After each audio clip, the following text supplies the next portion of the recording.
Chapter 67. This was the first time Song Yu dreamed of his childhood. In gentle control, it was about him and Xie Sui as childhood sweethearts. So, it was that interesting? He bit the bread in his mouth, but it was tasteless. He was a little confused. In addition to the fact that every detail in the dream was too clear and real, what made him even more confused was that it was too similar. The Song Yu in the dream was too similar to his personality. His expression, tone of voice, and mental activities. It was as if he was looking at his past self. After living in this world for so long, Song Yu always had an illusion. Perhaps this was his original world, and the original world was just his dream? Including gentle control, it was just his own imagination. By a stroke of luck, he had written Xie Sui's life correctly. Which was real? It was getting more and more blurry. Zhuang Sheng was dreaming, and he couldn't tell the difference between real and fake. That wasn't it either. He took a big gulp of milk. Song Yu came back to his senses and shook his head. He quickly denied himself. It was too ridiculous. 008 had already appeared. How could it be just a dream? He sighed in his heart. He would probably only be able to get a real explanation when this useless system came back. Today was English morning self-study. The classroom was bustling with noise and excitement. Everyone memorized words and read the text. Yesterday, he dreamed of Xie Sui again. During the day, he was a little eager to see her, so he frequently turned his head to look at the empty seat next to him. However, Xie Sui didn't even come to the morning self-study. When the self-study session was about to end, the English class representative stood on the podium. According to Old Cheng's request, he used a PowerPoint presentation to show the designated topic. They were given 10 minutes to talk to their deskmates in English. Shi Bowen and Ma Xiaoding were like chickens and ducks, each saying their own thing. There were 5 well-s in one sentence. Song Yu slumped over the table and decided to sleep. Everyone had a deskmate, but he didn't. Annoying. The first class was physics. The physics teacher arrived late and corrected the test paper from the previous class. He stood on the podium and commented, "Although the test paper this time is simple, there are still not many who scored full marks." He knocked on the blackboard with his book. "Students, details. How many times do I have to say it? Details determine success or failure. Actually, the difficulty of the college entrance examination is just that. As long as you do the details well, it won't be difficult to get 80 points. Then, I would like to praise student Song Yu. Speaking of which, this is the first time student Song Yu has gotten a perfect score in physics. In the past, he was always a little short. This time, he finally got rid of his careless habit of looking at questions. He deserves to be encouraged." The classroom was filled with applause and cheers. Song Yu took the paper and saw that it was 100. Then, he looked at Xie Sui's paper next to it. It was also 100. Suddenly, he felt bored.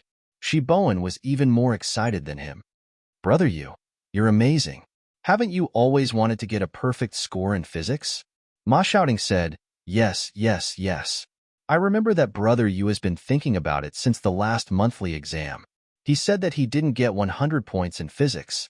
Now that he finally got what he wanted, he has no regrets." Song Yu had pursued the image of a top student for so long, but this was the first time he didn't feel happy about learning and making progress. Ring, ring, ring. The bell rang for the end of the morning self-study session. Song Yu finally couldn't help but tilt his head and ask them, "Where did Xie Sui go?" Shi Bowen was holding a pen and copying answers. When he heard his question, he was stunned. His small eyes under his glasses were full of confusion. "Didn't God Xie tell you?" "Song Yu, what did he say?" "Shi Bowen, it's about the math winter camp." Seeing that Song Yu was really confused, Shi Bowen explained to him patiently, "Jingsheng No. 1 Middle School has 5 exemption places. 4 of them are in the 2nd year of high school, and the last one is in the 1st year of high school, which is God Xie." But God Xie didn't want to participate. Old Cheng was furious. Before you came, he dragged him to the office. He's probably teaching him earnestly. "Song Yu, then how did you know?" Shi Bowen scratched his head awkwardly and laughed dryly. "I heard it from others. But God Xie is really arrogant. The threshold for the winter camp is very high. It's specially set up for the provincial team to compete in next year's Math Olympiad. If they win the first prize, They will be directly sent to University A. Many people are racking their brains to participate in the selection, but he doesn't care. Sigh. Good grades are willful. Songyu, oh, he found a reason to calm down. He turned back and opened the textbook to review. However, when he turned to a page, his hand froze. That's not right. Why did he feel so familiar with this stupid winter camp? It seemed to have been mentioned in the original work, right? Fuck, winter camp. He finally remembered. Wasn't this the location where Chinmo conquered Xiesui in the original work?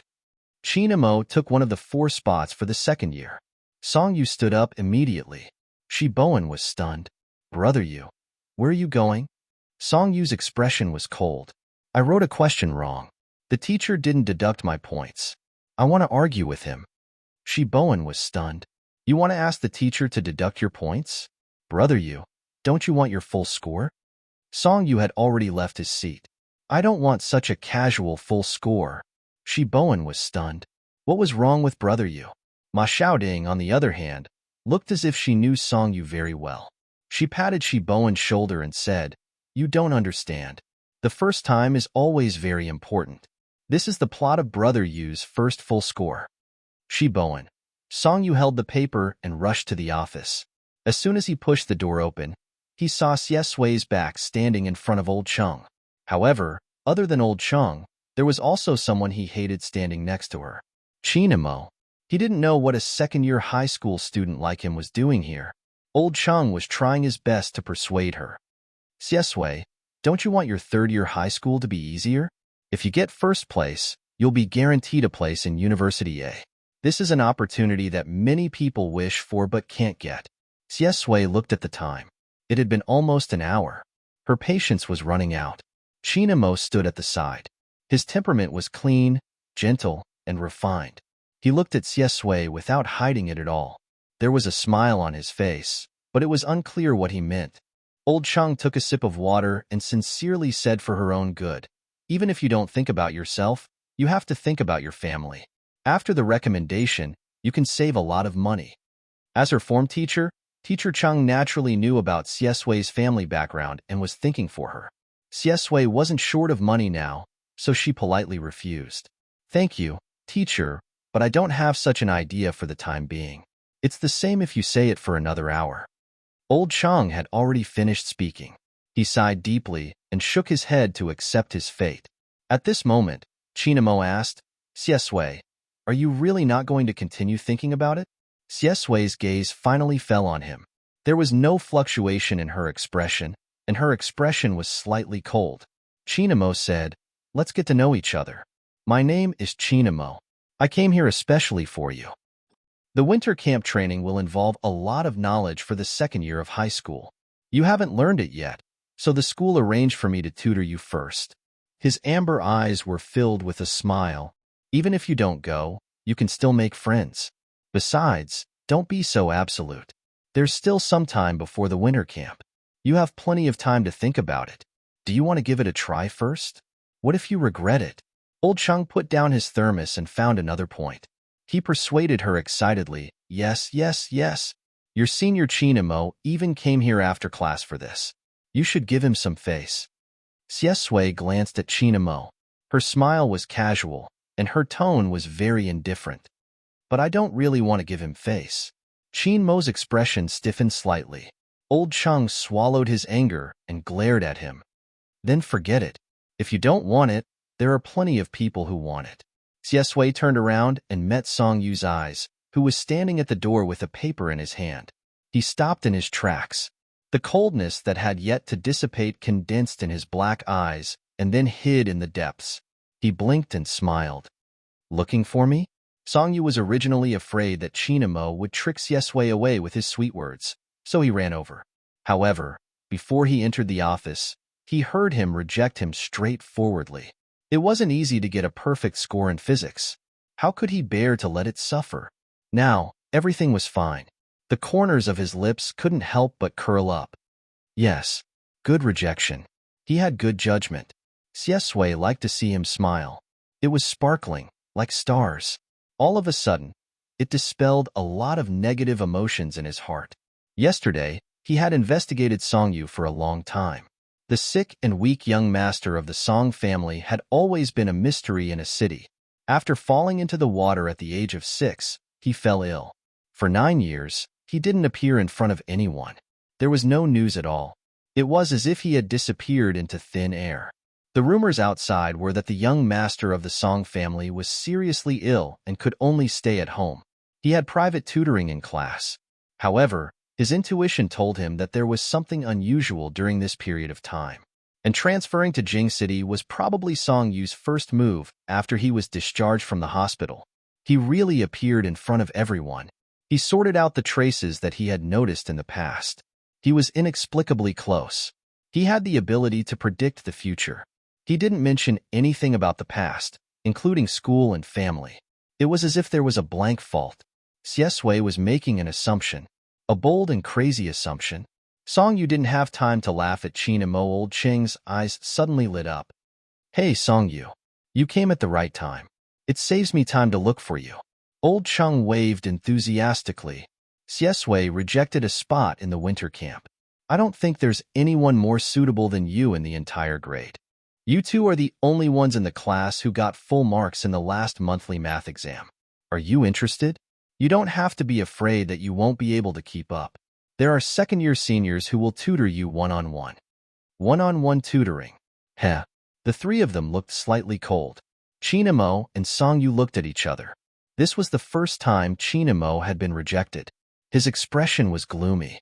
Song Yu, on the other hand, was in high spirits. He was calm and composed.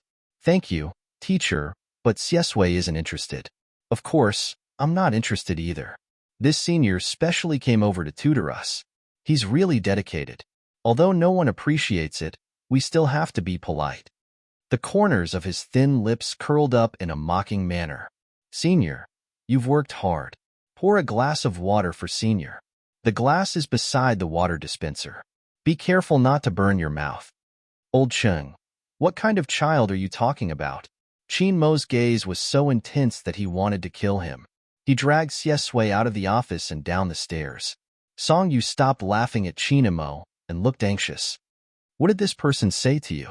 Xiesui couldn't help but laugh and coax him. Nothing. Song Yu was like an old father. He repeatedly warned her, don't get too close to him. Don't talk to him too much. Xiesui's gaze was deep as she stood in the corridor. Her tone was casual. Why? Song Yu, just trust me. Xiesui suddenly thought of something. Did you specially come to look for me to stop me from participating in the winter camp? Song Yu was instantly stunned. I guess so. Xiesui stopped and thought quickly. She said slowly, actually, I regretted it as soon as I rejected him. I felt that it was pretty good to get a recommendation. Song Yu was so anxious that he almost bit off his tongue. His eyes widened, but he swallowed his words. However, the winter camp was indeed a feasible choice for Xiesui at this time. He weighed the pros and cons for a long time, gritted his teeth, and went all out. Then I'll go with you? Xiesui was stunned for a moment, then asked with a smile, because you can't bear to be separated from me? Song Yu, no, I just don't want you to be alone with that scumbag Qin Mo. Xiesui. Are you afraid that I'll fall for him? Song Yu, that's right, that's not right. He suddenly raised his head.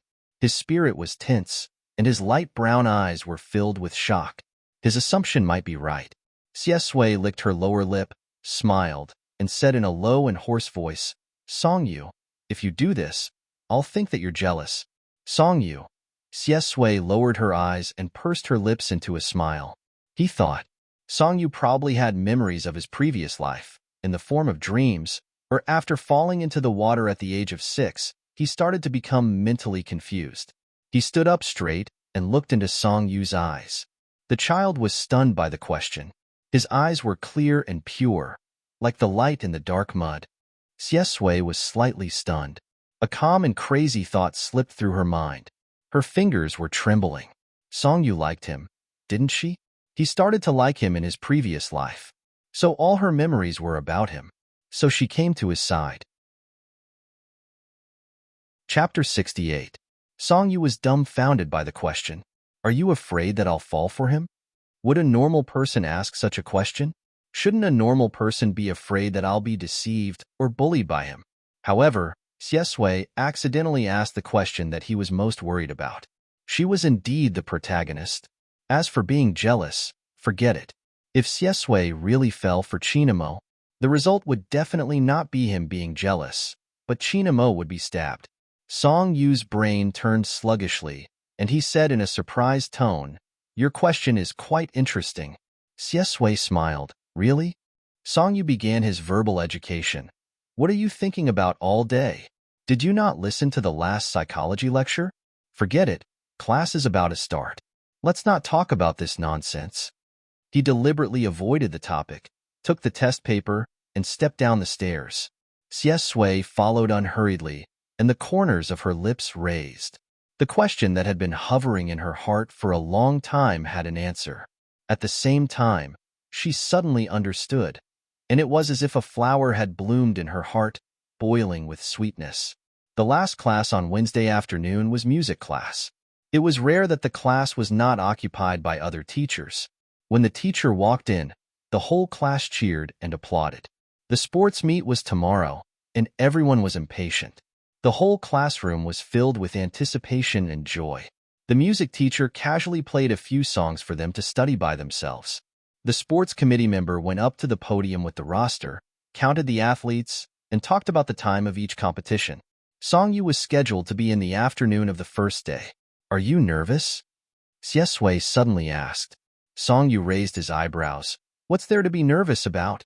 I'm going to win glory for the class." Xiesui smiled.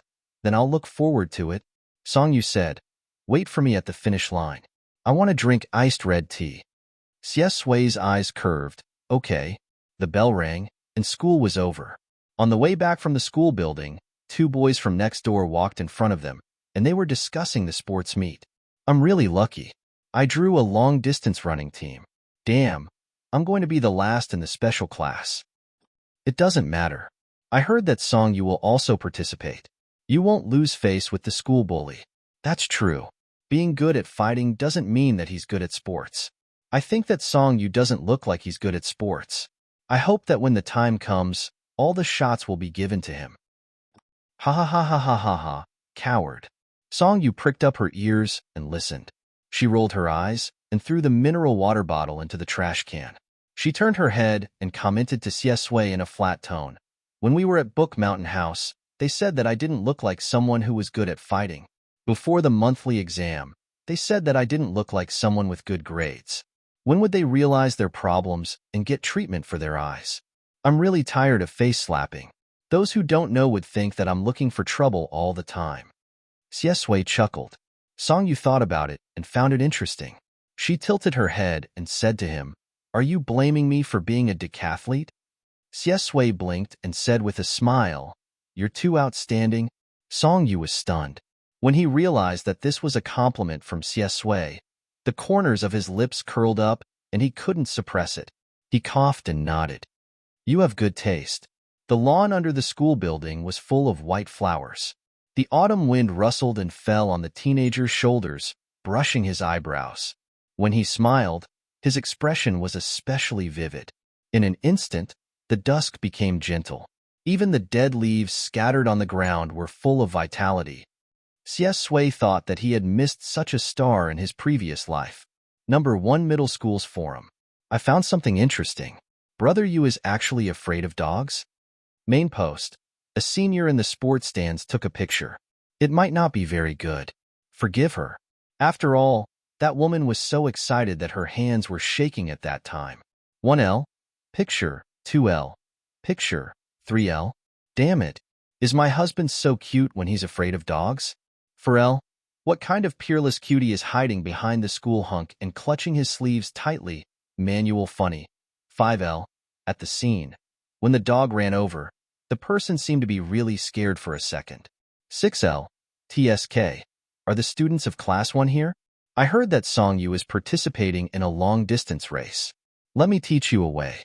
Take a loudspeaker and record the dogs barking. If others cheer you on, bark. You'll be number 1 in the long-distance race. 7L. Ha ha ha ha ha. I know that the person above is a genius. 12L. Is it worth it? Just call it God's Xia at the finish line. What's that saying again? It can stimulate all my potential and run with all my might. There's a dog chasing behind me, or you're waiting in front. 13L? Smashing the bar a little sweet. 14L? Give the sister above a cup of cappuccino. Applause. Applause.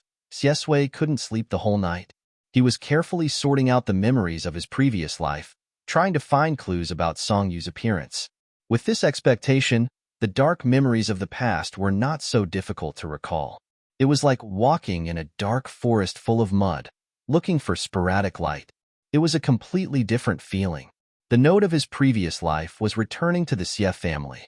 But before that, he experienced a lot of unpleasant memories. Actually, for Xieswei, birthday was not a happy day. Mixed with the rainy night, it became a wet, dreary, and irritating night. The candles on the birthday cake had not been blown out. The beautiful and weak woman could no longer suppress her emotions. She squatted down and hugged him, tears falling like rain. Sway, Mom is sorry. I'm sorry, but I really can't take it anymore. I'm sorry. Her body was trembling, and her breath was hot. A cheerful birthday song was playing next to her. His cold and pale face was confused for a moment. He opened his mouth, wanting to say something, but he was too young to say anything. That was the most gentle night his mother had been to him since she came to Jing City. She told him little by little about when he was young. She gently hummed a song to coax him to sleep. After eating the sweet and greasy cake, he had been tense the whole time and immediately fell asleep. But in the end, the uneasiness in his heart grew, and he woke up in the middle of the night. It was raining heavily outside, and the lights in the room were off. His mother was standing on the balcony. She seemed to have sensed his movement. His mother turned her head with a panicked expression. No matter how beautiful she was, before death, she was actually gray and ugly. He felt as if he had fallen into an ice cellar. He opened his mouth and wanted to shout, but for a moment, he was in so much pain that he lost his voice. He stumbled forward in the dark, but his mother had already closed her eyes, turned around, and jumped down without hesitation.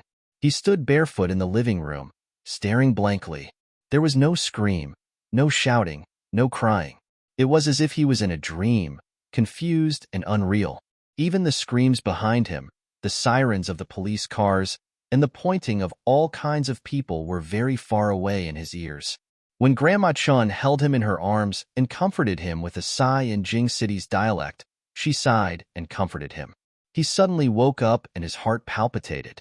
He looked up anxiously and wanted to ask, "What happened just now?" But under Grandma Chin's pitiful gaze, his words were locked in his throat. He remembered that when he first came to Jing City, his mother locked herself in the room and didn't eat or drink. He curled up alone in a dilapidated residential building. Grandma Chin pitied him and sent him some food every day. Grandma Chin said, "Persuade your mother. In this world, except for life and death, everything else is trivial. What can't be overcome?" Later, when he was 7 years old, he saw his mother jump off the building and found that life and death were actually trivial. What kind of person was his mother? After a long time, he calmly examined her. Beautiful, arrogant, naive, and romantic. She was a precious flower cultivated by the Su family for many years. She was delicate and fragile, but she never knew her position. She was unwilling to accept the arrangement of the family, so she wantonly pursued her love. It was also stupid to say that she was fearless. She fell in love at first sight with a man who didn't know anything. She dated, fell in love, and even gave birth to him without telling the Su family. In the end, the bloody truth was torn apart, and she found out that her pure and flawless love was a joke from the beginning to the end. After the collapse of her faith, she no longer had the desire to live.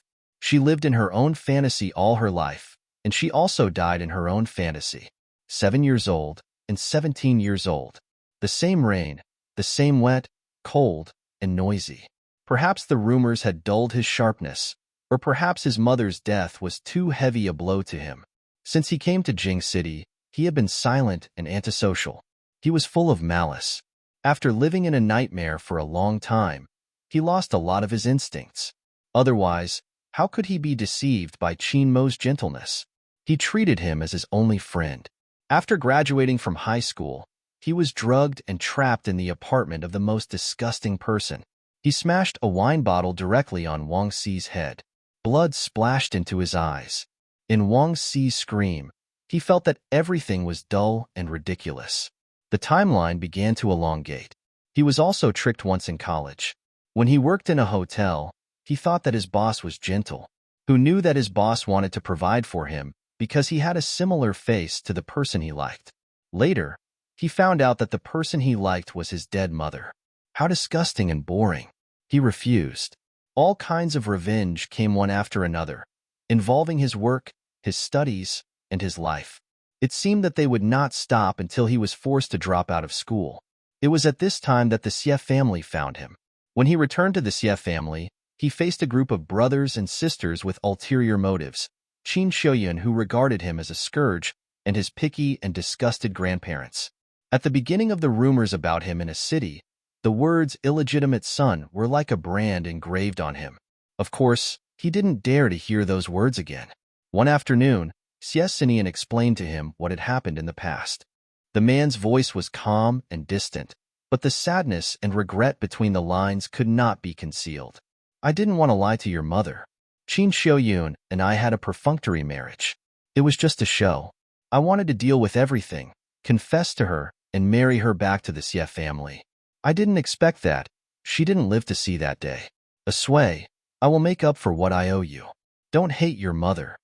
At that time, he lowered his head and thought with a smile that it was really touching. Later, he met Qin Imo. At a banquet, Qin Imo was like a madman, explaining and apologizing to him with red eyes. Xie Sui smiled faintly. There was really no need to apologize. Retribution would come.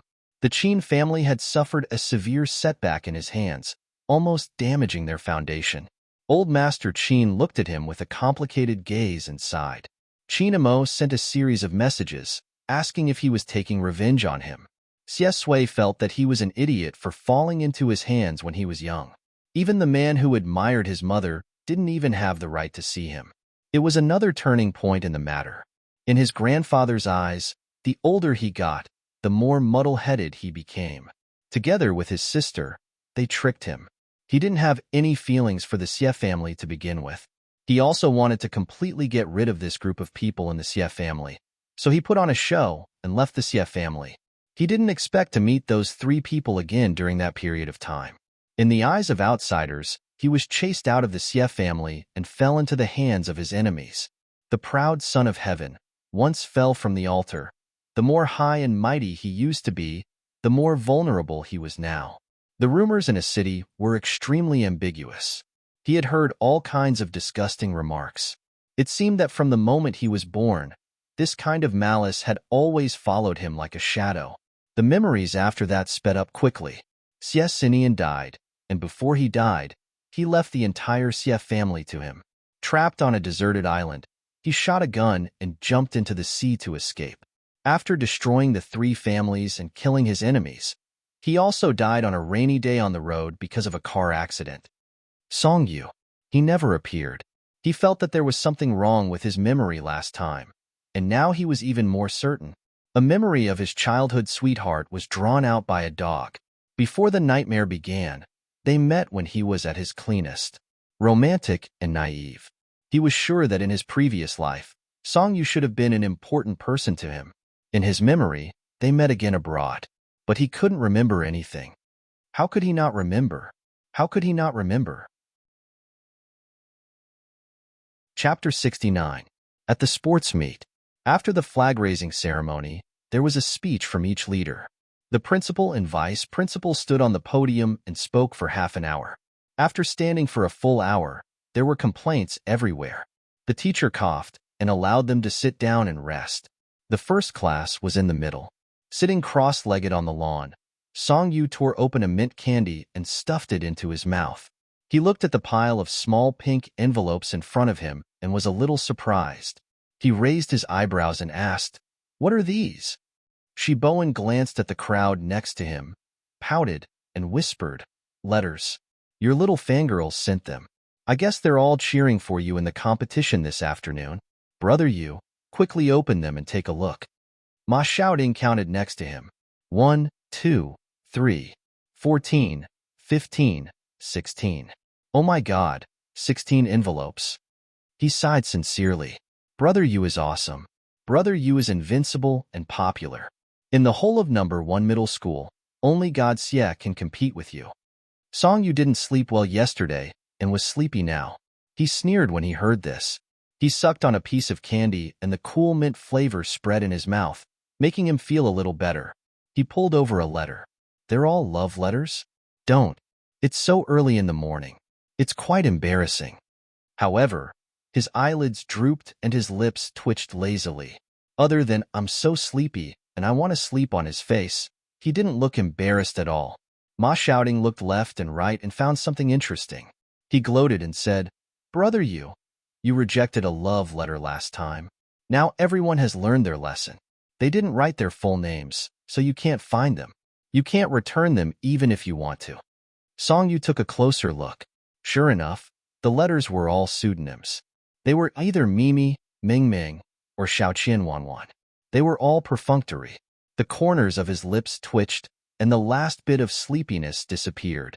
Song Yu casually opened a letter and glanced at it. There were cute emoticons on the colorful paper, followed by a line of words. Hubby, you're the best today. When he opened the next letter, it was much more artistic. The words were very beautiful, but the inscription was, your future girlfriend. Of course, this wasn't the worst. The signatures at the end were all very unique. The next number 1 high school bell. Did you sleep with Brother Yu today? Big bro school tyrant. Look at me. Let's get married at 8, hubby. Song Yu chewed on the candy and felt that it looked familiar. These were probably their form IDs. In a sense, it could be considered a real name confession. After analyzing the situation in his heart, he said with a smile, high school girls nowadays are really too free, casually calling someone their husband. For the sake of the school's spirit and discipline, I've decided to add a rule to my future spouse selection. I won't accept any girl with a total score of less than 600. Hiss. Ma Xiaoding gasped. As a bad student, he felt hurt. Can you give me a discount? Give me a 50% discount, 300 cents. Shi Bowen laughed out loud. I'm afraid that when the grade average comes out, it will be 10 points higher than before. The principal will give you a silk banner. Song Yu, don't.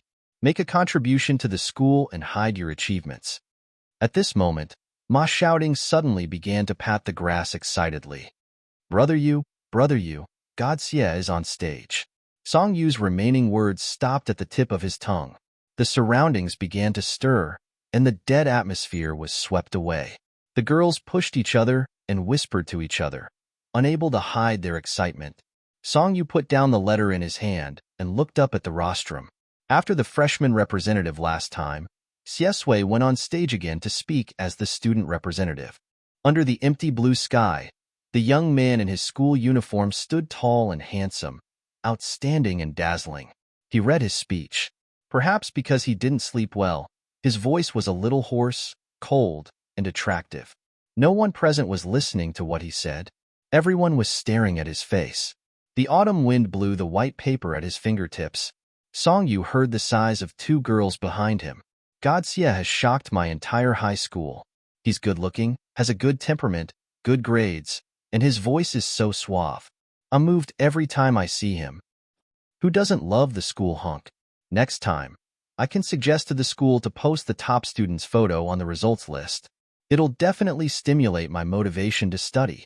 When I think about how I'll be one step closer to him, I instantly want to buy a set of 5-3 suits. Ha ha ha, don't ask. This is the power of love. Song Yu sat on the lawn and looked at the outstanding young man. He couldn't help but smile. His deskmate was amazing. Xie Sui went off stage. The whole venue was filled with screams like a tide. It was so noisy that the homeroom teachers shook their heads. Song Yu came back to his senses. He was still holding an unopened letter in his hand. He continued to look down and read the love letters he received. The 13th letter. Shi Bowen asked, Brother Yu, what are you going to do with them after you read them? Song Yu said naturally, throw them away. Shi Bowen instantly made an exaggerated wow sound. Brother Yu, you're really a scumbag. Ma Shouting shook her head and sighed. You forgot. Brother Yu has another persona on the forum. He's a cold-hearted scumbag. Song Yu expressed his disapproval. You call that a scumbag? Shi Bowen. That's not a scumbag. Song Yu sneered. Then I'll show you what a real scumbag is. He held a pile of letters in his hand and said to Ma Shouting, guess which one I'm most satisfied with? Ma Shouting was stunned.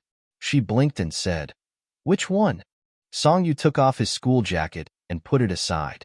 He sat in a casual manner. His light-colored eyes were full of smiles. The corners of his lips were yang-yang. That's a little hard to choose. He pulled out a letter and put it on the grass.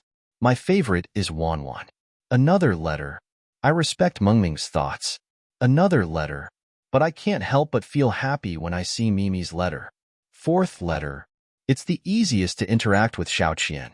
He put the letters down one by one, as if he was dealing cards. But if I have to choose someone to be with, I choose. He hadn't put down the letter in his hand.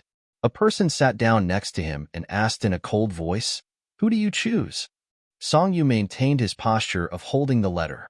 His body seemed to have been hit with a pause button. He suddenly couldn't say the name on the letter. He tilted his head. The person who had been shining brightly on the rostrum just now had already taken a seat beside him. His handsome face was looking at him with a smile on his lips, but his dark eyes were cold and clear. He suddenly felt guilty. Song Yu coughed and finished his sentence. I choose to study. Shi Bowen and Ma Shouting were both stunned by Song Yu's scumbag comment. They only reacted now. Ma Shouting's eyes widened. What a scumbag! Shi Bowen pushed his glasses and was stunned. Oh my God, Brother Yu. Are you running a fish pond or a harem? They were getting more and more off topic. Song Yu rolled his eyes. They didn't even mention the previous situation. They were simply splashing dirty water on him. He explained to Xie Sui, what I just acted for them was not my true thoughts. Xie Sui repeated slowly and said in a light tone, my favorite is Wan-Wan. I respect Mengming's thoughts, but I can't help but feel happy when I see Mimi's letter. It's the easiest to chat with Xiaoqian execution in public. Song Yu leaned forward in shame and reached out to cover his mouth. He was angry and amused. That's enough. I like my deskmate the most. Stop reading.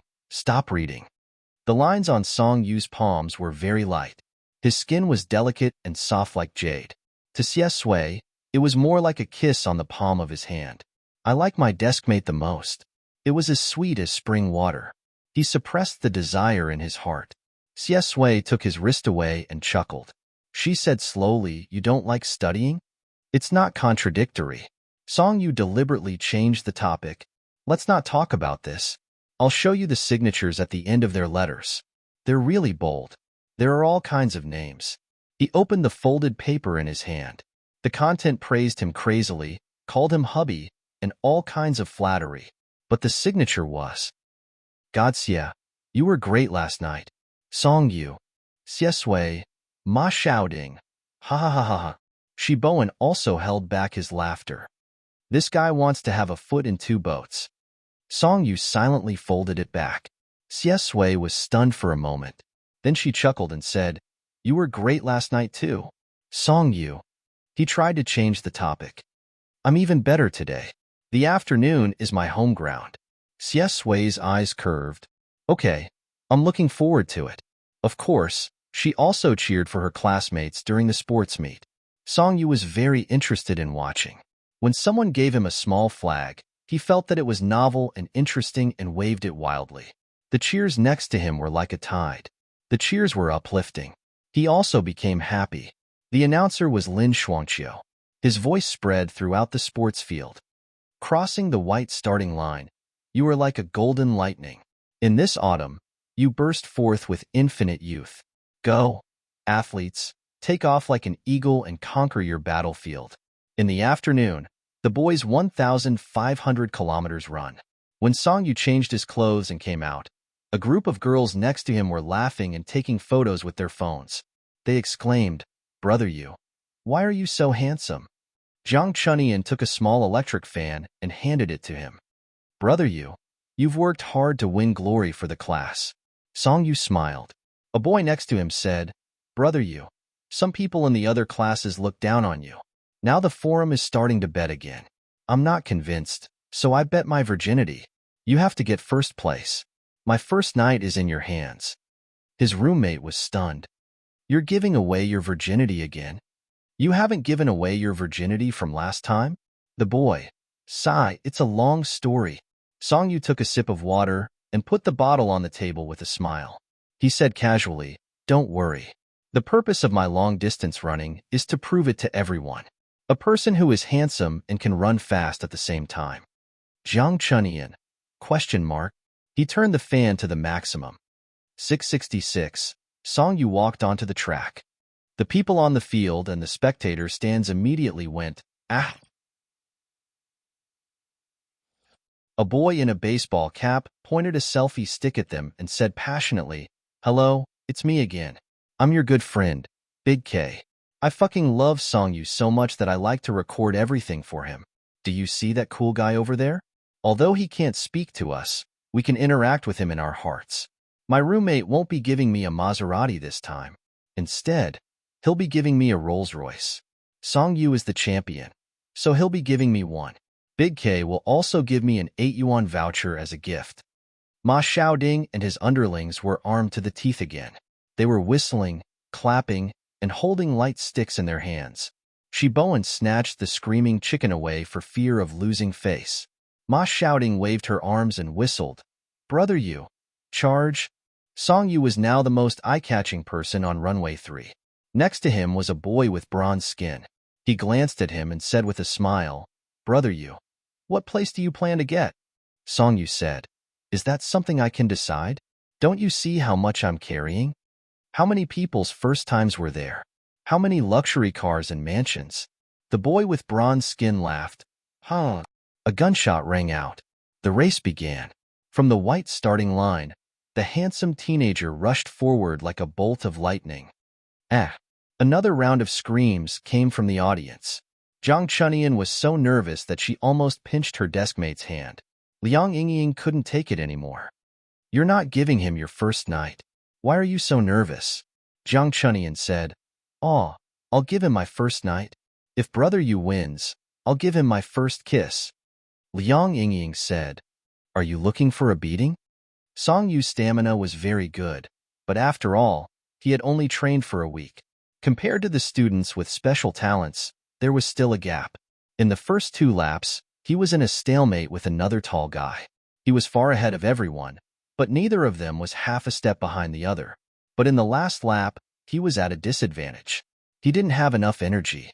When it came to the sprint, he became more and more tired. It was as if he was filled with lead, and his pace gradually slowed down. Brother Yu, come on. Almost everyone was nervous with him. They cupped their hands around their mouths and shouted loudly. Ma Xiaoding clapped the plastic palm in his hand and whistled louder and louder. Brother Yu, go. In the last lap, seeing that the finish line was getting closer and closer, the other person began to shake off Songyu. The audience burst into heart-wrenching screams. Brother Yu, my first night, you have to be responsible for me, The audience.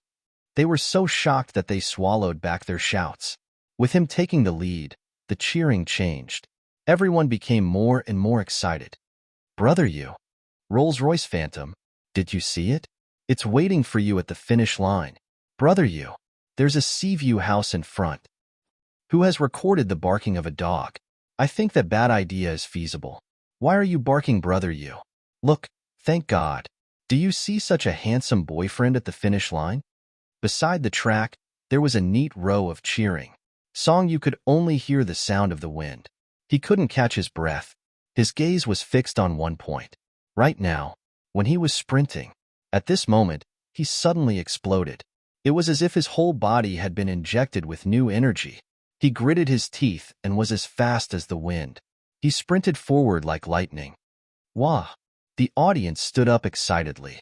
In the broadcasting studio, Lin Shuangqiu took out a new cheering script and softly read it into the microphone. Shouts, excitement, joy, this is who we are at this moment. Chase, heartbeat, perseverance, victory or defeat is just a thought away. This is your battlefield. Fight for the throne. Our youth will never fade. Almost. Song Yu looked at the back of the person in front of him. His heart was about to jump out of his chest. A strong desire to win suddenly arose. There was only one thought in his mind. Surpass him. She changed to the next one. Lin Shuangqiu was stunned. Then she laughed. Her voice suddenly slowed down. The sweet voice, with a smile, came slowly. Your sweat spilled on the track and watered my thoughts. Your eyes looked at the finish line and pierced my soul. Almost. Almost. Song Yu clenched his back teeth. His whole soul was burning. There are too many beautiful words that I can't say on a normal day. I can only hide behind the cheers and tell you secretly. You are the Milky Way, the classics of grass and trees, and all the beautiful things I can think of. With every step he took, he could hear his own heavy breathing. His throat was dry, and his lungs were burning. Thank you for appearing in my life and decorating all the ordinary and boring years. Let the peppermint wind in the midsummer hang on the tail of my youth. Kind, cute, smart, my husband, brother Yu. In the last few seconds, Song Yu's mind was blank. He didn't know if he had surpassed that person. He just looked at the finish line. Xie Sui stood there. Hurry up. The whistle suddenly sounded. The moment he stepped over the finish line, it was like the last string snapped. Exhaustion and weakness swept through his body. Faster. The crowd was in a hubbub and screaming. His eyes were blank. He was about to kneel down when he fell into a strong and cold embrace. Cross the finish line and come to my heart. Chapter 70. His heart was beating wildly. After a strong sense of exhaustion, Song Yu's senses gradually recovered. The cheers from all directions drowned him like a tide. First place? First place? Fuck. First place. First place. Ah, Brother Yu is awesome. Brother Yu is awesome. Brother Yu is awesome. Whistles, laughter, applause, and screams. His hand tightly grasped Xie Sui's arm. After a violent gasp, his temples were throbbing. However, he looked up and revealed a bright and proud smile. His light brown pupils were clear and bright. In an instant, the sun was not as dazzling as it was. Panting slightly, Song Yu smiled and said, Am I awesome? Xie Sui supported him and was stunned for a second. Then, she laughed softly. You're awesome. Jiang Chunyan almost couldn't hold the fan steady. He was so excited that he was incoherent. Aw, Sui Yu, it's true. I'm going to die. I'm going to die. Liang Yingying was speechless at this fickle woman. He rolled his eyes at her. If you win, you can give your first kiss. Go and give it to him, you coward.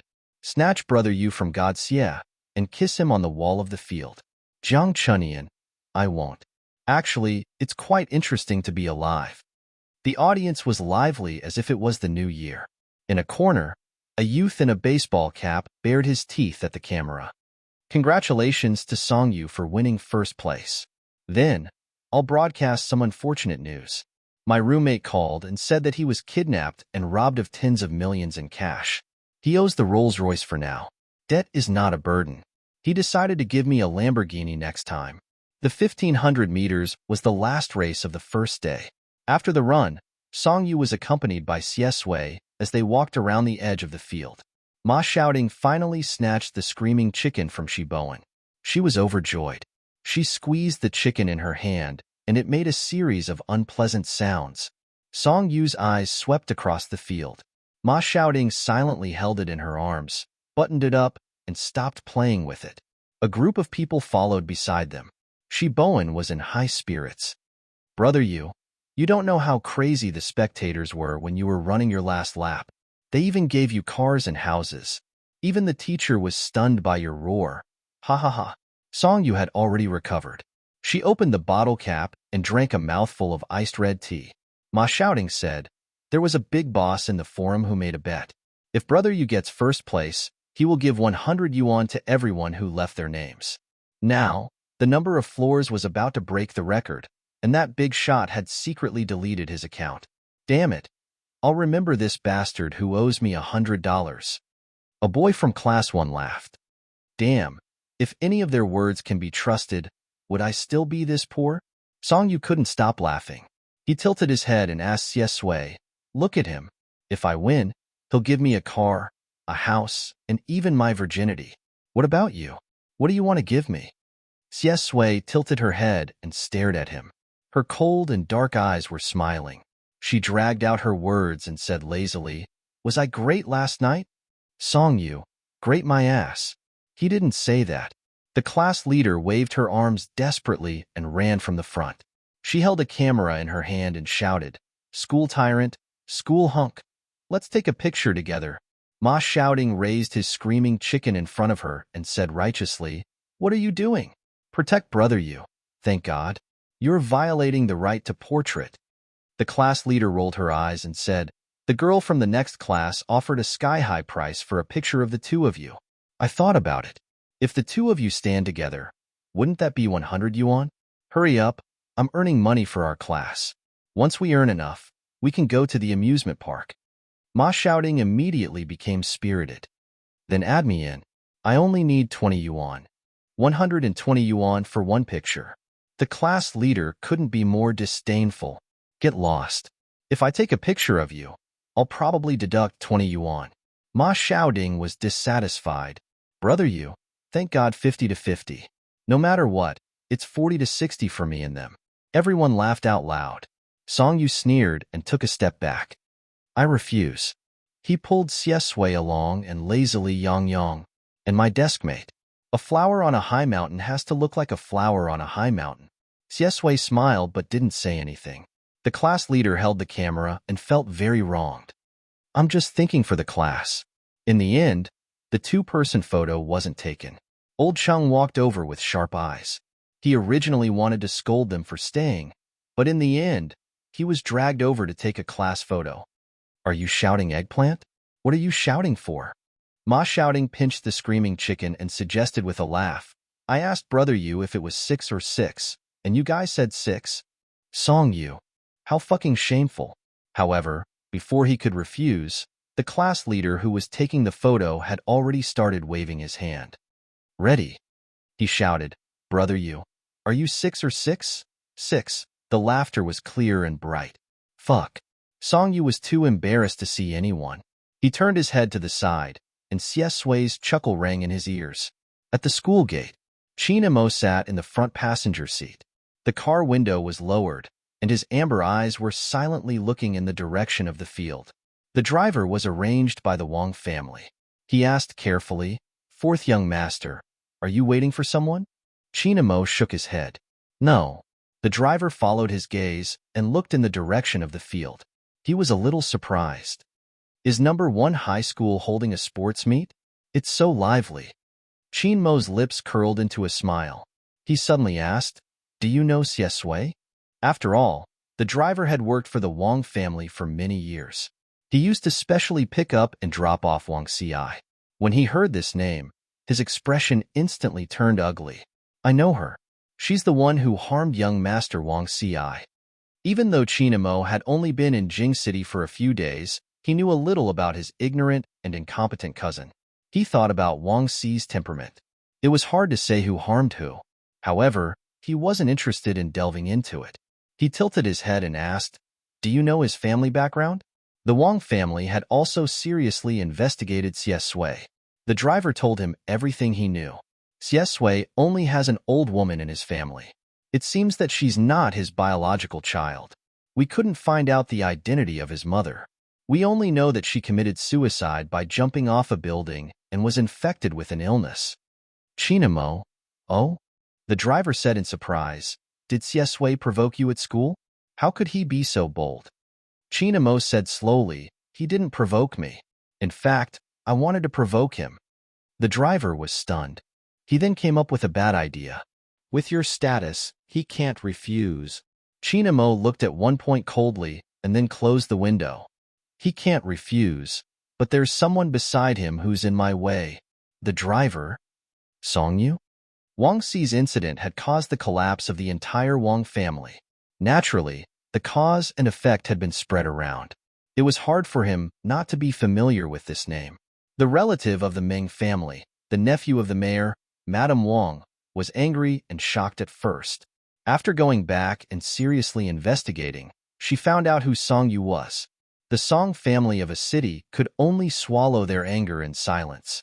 This person from the Song family, the driver said vaguely. He really likes to meddle in other people's business. Chinamo, let's go.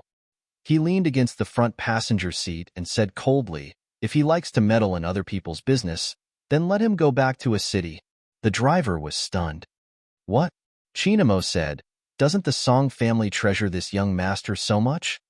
He touched his knuckles and said with a smile, let's see if his family can bear to let him stay here if he acts up again. In the dim car, Chinmo's voice was as cold as a poisonous snake's. I heard that he can't touch alcohol. The night after the sports meet, a video and a sentence had been pinned at the top of the forum, and the popularity had been soaring for an entire week. Cross the finish line and come to my heart. Main post, let me show you. It was taken at the highest point of the sports grandstand. After some post-processing, pay attention to the 3 minutes and 12 seconds mark. Sigh. The love between the school hunk and the school bully. 1L. After watching it, I'm dead. Damn it. 2L. After watching it, I'm dying. I'm doing sit-ups in a coffin. Damn it.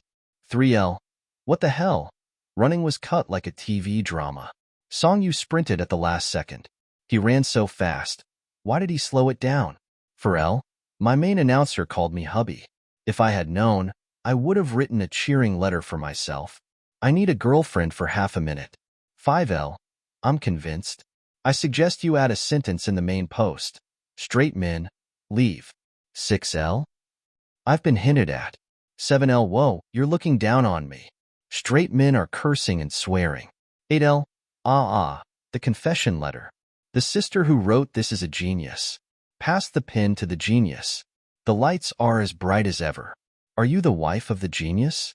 9L. No. The credit belongs to everyone. I only contributed a little. Cute, kind, and smart. These are the words that God Xie used to describe Brother Yu. Carrot. 20L. I've watched it 20 times. To sum it up, you're giving me peace of mind. 21L. In the last 3 seconds, I seem to have used all my strength to run through the crowd to hug you. The colorful letter fell all over the ground. Pink balloons flew around the grandstand. People shouted and laughed. They were full of earthly joy. You're in my heart. I want to say something, but I can't. 22L. Woo-woo-woo-woo. I want to say something, but I can't. 23L. I want to say something, but I can't find the words. I wish them a bright future. There's still a long future. A bright future. There's still a long future. During the language class, the teacher wrote these words on the blackboard with chalk. He took a sip of water from his thermos and started talking about extracurricular content.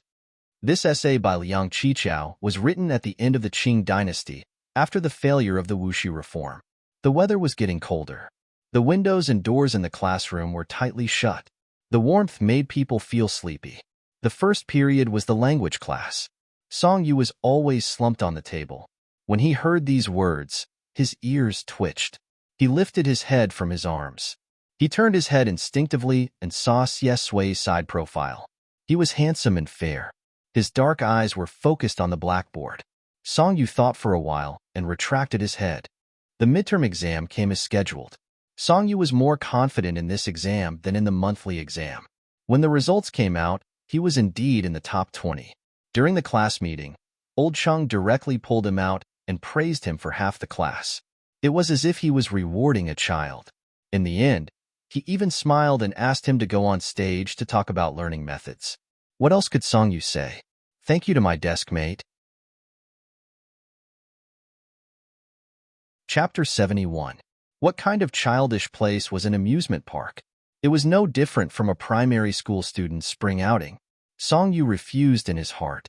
Old Chung, on the other hand, was very satisfied with this decision. The time and place were decided immediately. There was no room for negotiation. Ma Shouting suggested excitedly, "The amusement park is good. I was just about to try out the new theme of their haunted house." Shi Bowen complained, "The bride in the coffin, right? I've been spoiled. There's nothing to look forward to." Ma Shouting covered his mouth. "You're the only one who has a mouth. You're always talking about it." On Friday night, Song Yu returned to the Ming family, but he was called over by Grandmother Ming. Grandmother Ming tidied up the house during the day and found some old things. It was a photo album with photos of him when he was young. She specially called him over to take a look. Under the light, his grandmother's gray hair was neatly combed. She spoke softly and carefully. This was taken when you came to Jing City for the new year when you were 5 years old. A nostalgic light appeared in her eyes. Time flies. In the blink of an eye, 10 years have passed. I was still a little boy then. She reached out and pointed at the first photo. It was a child curled up on the sofa playing games. He was wearing a pink sweater and had a livid face. He exuded an aura that kept people away. Grandmother Ming smiled and said, "That day, you threw a tantrum with your family and refused to go out. Do you still remember?" Song Yu didn't know that he was like this when he was young. He didn't know whether to laugh or cry. "Why would I throw a tantrum?" Grandmother Ming glared at him and said, "Because you care about your face. Your mother put a pink sweater on you and jokingly called you a little girl, so you got angry." Song Yu's lips curled up. "You can't blame me for that." She forced a 5-year-old cool boy to wear a pink sweater and even called him a little girl to humiliate him. "It's my mother's problem." Grandmother Ming was amused by his words and sighed. "What's going on in your head?" He was a cool boy at 5 years old. He would become a handsome boy when he grew up. There was nothing wrong with it. Song Yu flipped through the photo album at the back. Through the years, he seemed to really see himself from 10 years ago. He was arrogant and irritable, but most of the time, he was a well-behaved and delicate boy who played quietly by the side. Song Yu suddenly had an epiphany. He raised his head and asked his grandmother, "Have I always been like this since I was a child?" The light was too gentle. Grandmother Ming smiled. There were fine wrinkles at the corners of her eyes. She said softly, "That's right. I recognized him at first glance." Song Yu's fingers rested on the photo album. His fingertips were cold. After a slight pain in his brain, his whole body shook as if something had pierced through him. In the past few days, Song Yu had been dreaming very frequently. She was no longer an outsider, but had truly participated in it. Every detail was exceptionally clear, as if he had truly experienced it. He dreamed of his sister's wedding, in the most luxurious Lijiang hotel in a city. The last person she married was a handsome and gentle university professor. He was as clean as jade and had a good temper. He was completely not in her criteria for a spouse, but he was with her until the end. Song Yu changed into a gray suit and waited for her in the dressing room. She was today's bride. Her long hair was tied up in a high bun, and she was wearing a snow-white wedding dress. When she smiled, her eyes were dark and clear. They were gentle and moving. Song Weiniang asked him, "Did you go to the banquet hall on the 3rd floor to see it?" Song Yu was stunned. "No." Song Weiniang said with a smile, "My makeup will probably take an hour. You'll be bored here. Why don't you go there first?" I thought about the theme for the wedding for a long time. It's called the Milky Way universe. The visual effect should be very shocking. Song Yu laughed. "It must be very romantic." The makeup artist began to help her with her eye makeup. Song Weiniang closed his eyes. The smile on his lips could not hide the happiness and sweetness. "That's for sure. If you're jealous, hurry up and find a girlfriend, baby." Song Yu snorted. "That's not necessary." He wanted to say that with his body, he should not harm other girls. But when the words came to his mouth, he immediately changed his tone and said in a lazy young tone, "After all, fate is the most unattainable thing in the world. It depends on God's arrangement." A few staff members were scattered in the banquet hall on the 3rd floor. They were moving equipment and adjusting the lights. He walked in with his brother. Many people shouted, "Eldest master, 3rd master." Song Yu smiled faintly. He found a place to sit down. Song Su said, "You haven't been back to a city for a long time." Song Yu, "Yes, it's been a few years, but it doesn't feel like anything has changed." Song Su asked, "Why didn't you call your old friends to meet you?" Song Yu, "Are you my brother? I know a few people in a city. Don't you know them?" "It seems so." "Ha ha ha, I don't know many of them." The staff brought 2 drinks. Song Su declined and tilted his head to look at him seriously. "Do you still remember Xiesui?" Song Yu's pupils froze slightly. He said slowly, I still remember." Song Su said in a rather complicated tone. Third Master Xie of the Xie family is sick and hospitalized. The old master has started to cause trouble again. There are also a few brothers and sisters who haven't given up on their evil intentions. Xie Sui was voted out by the board of directors. She's not in a good situation now. Song Yu's fingers paused in the dark. He asked, not in a good situation? What's wrong? Song Su, the Xie family has abandoned him. He doesn't look easy to get along with. In private, he's even more so. He's cold and ruthless. Over the years, he's provoked a lot of people in a city. Once he loses power, it's inevitable that others will kick him when he's down. He's still missing now, but I know that many people are looking for him. Song Yu felt his throat was a little hoarse. The Su family? Song Su shook his head. The Qin family and the Zhao family. Song Yu. They? Song Su frowned and said with a strange expression, you're not in a city, so you don't know. Anyway, I've always heard that Qin Imo and Zhao Ziyu once pursued Xie Sui crazily. I guess they couldn't get her and hated her because of their love. Why bother? Besides, a person like Xie Sui is not to be trifled with even if she's lost power. Song Yu. Is Xie Sui still in a city now? Song Su was slightly surprised. Don't tell me you're also thinking of looking for her. Song Yu. No, I'm just asking. When he went downstairs, he heard the people around him gloating. They couldn't hide their malice. Who would have thought that Xie Sui, who was so domineering in a city, would be reduced to such a state? The Xie family doesn't intend to let him have an easy time.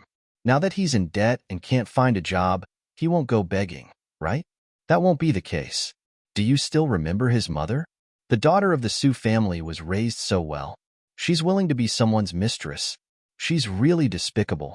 Xie Sui is probably the same. There are many people in a city who like his face. Maybe he's been kept by a woman. Ha ha ha. I really want to see him in such a sorry state now. It's so satisfying. Song Yu stopped walking downstairs. He tilted his head and asked indifferently, what's satisfying? His voice was cold. The two young men who were talking were stunned. They recognized at a glance that this was the third young master of the Song family. They immediately smiled awkwardly. Song Yu, what a coincidence.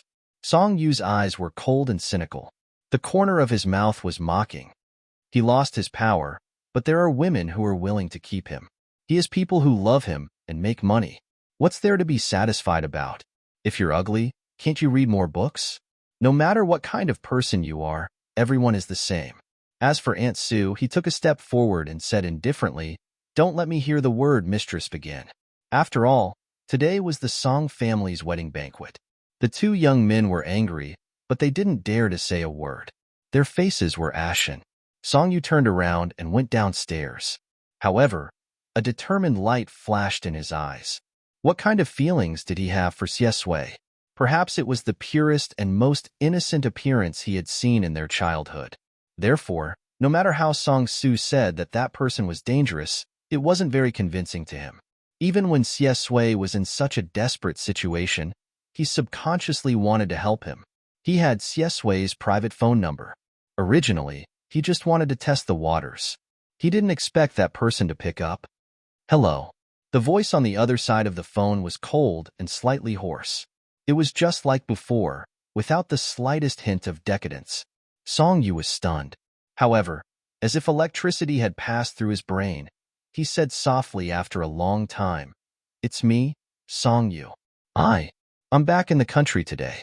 Do you have time to meet me? There was a long silence on the other side. After a long time, he chuckled and said casually, okay. The meeting was set to be in the restaurant.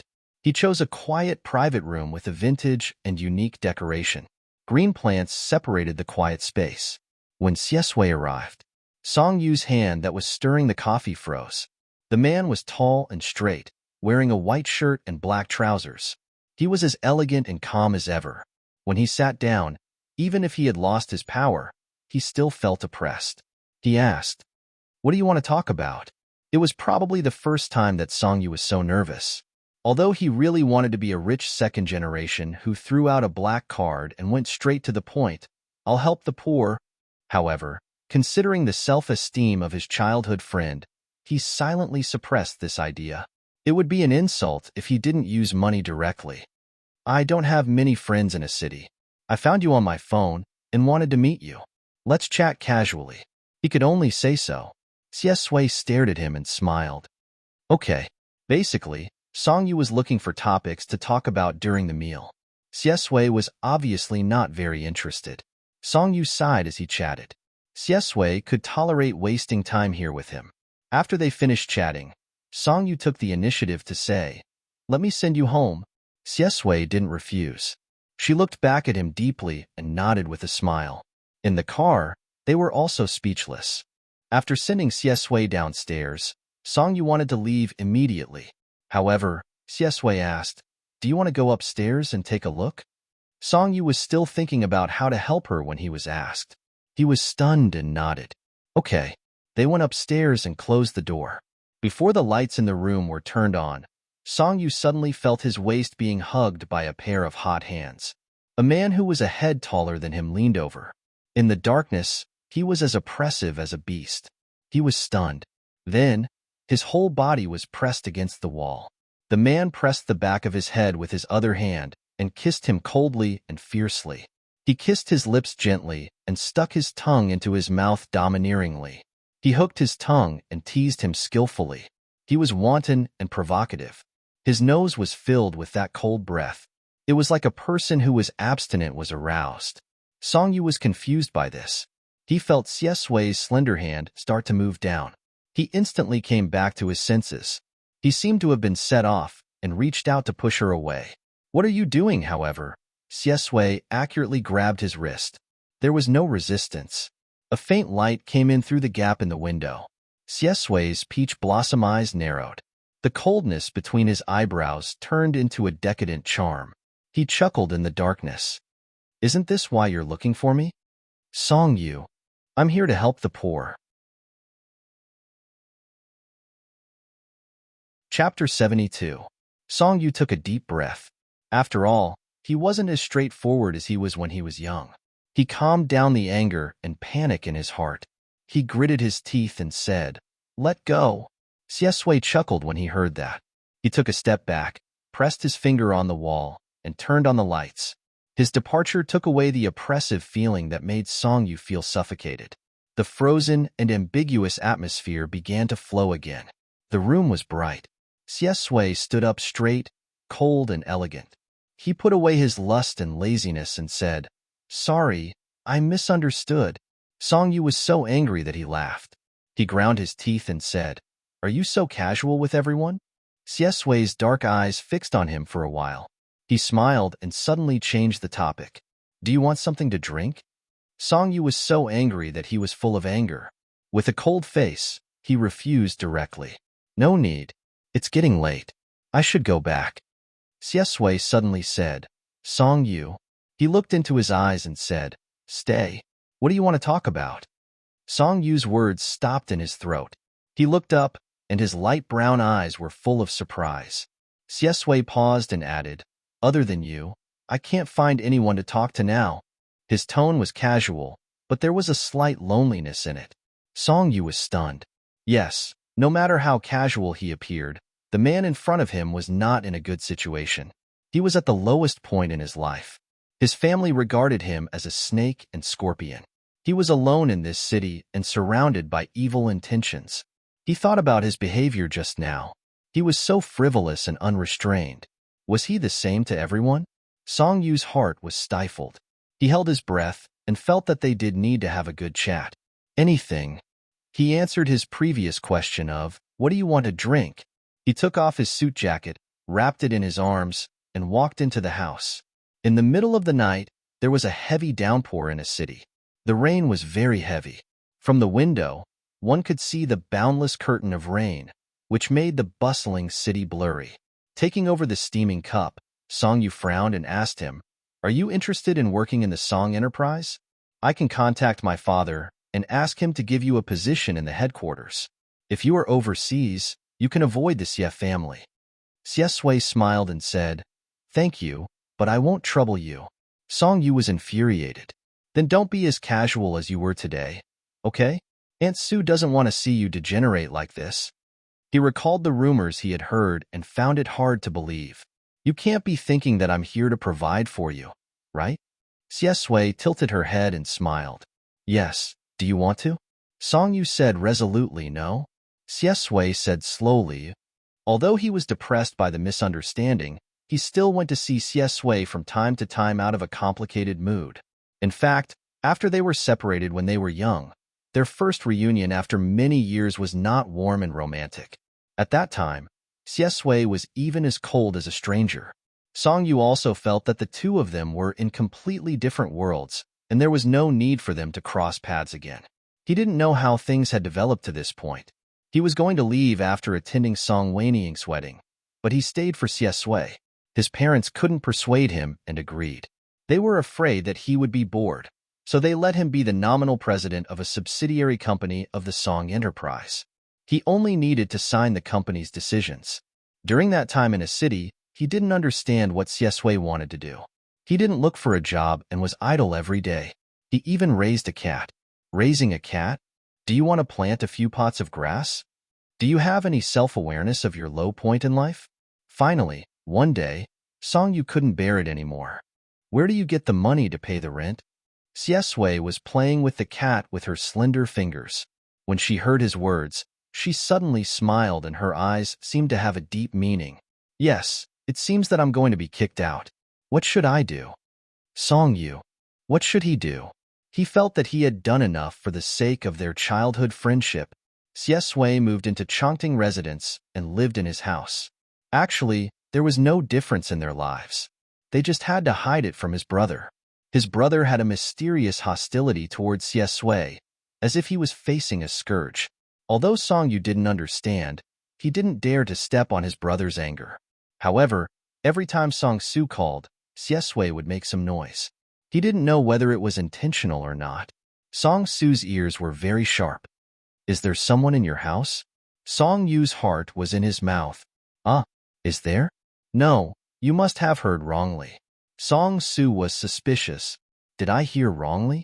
Song Yu was certain. That's for sure.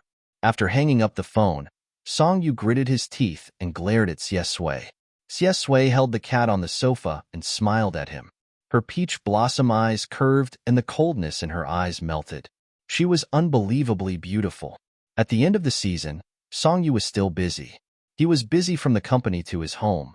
Once, perhaps it was because the weather was too cold, he caught a cold and fell asleep in the study in a daze. He only woke up when Xiesui pushed him. Half asleep, his head hurt and he couldn't open his eyes. He murmured, "What time is it?" 8 o'clock. Her cold and slender hand covered his forehead. Xiesui's cold voice sounded in his ears. He said helplessly, "Are you that tired?" Song Yu's throat was very dry. He was like a child throwing a tantrum. "I'm not going to the hospital." He hated hospitals. Xiesui said, "Okay, I'm not going." Song Yu was confused by the fever, but he still did his duty. "I still have a report to read." Xiesui kissed his eyebrows gently. "I'll read it for you." That kiss was so gentle that he still remembered it when he woke up the next day. His fever almost subsided when he woke up, but his face was still very hot when he woke up. He hurried out of the house and rushed to the company. He was still in a daze when he was in a meeting. When he wanted to start work and turned on his computer, he found that Xiesui had finished his work last night. She replied to all the emails and even sorted out the reports from various departments. The important ones were specifically picked out. It was clear and efficient and saved him a lot of trouble. The secretary was shocked by his efficiency last night, but she still reported to him the schedule. "President Song, there's a charity banquet tonight." "Song Yu, cancel it?" The secretary nodded. "Okay, I'll arrange it now." She was very straightforward. After all, Chairman Song had already explained everything clearly to them. Of course, they would listen to this young master. No one would blame President Song if he ruined the company. Moreover, he was so responsible. Song Yu sat in his office in a daze. He began to recall his feelings for Xiesui. The more he thought about it, the more confused and frightened he became. The sky was dark outside. It was rainy season. Not long after, it started to rain heavily. Song Yu was so annoyed that he wanted to avoid Xiesui. He decided to stay at the Song family's old mansion for the night. However, when he walked to the door, he saw Xiesui holding an umbrella and waiting for him by the car. He stood there like a painting, elegant and distant. His sleeves were rolled up, revealing his cold and white wrist bones. He was wearing an expensive watch and even seemed to be looking down at the time. This face had appeared repeatedly in financial magazines. No one in the company was unfamiliar with it. Everyone was scared silly. When they went downstairs, they almost fell. Song Yu paused in his steps and was about to avoid him. However, a black car suddenly sped over, the wheels splashing white flowers. After it stopped, the car door was suddenly opened. A man in a black suit with a ferocious expression walked out. Chinamo Xiesui. Slamming the car door, the gentle and polite fourth young master of the Qin family seemed to have gone crazy. His eyes were red as he walked forward. "Do you know how long I've been looking for you?" Xiesui's gaze shifted to his face. He smiled faintly and said casually, "Looking for me?" Was he tired of living? Chinamo approached him. He was on the verge of going crazy. "Come back with me now. I won't let the Xie family hurt you." Xiesui smiled and looked behind him. His mocking expression faded a little. He stepped forward with his long legs and walked up the stairs. He tilted his umbrella slightly and said with a smile, "Let's go home." Song Yu said naturally, "Okay." There was a fire in his heart now. Chinamo was drenched in the rain and was in a sorry state. When he saw this scene, he felt as if his heart was being ruthlessly squeezed. His lips were pale. He stared at Song Yu as if he wanted to eat him up. "Song Yu." Thinking of those rumors, Song Yu's lips curled up mockingly. "Young Master Qin, why are you blocking my company's entrance?" Qin Mo's eyes were red, but he looked at Xiesui. He was so angry that he spoke without thinking. "You disappeared for the past few months with Song Yu? Aren't you very noble and capable?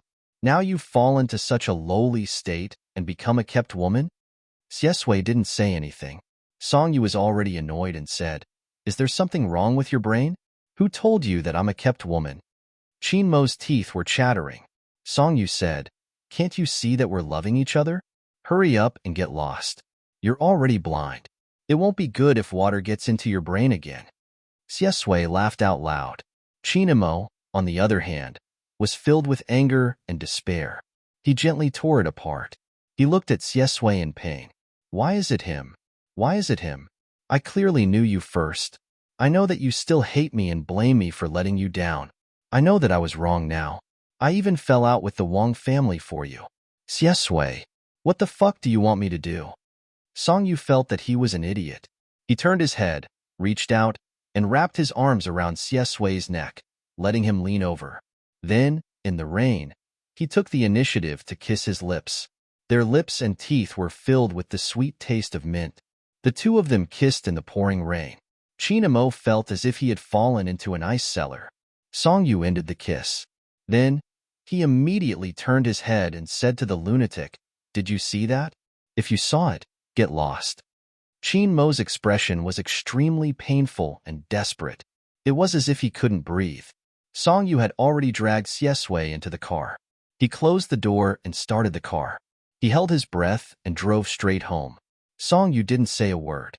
Xiesui was also silent. After entering the elevator, Song Yu wanted to explain. He stared at the changing floor number and didn't look away. "I was acting for him just now. I don't want him to pester you anymore." Xiesui, what did you act for?" Song Yu, "Just acting as lovers." Xiesui turned her head, her eyes rippling with laughter. She said slowly, "Act? Haven't we always been lovers?" Song Yu turned his head in shock. A wave of heat rushed to his head, and his mind went blank. Ding! The elevator reached the top floor. He walked out as if he was running away. Was Xiesui crazy, or was he crazy? He was probably crazy. The ambiguous atmosphere was as thin as a piece of paper, but no one dared to expose it. These days at home, they had been communicating as usual. Xiesui also acted very naturally, as if she was patiently tolerating him. Song Yu was confused. For this reason, he even asked Song Weiniang, who was on their honeymoon, to explain the situation. Song Weiniang couldn't help laughing. "She's already living in your house. What else can we be if we're not lovers? Don't think so much. Go to her room tonight and make this relationship official. Songyu. Forget it. When the company was on vacation, Songyu proposed to Xiesui to go to Jing City. In fact, when he asked this question, his whole heart was anxious. He wanted to know more about Xiesui, but he also knew that Xiesui's childhood was not good. Jing City might be a nightmarish memory. He looked at Xiesui tentatively, but met a pair of dark and smiling eyes. The man opposite him smiled and said, "Okay." Songyu's lips curled up in delight. He followed Xiesui's life, from Lianyun Street to No. 1 Middle School in Jing City. No. 1 Middle School had renovated the school gate, and the outer wall had been repainted to cover the old graffiti. Xiesui's former classroom had been abandoned, but there was nothing worth remembering in each place. Sometimes when Songyu walked through the playground, he seemed to see the silent, lonely, and always alone teenager more than 10 years ago. His grandmother's house was in Jing City. After a day of living, his grandmother was so excited that her eyes turned red. After a while, she smiled and wiped her tears and invited them in. In the summer of Jing City, the days were hot and dry, and the nights were cool. Grandma was getting on in years, so she liked to watch operas. While they were waiting for dinner, the TV was playing Lock and Chilin Pouch. It was melodious and long. Songyu sat on the sofa and stared blankly for a long time.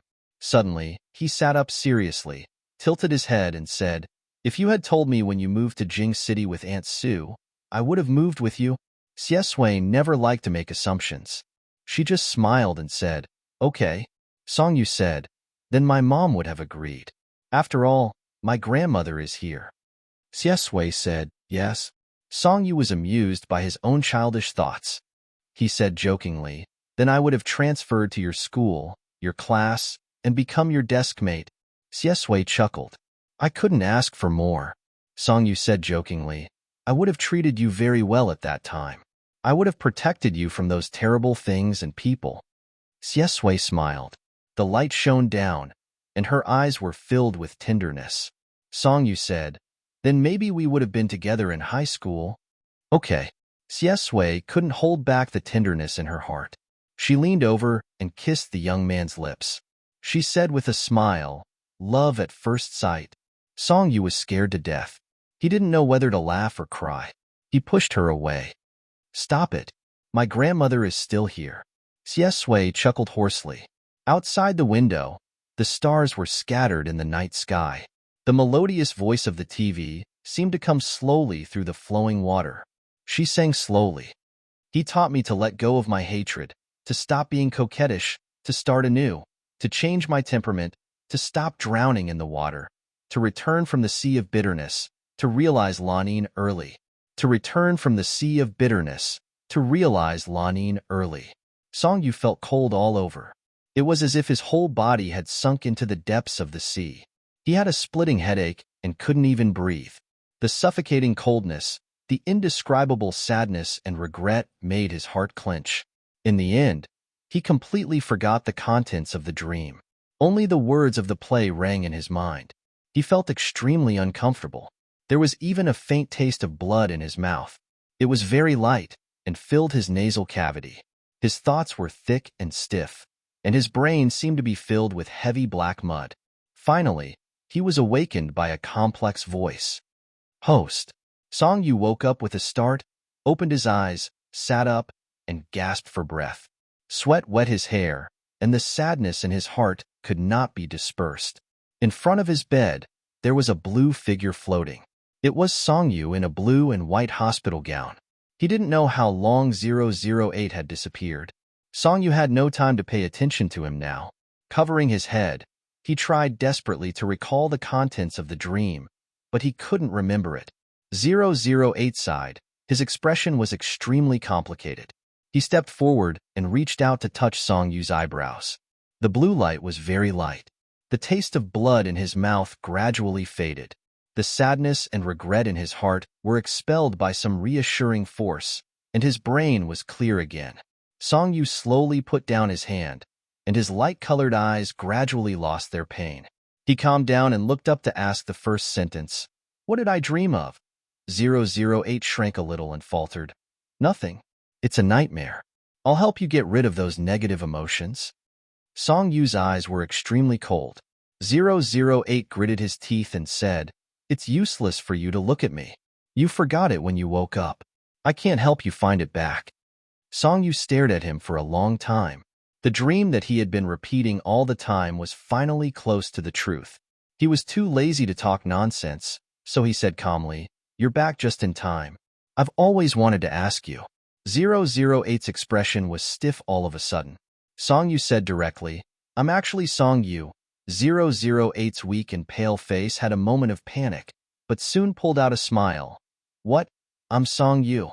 Song Yu's mood was extremely bad. He sneered, "Fake goods, don't pretend." 008 was in a hurry. "Host, how can you have such an idea? Don't you remember Song Lan? Have you forgotten your family and your memories in your last life? And it's clear that you came in after reading a book. This is the world in the book. How can you be Song Yu?" "Song Yu, don't. Your acting is really bad." Song Yu stared at it coldly. "If you don't tell me the truth, I'll go to Xiesui now." 008 heard the two words Xiesui and got angry. The blue light around him exploded violently twice. "What's the difference between this and a showdown? What have you done during the time I was away? The protagonist must know that you are Song Yu, the Song Yu in a city. I told you not to get close to Xiesui. That's for your own good. What are you doing?" Song Yu raised his eyebrows. I'm good?" There's nothing wrong with his brain. 008 was so angry that he almost turned around. "Alas, how can you? How did you get to this point again?" "Forget it," he said to Song Yu dejectedly. "Why do you think I was gone for so long? It's all because of you. I don't know how to deal with the main god.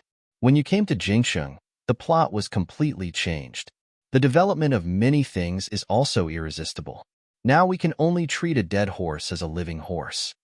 Song Yu pulled his lower lip corner. "Speak human language." 008 almost begged. His expression, collapsed and helpless. "As long as you don't get together with Xiesui." "Song Yu." 008's trip back was even more stupid.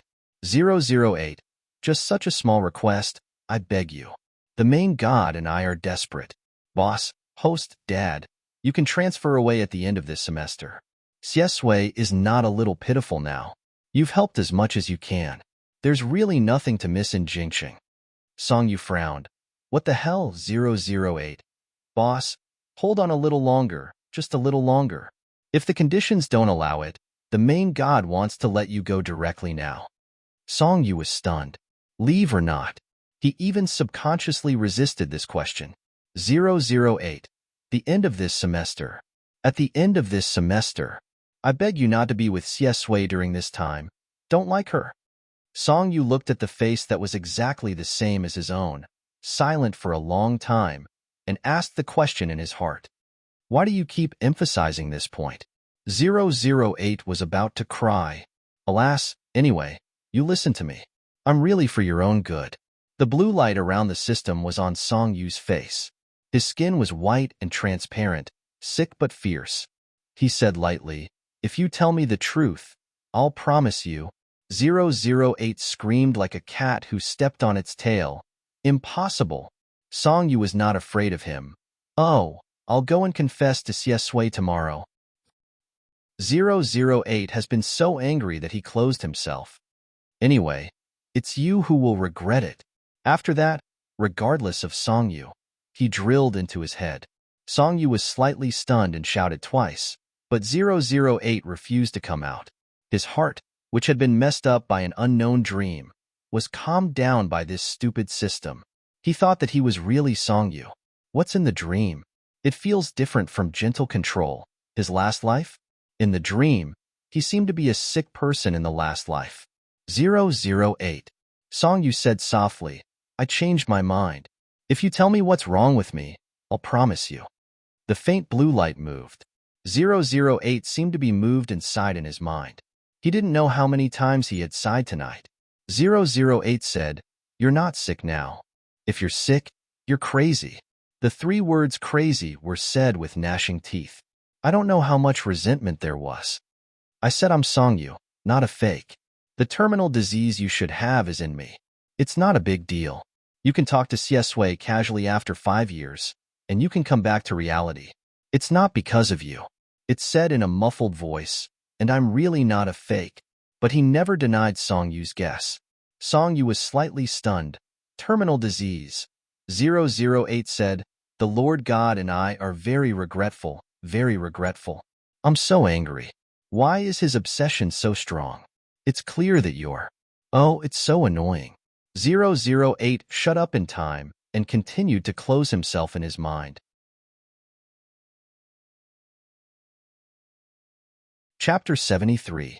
008 didn't say anything after he went in. Song Yu shouted for a long time, but it didn't respond. Song Yu rubbed his temples tiredly. He guessed that 008 was probably really autistic. He was so stupid. He might have been scolded a lot by the God King he mentioned, and then he would be angered by him when he came back. The corners of his mouth twitched speechlessly. He had been woken up in the middle of the night and had such a conversation with 008. He had completely forgotten the dream he had before and couldn't remember anything. The negative emotions were absorbed, and Song Yu felt sleepy again. He wiped the corners of his eyes, and the coolness from his fingertips stunned him. It was wet. Song Yu's eyes widened slightly. What? He was scared to tears by a nightmare. However, he was scared to tears by a nightmare in the middle of the night, and he was dragged to a haunted house during the day. How miserable. When they gathered at the school gate, Song Yu looked like he hadn't woken up yet again. He was wearing jeans and a white t-shirt. His eyelids were drooping, and his mouth was twitching. His whole body was filled with an aura of, I'm so sleepy, don't bother me. Then, Old Chung patted him hard on the shoulder. Song Yu, what's wrong with you? Did you stay up all night last night? Cheer up. Young people should act like young people. Be spirited. Come, smile at the sun. With one slap, he shattered his image of a school bully that kept people away. Song Yu gave a fake smile and tugged at the corner of his lips. Old Chung was very satisfied. The people in class 1 held back their laughter. After getting into the car, Song Yu sat in the second-to-last row on the right, while Ma Xiaoding and Shi Bowen sat in the last row. Sitting directly behind him, Ma Xiaoding held a small peachwood sword in his hand and waved it. He said, I heard that in The Bride in the Coffin, there will be a scene where a group of ghosts will pounce on me. Let me be prepared first. Oh, rich, strong, democratic, civilized, and harmonious. Brother Yu, I'll protect you. Song Yu was so sleepy that he yawned and said lazily to Yang Yang, you're quite awesome. You're superstitious under socialism. Ma Xiaoding held the peachwood sword. Isn't this double insurance? Shi Bowen tilted his head and asked, the haunted house is fake. What are you afraid of? Ma Xiaoding began to scare herself again. Do you know that the theme of The Bride in the Coffin is actually from a true story? And I heard that the name of the heroine has not changed. What was his name? It's something that connects life and death, so the evil spirit of the bride might have been attracted to it. What's real is fake, and what's fake is real. You think it's a staff member, but even if you tear off the mask, it's still a pale face. The girl next to her covered her ears in fright and began to curse.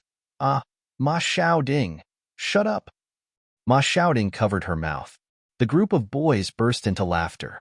Song Yu opened the window a little, and the wind outside blew in, dispelling some of his sleepiness. The noise and laughter in the car pulled him back from the strange feeling he had yesterday. In fact, he is a natural rebel. The more 008 emphasizes not to like Siesue, the more curious he is. Why? What would happen if you fell in love with someone? Heaven falling and earth rending? The world collapsing?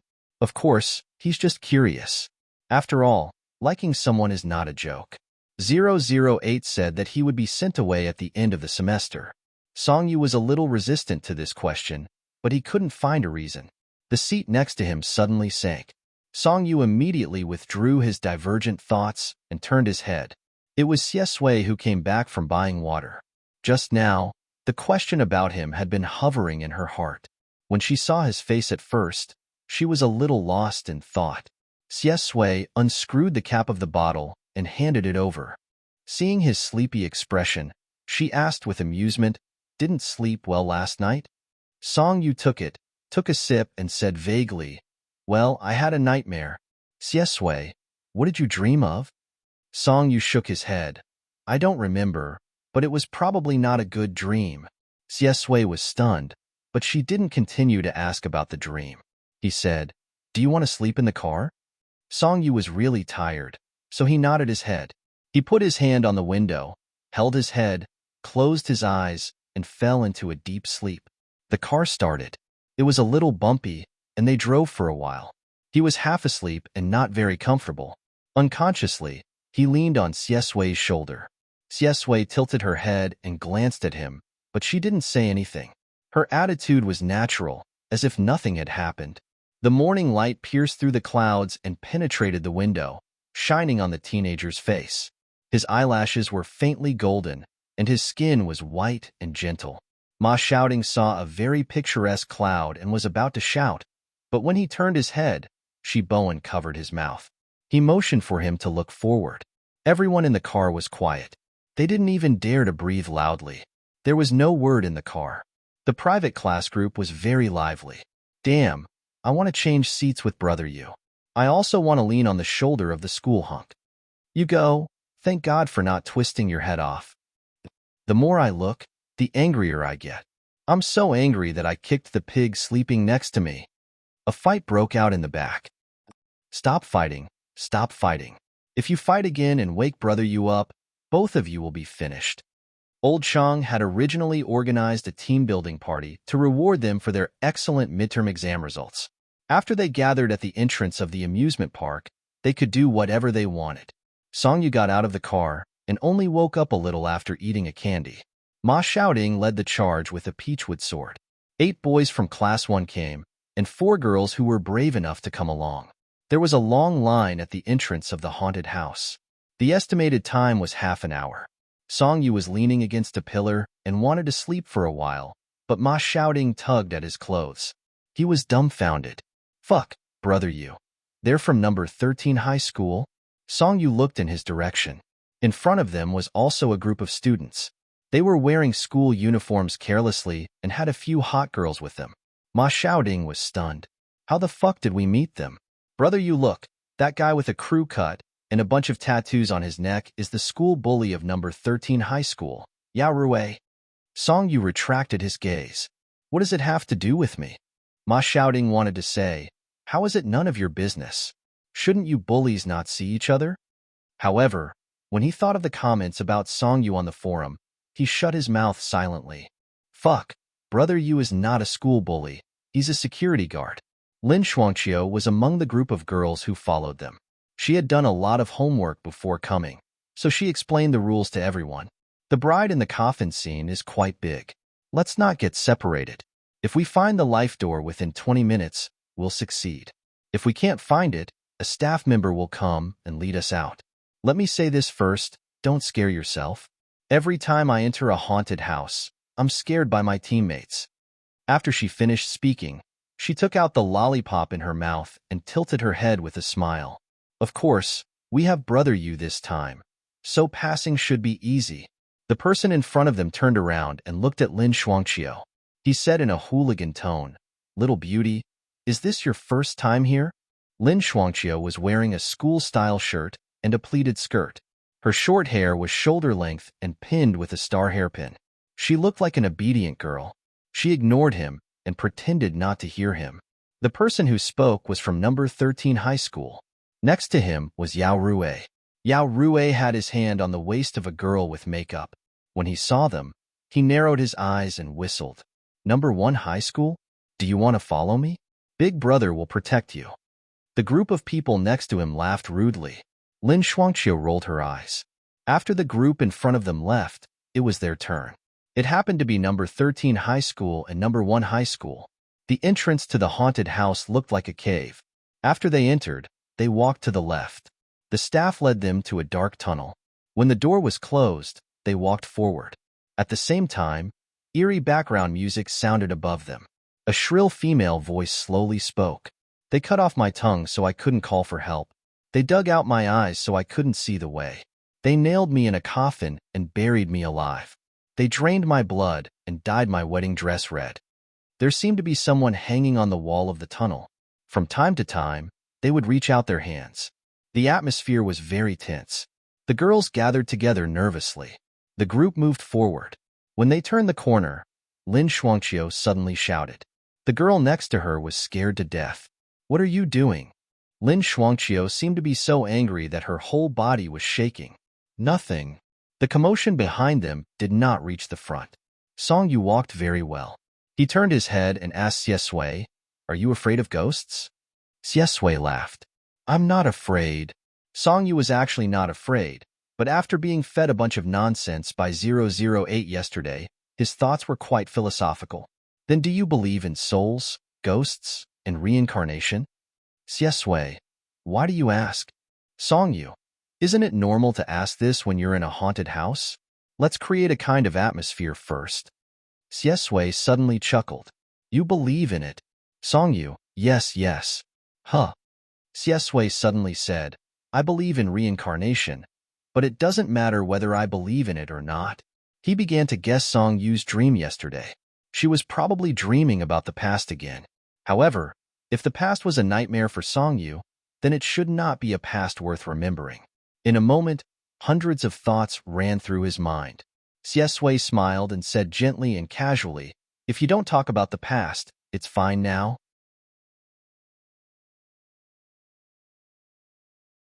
Chapter 74. When Song Yu heard his words, he froze in the dark. The unhappiness and depression that had been stuck in his heart since last night were cleared at this moment. Breathing in the fresh air, he felt his soul become lighter. Song Yu slowly smiled. "Yes, you're right. He didn't admonish him in the past, but now is good. As for whether he could go back or not, he would talk about it when the time came." The bride in the coffin was a gimmick, but in reality, it was just a few rooms and corridors that formed a maze. Song Yu strode in front, only wanting to go back to sleep early. He pushed open a door, ignored the bloody fake head that suddenly fell from the beam, and brushed it aside with her hair. He looked around and said, "This should be the bridal chamber." There were red candles on the table, and the word happiness was pasted on the window.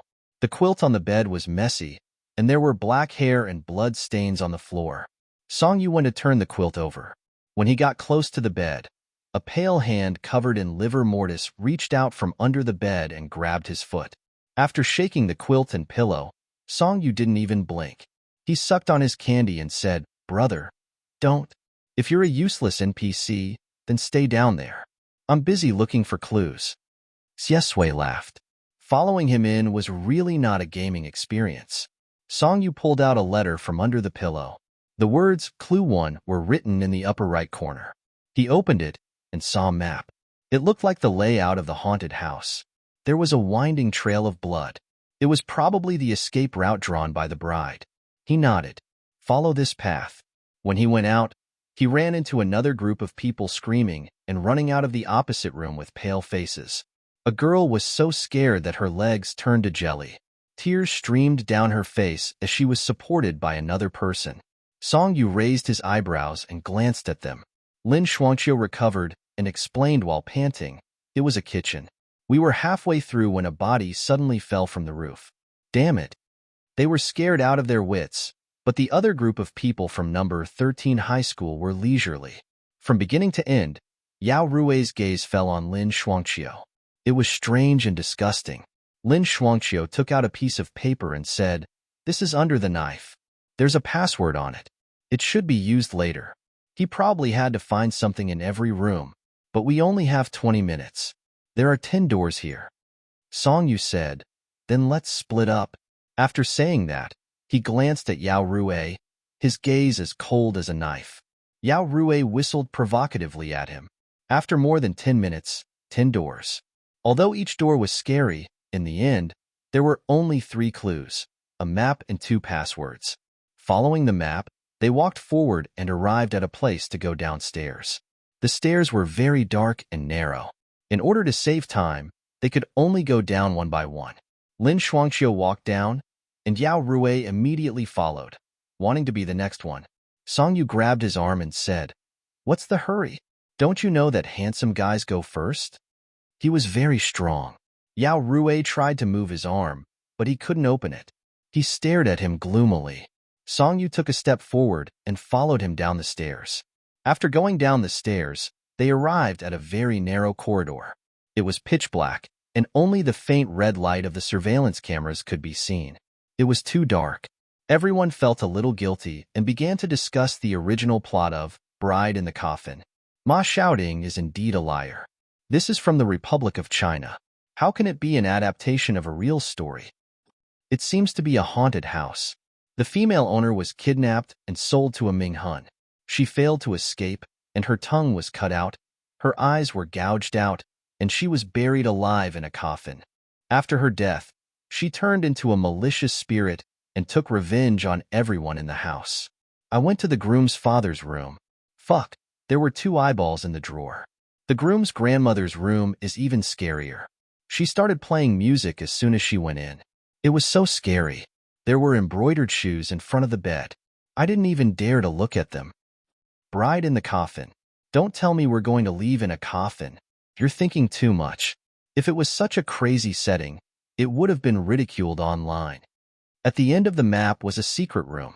However, it was decorated like a lonely grave in the wilderness. The ground was covered in mud, and there was a grave in the middle of the room. The light was dim, and the scene was quite eerie. This should be the last step. The ghost bride is probably in the grave. Let's find out where we can use the clues. Lin Shuangqiu didn't want to stay here any longer. He said, let's split up and search. There's bound to be a trap. Song-yu studied the tombstone and guessed, will this grave crack open and the ghost crawl out? Xie Sui followed him from the beginning to the end. She smiled faintly. However, her gaze suddenly froze when she saw him standing in front of the grave. The young man was half squatting. His side profile was gentle and fair, and his eyelashes were curled slightly. In front of him was a cold tombstone. Song-yu reached out and placed his hand on the tombstone. He raised his head, and his light-colored eyes were filled with confusion and contemplation. Xie Sui looked at him in a daze. She suddenly felt a sharp pain in her brain. It was as if a bolt of lightning had struck her heart. After the pain of tearing her soul apart, there were traces of charred blood, black rain, green grass, a cemetery, and fresh flowers. The young man, who was half kneeling, kissed the cold tombstone. Despair, darkness, and madness. All kinds of negative emotions drowned him like a tide. He steadied himself so that he didn't bend over in pain. Song-yu suddenly cried out in joy, "Come and look." The words on it seemed to be the key. Lin Shuangqiu was the first to run over. He held the password in his hand and compared it. Ah, yes. Count to 9. There are 9 lines of words here. We should press it. After pressing it, the mechanism in the secret room began to rumble. A square opening appeared on the wall. It was big enough for a person to crawl out. It's out, it's out. Everyone quickly gathered around. Song-yu walked to Xie Sui's side. However, he found that there was something wrong with his expression. He was so pale that it was a little scary. Song-yu was stunned. Xie Sui, what's wrong with you? Are you scared? Xie Sui's head was in pain. His heart was cold and empty. He only came back to his senses when he heard Song-yu's voice. Are you really scared? Song-yu was shocked and asked cautiously. Xie Sui thought for a long time. Then, he smiled and said, yes. Song-yu seemed to have discovered a new world. So you're afraid of ghosts? Yes, let me lean on you. Xie Sui gently hugged Song-yu. Song-yu was a little stunned. Finally, he saw that he was pitiful and allowed him. Are you that scared? The young man's waist was thin and straight. He had just eaten candy, so the mint smell on him was very cold. He leaned his head on Song-yu's shoulder, closed his slightly red eyes, and chuckled. I'm very scared. Song-yu didn't say anything. Suddenly, the group of people at the exit screamed loudly. They were so scared that their hearts and lungs were torn apart. The passage was not the exit. It was the most terrifying part of the bride in the coffin. You thought it was over and crawled in, but at the end of the passage was a woman with disheveled hair and bloodshot eyes. She rushed over crazily and let out a broken scream. Xie Sui suddenly hugged him tightly. His arms were extremely strong and refused to let go. Song-yu scolded the group of people for being timid. At the same time, he found it funny and a little naughty. Little Xie, don't panic. Brother Yu will protect you. In the sealed secret room, the men and women were scared and panicked. Fear was contagious. Xie Sui felt as if he had fallen into a cold, deep sea. Perhaps it was his instinct to think calmly. Even if his fingertips were trembling from the pain, just now, and he was desperate to the point of madness. In their minds, they could still calmly make judgments their previous lives, as expected, were not worth remembering. To Song Yu was a nightmare. To him was hell. Song Yu couldn't help laughing. How could this person be so scared? He said, Brother Yu, here's a candy for you. Don't be afraid. He took out a mint candy from his pocket, tore it open, and stuffed it directly into Xie Sui's mouth. Xie Sui smiled with red eyes. She stared deeply at him and gently bit the candy. It was more like kissing his fingertips. It was warm, alive, and real. The deep sea split, and the sky shone in. The bride crawled to the exit and stopped moving. She stretched out her hands and desperately grabbed the air. Together with her face, she looked crazy and strange. Everyone hid far away. A girl was so scared that she cried and sobbed. This is fake. There are 2 clues. There's one more. Hurry up and look for it. A boy said, I found that clue in the room of the bride's grandmother. It was blank. If the word clue wasn't written, I wouldn't know it was a clue. Ma Shouting hugged his peachwood sword and trembled. He was so angry that he was about to die. So it was a female ghost. Damn it. I was scared to death. Song Yu saw that Xie Sui had calmed down and walked over to join the discussion.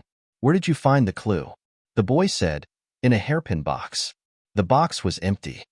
Song Yu looked at the female ghost who stuck half of her body out of the wall and performed her duty. The corner of his mouth twitched. That's it. The 2 clues should be connected. Isn't there a hairpin on her head? Just take it off. Everyone looked at the green-faced female ghost with fangs in horror. She even opened her mouth to them. Her mouth was black. The girls took a step back. Finally, a boy hesitated. He reached out his hand and withdrew it halfway. He turned back and cried. Will she bite me? Song Yu held his forehead and pulled him away. He ignored the female ghost's waving hands and pulled the hairpin out of her messy hair. The moment the hairpin returned to his hand, the female ghost stopped moving. The female ghost stopped moving. Her acting was very realistic, and her body was stiff. Everyone was afraid that she was so powerful that they quietly hid to the side. However, she just crawled back little by little.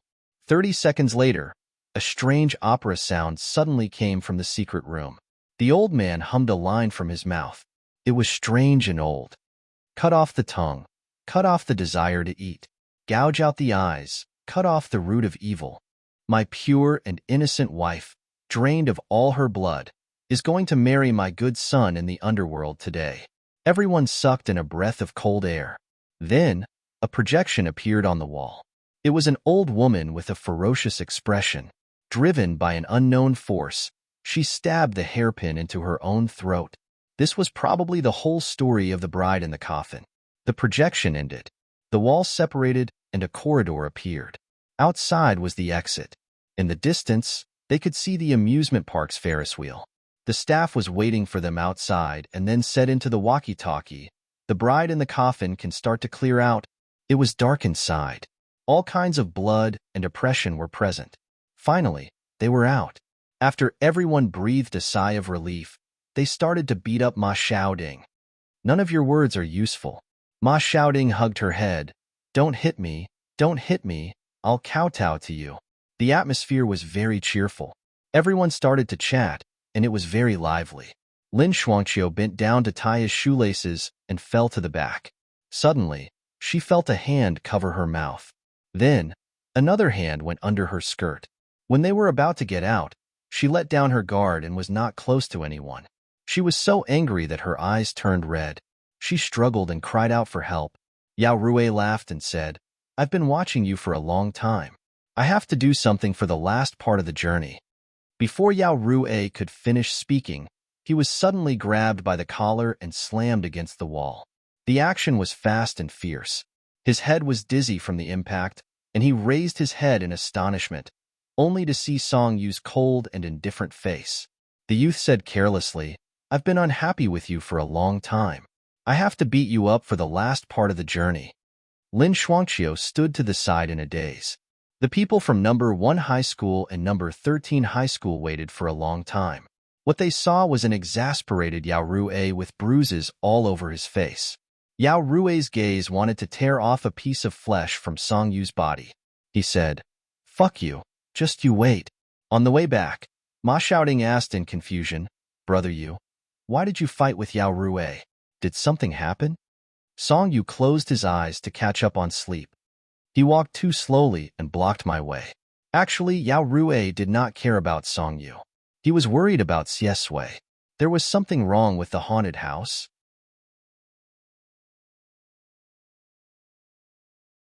Chapter 75. Song Yu had been worried about Xie Sui's condition. He was absent-minded when he went back for dinner that night. He picked up some vegetables with his chopsticks and put them in his mouth. He chewed for half a minute and didn't take much of the rice.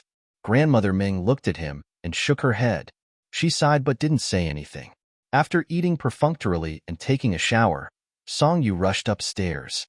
When he returned to his room, the first thing he did was to send a message to Xie Sui. A bunch of words came out. "Song Yu, are you okay? Song Yu, the more I think about your condition during the day, the more I feel that something is wrong. Are you possessed?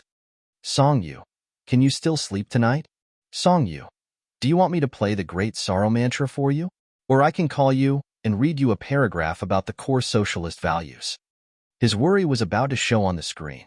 It was completely different from the way he used to express his concern. Sure enough, he treated his deskmate differently. When Xie Sui received the message, she was clearing the emails. They were all about the Song family. Back then, she had gone through a lot of trouble to get the documents to investigate Song Yu. But now, it seemed that there was no need. She lowered her eyes and looked at the phone screen. Xie Sui replied with a short line of words. "Xie Sui, I'm fine." Song Yu didn't believe it. She was so scared in the haunted house that it was like she had lost her soul. It would be strange if she was fine. He continued to express his concern. "Song Yu, don't be shy. We're close. I won't tell anyone that you're afraid of ghosts." Xie Sui smiled. Then, she made a call. Song Yu's phone suddenly vibrated. He was so scared that he sat up in bed. After being stunned for a moment, he picked up the call. Xie Sui's voice came through the phone. It was cold and magnetic. "Song Yu." Song Yu's heart skipped a beat. After remembering his purpose, he sat up straight. She immediately sat up straight. Yes. How are you?" Xie Sui chuckled and asked, "Are you that worried about me?" Song Yu, "Yeah, there was something wrong with you at that time. I think you're going to have a nightmare tonight." Xie Sui leaned back in her chair with the mouse in her other hand. She stopped at a photo. It was a picture of Song Yu when she was young. Even if she made a ferocious face in front of the camera, she was still unbelievably cute. A hint of a smile appeared in his dark eyes. "That's true. I'm afraid I won't be able to sleep tonight." Song Yu gave him an idea. "When do you usually sleep? I can recite the scriptures for you. You can hang up after you fall asleep." Xie Sui couldn't help laughing. "Are you sure?" Listening to Song Yu's voice, he probably couldn't sleep all night. "Song Yu, of course. What do you want to hear? I'll go and do it for you. The Diamond Sutra or the core values of socialism." Xie Sui smiled and said lightly, "Recite the Lagrange mean value theorem." "Song Yu? Question mark.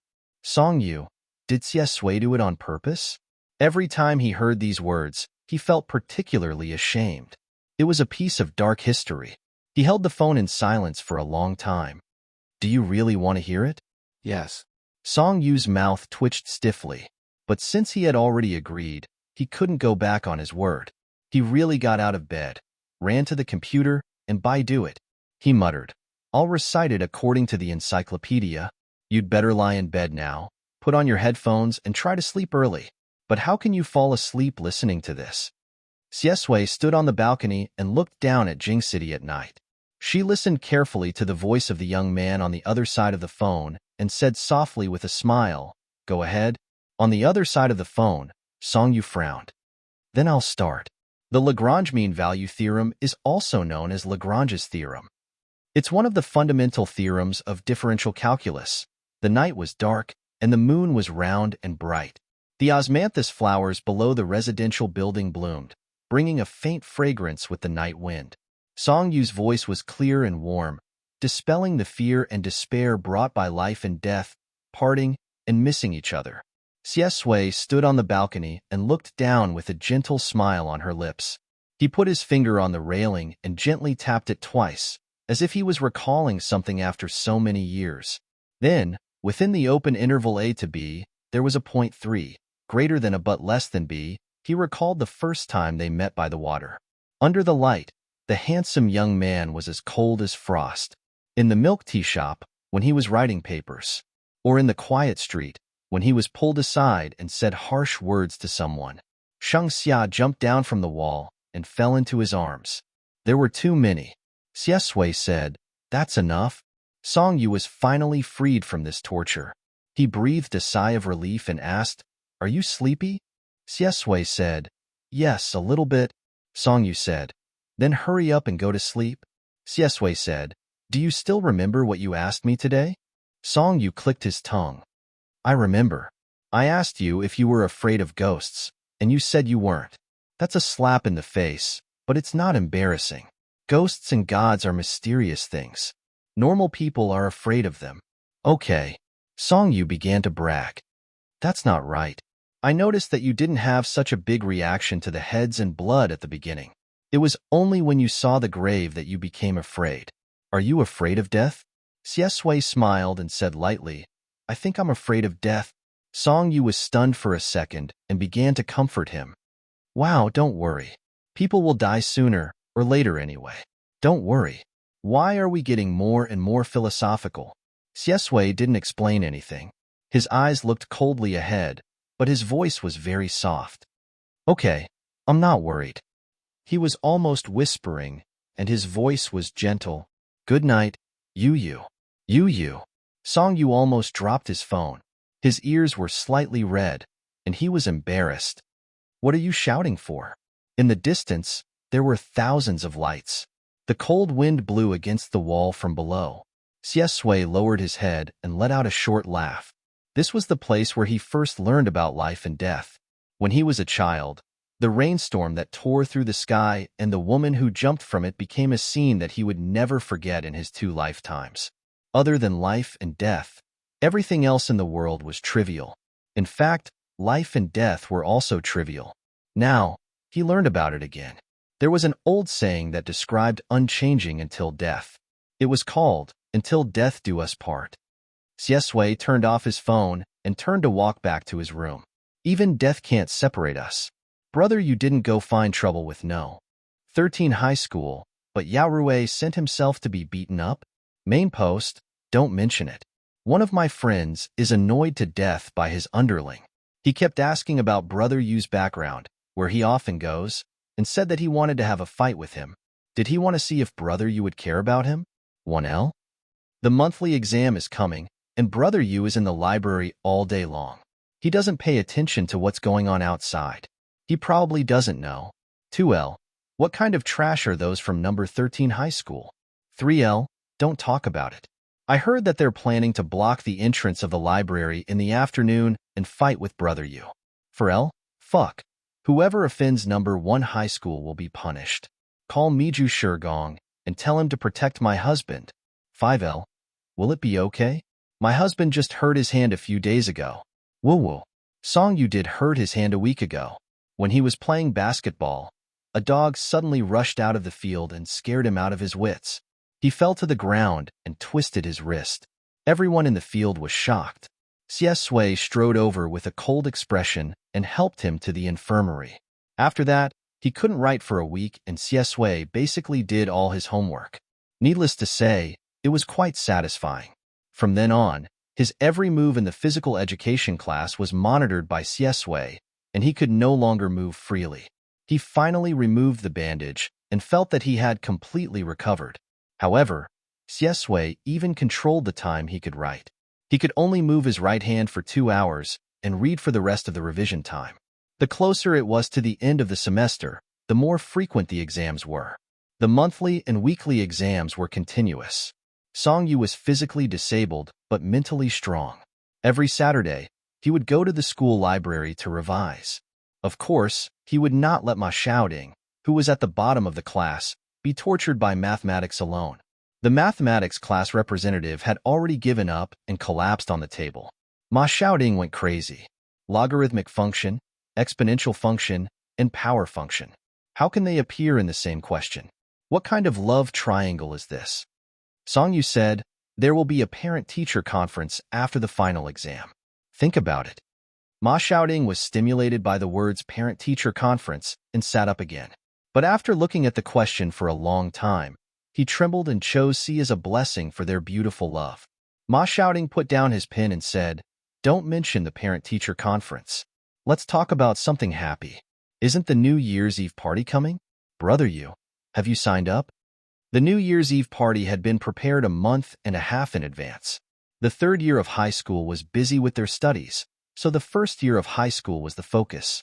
In addition to the compulsory performance of each class, they were also allowed to choose 2 or 3 students to perform. Song Yu twirled his pen and sneered. Why do you want me to participate in everything? Although I'm really outstanding, I still have to restrain myself and give the other boys a way out. Ma Xiaoding said, what is our class performing? The Literature and Arts Committee said it's a play. Heavens, I've been acting as Snow White since kindergarten. Can we do the Calabash Brothers this time? There are also 7 little brats. It's enough to make up the numbers. I can make a cameo appearance as a grandfather. This way, I'll have 7 more grandchildren. Song Yu laughed and scolded, in your dreams. They were chatting when suddenly, one of Ma Xiaoding's underlings ran in. His shout scared everyone in the reading room. Brother Yu, something bad has happened. Song Yu, what kind of rubbish is this? The underling said, there's a group of people outside the library. Number 13 high school. They're blocking the entrance and won't leave. They said that if you don't leave today, no one can leave. Song Yu, where's the teacher? The underling said, fuck, they've already calculated it. It's a Saturday. This place is far from the security room, so no one knows. Yao Rui even said that he'll beat you up if you come to number 1 high school today.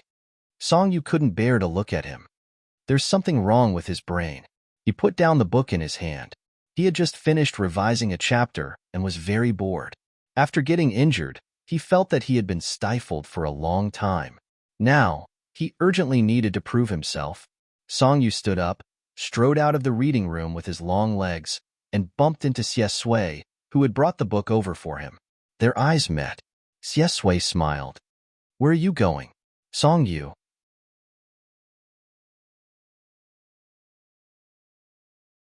Chapter 76. Ma Xiaoding was about to say something. Song Yu had been tricked by him for so long that he knew what kind of person he was. He directly grabbed his shoulders and pulled him back, cutting off his unfinished words. Ma Xiaoding was forced to step back. He silently swallowed the words go out and beat up your son and stood at the back. Song Yu changed his attitude and lied through his teeth. I didn't go anywhere. I just went out to use the toilet. Xie Sui looked at him lightly. You need to bring someone with you to the toilet? Song Yu grabbed Ma Xiaoding's clothes and urged him with his eyes. Tell Xie Sui, are you afraid to go to the toilet alone after coming back from the haunted house? Ma Xiaoding wanted to vomit blood, but he could only nod frantically. Yes, yes, yes, I'm scared to death. Xie Sui stared at him for a while and suddenly said with a smile, what a coincidence. I don't dare either. Xie Sui, let's go together. Song Yu.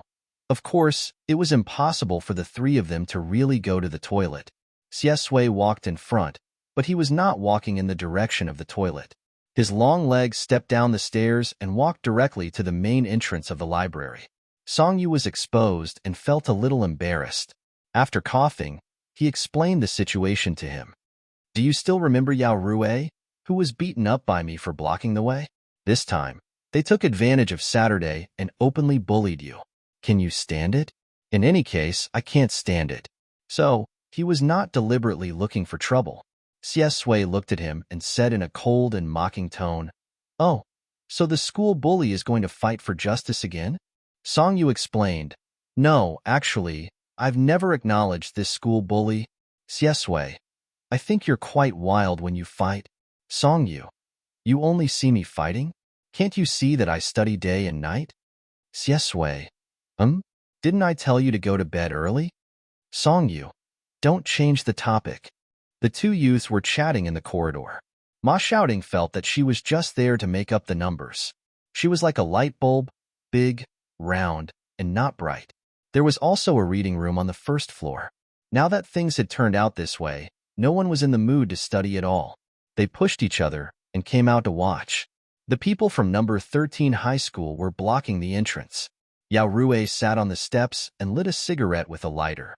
The sky was gray, and the red light from the cigarette but was very conspicuous. The person next to him looked around. Brother Rui, what if Song Yu doesn't come out? Yao Rui blew out a smoke ring and stood up. His face was full of ruthlessness. Then let's go in and drag him out. The design of the first floor of number 1 middle school's library was very simple. It was separated from the main hall, and the entrance faced the stairs. When Yao Rui and the others walked in, Song Yu and Xiesui happened to come down. The two groups of people collided. The smell of gunpowder was strong. The group of people from number 1 middle school who were watching from the side gasped.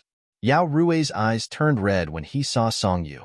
He threw the cigarette between his fingers on the ground and stepped on it to extinguish it. He almost said through gritted teeth, Song Yu, you can hide for a while, but you can't hide forever. Let's settle the score from last time now. Song Yu didn't say anything. Xiesui had already spoken. She looked at the people from number 13 high school coldly and raised her chin. Let's just go out. The people who came out to watch instantly gasped again. What was Godxie doing? His boyfriend's hand was injured, so he came to teach him a lesson? Song Yu silently swallowed the harsh words that were about to come out of his mouth. He looked at Yao Rui with some sympathy. It was okay for him to do it, but when Xiesui did it, she was really ruthless. However, Yao Rui didn't notice it and said arrogantly, I'm talking to Song Yu. Who are you to him? Who are you to talk? Xiesui smiled. His friend. Many girls in the crowd covered their faces and silently added the word male to his name. His boyfriend. The corners of Song Yu's mouth twitched, and there was a trace of pity in his eyes. A scumbag was about to die, but his words were also domineering. He lit a candle for this brother. It turned out that Song Yu's candle was lit correctly. That afternoon, everyone in number 1 high school was dumbfounded as they watched their school hunk, who was aloof and ascetic, fight. And he fought valiantly and handsomely. After all, Song Yu was sitting on the wall and saw him fight against 10 people alone. He wasn't surprised at the scene at all. When he saw Yao Rui being pressed to the ground and beaten up, he felt relieved and supported him. 666. When he saw a group of people from number 13 high school fall to the ground, he applauded and praised sincerely. Nice. There were screams in the library. The onlookers in number 1 high school were roughly divided into 3 categories. There was a group of good students who were worried sick. Why isn't Miju here yet? The hooligans from the neighboring school are causing trouble. Is there anyone who cares? I'm dying of anxiety. There was a group of people who were infatuated by Xiesui's handsomeness. They clutched their chests. I'm going to be fucking cuckolded tonight, brother Yu. There was a group of people who were shocked and praised. Most of them were boys. Fuck, that's awesome. Damn it. Is the first place in the grade like this these days? A foreign student who accompanied his friend to the library to study also sighed. Is this the school bully from your school that you've been telling me about? This fight is so fucking cool. The boy from number 1 high school standing next to him had mixed feelings when he heard this. He shook his head and sighed. No, this is the school bully's deskmate. The student from the neighboring school. Then what about the school bully? The boy from number 1 high school stiffly twitched the corner of his mouth and said, just say nice. The student from the neighboring school. ? After teaching the scumbag a lesson, a group of girls next to them applauded excitedly. Thank you for your hard work. Brother, you've worked hard. Song Yu thought it was fun and also shouted, You've worked hard, you've worked hard. Xiesui glanced at him coldly. After the fight, they had to quickly clear the place. After all, the dean was on his way. A girl next to them reminded them, Brother Yu, you guys should leave quickly. Miju has never been reasonable. If he catches you, you'll be lectured for half a day. Ma shouting also reacted. Yes, brother you. You're now on Miju's blacklist. Even if you didn't do anything, you'll still be punished by him. When Song Yu thought of the dean's flustered and exasperated expression with the loudspeaker, the corners of his mouth twitched helplessly. They had already been studying here for the whole afternoon. It was almost time to go back. He turned his head and said to them, "Then let's disperse.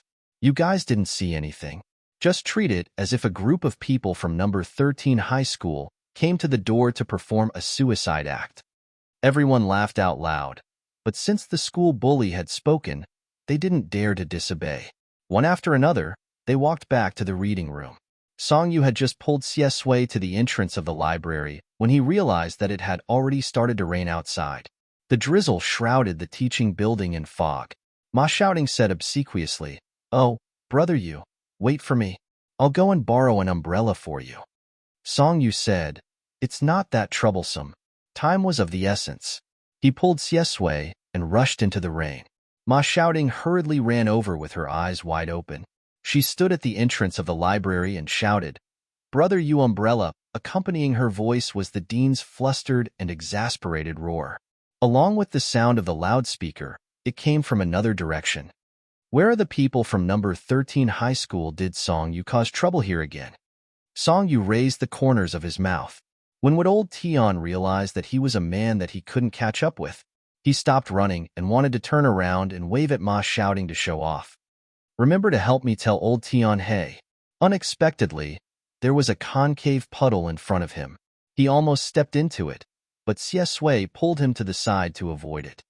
"Song Yu." Xie Sui's voice contained a thin layer of anger in the rain. After stumbling and regaining his balance, Song Yu was still holding Xie Sui's wrist in his hand. The rainwater splashed onto his trousers. Behind them were the irritable dean, the gangsters who had fallen to the ground, and Ma Xiaoding, who was holding an umbrella and gaping in shock. For some reason, the more Song Yu thought about it, the funnier it became. He couldn't help but bend over and laugh. "Ha ha ha ha, amazing." Xie Sui's anger dissipated into helplessness. She felt the warmth of Song Yu's palm on her wrist. The youth's laughter in her ear was like a damp wind, with the smell of soil and grass sweeping into her heart. It brought her back to her real 15-year-old self. In an instant, many emotions melted into the misty rain. Song Yu laughed until his stomach hurt.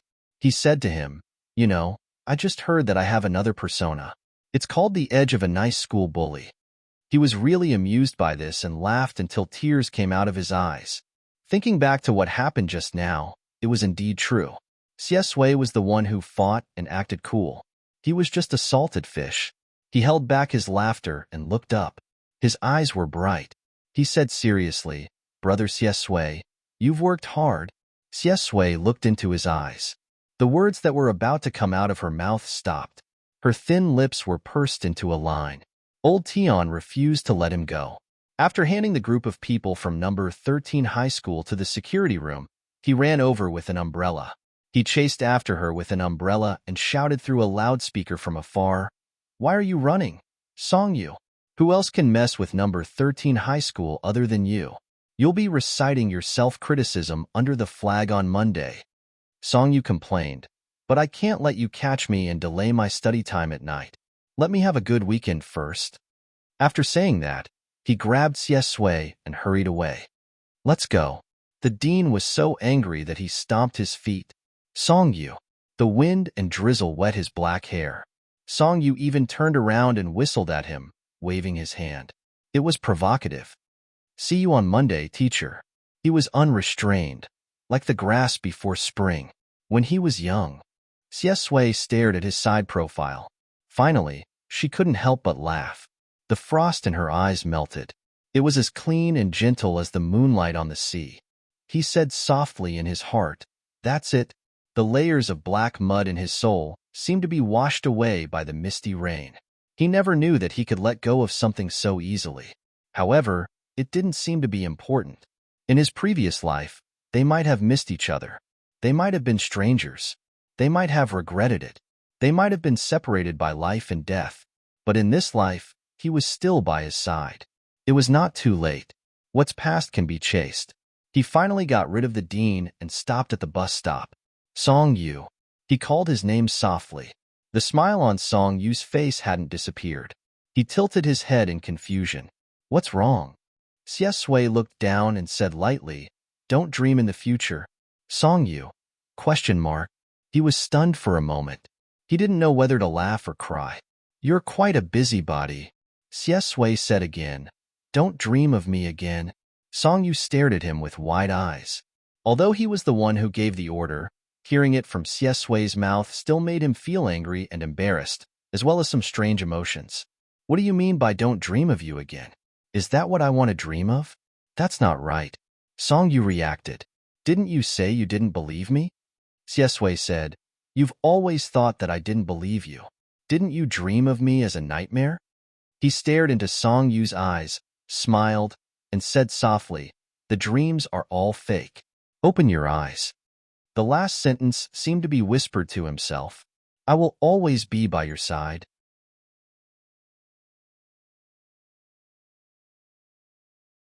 Chapter 77. Xie Sui, you've really refreshed my understanding of the top student in the cohort. Main post. Video, 1L. Handsome is just one word. I'll only say it once. 2L. Amazing. I've been unhappy with the people from number 13 high school for a long time. I was so excited that I wanted to sell my computer to Xie Sui, but the manager stopped me. 3L. Brother you're such a disappointing brother. You're just watching her act cool, and you're criticizing her. 666, and you're shouting so loudly? Your voice is all over the video? I'm so angry. Give up your seat. 4L. HHHHH. Give up your seat to your husband. 99L. After thinking for a long time, I still decided to say something. I'm Xie Sui's junior high school classmate. Actually, Xie Sui has always been very outstanding. She was delayed by rumors during her junior high school years. I'm sorry. Take it as a belated apology. Actually, Song Yu was very sleepy when it rained. It was also very easy for him to dream, but he didn't know if it was because of Xie Sui's words. After drinking a cup of warm milk, he actually had a dreamless night. It was rare for him to wake up the next morning on a rainy day. Since the dean had already said those harsh words, he wouldn't let him off. During the flag raising on Monday, Song Yu yawned and was dragged in front of the whole school. Because he slept too well last night and forgot to write a self-reflection, he could only give an impromptu speech about why he provoked Gao Feng and the others. Song Yu was stunned and said lazily to Yang Yang, do I need a reason for this? Who asked me to be a security guard? I only guarantee the safety of number 1 high school. He was already a famous person, so the audience laughed wildly. It was a good self-reflection, but he made it sound like a concert.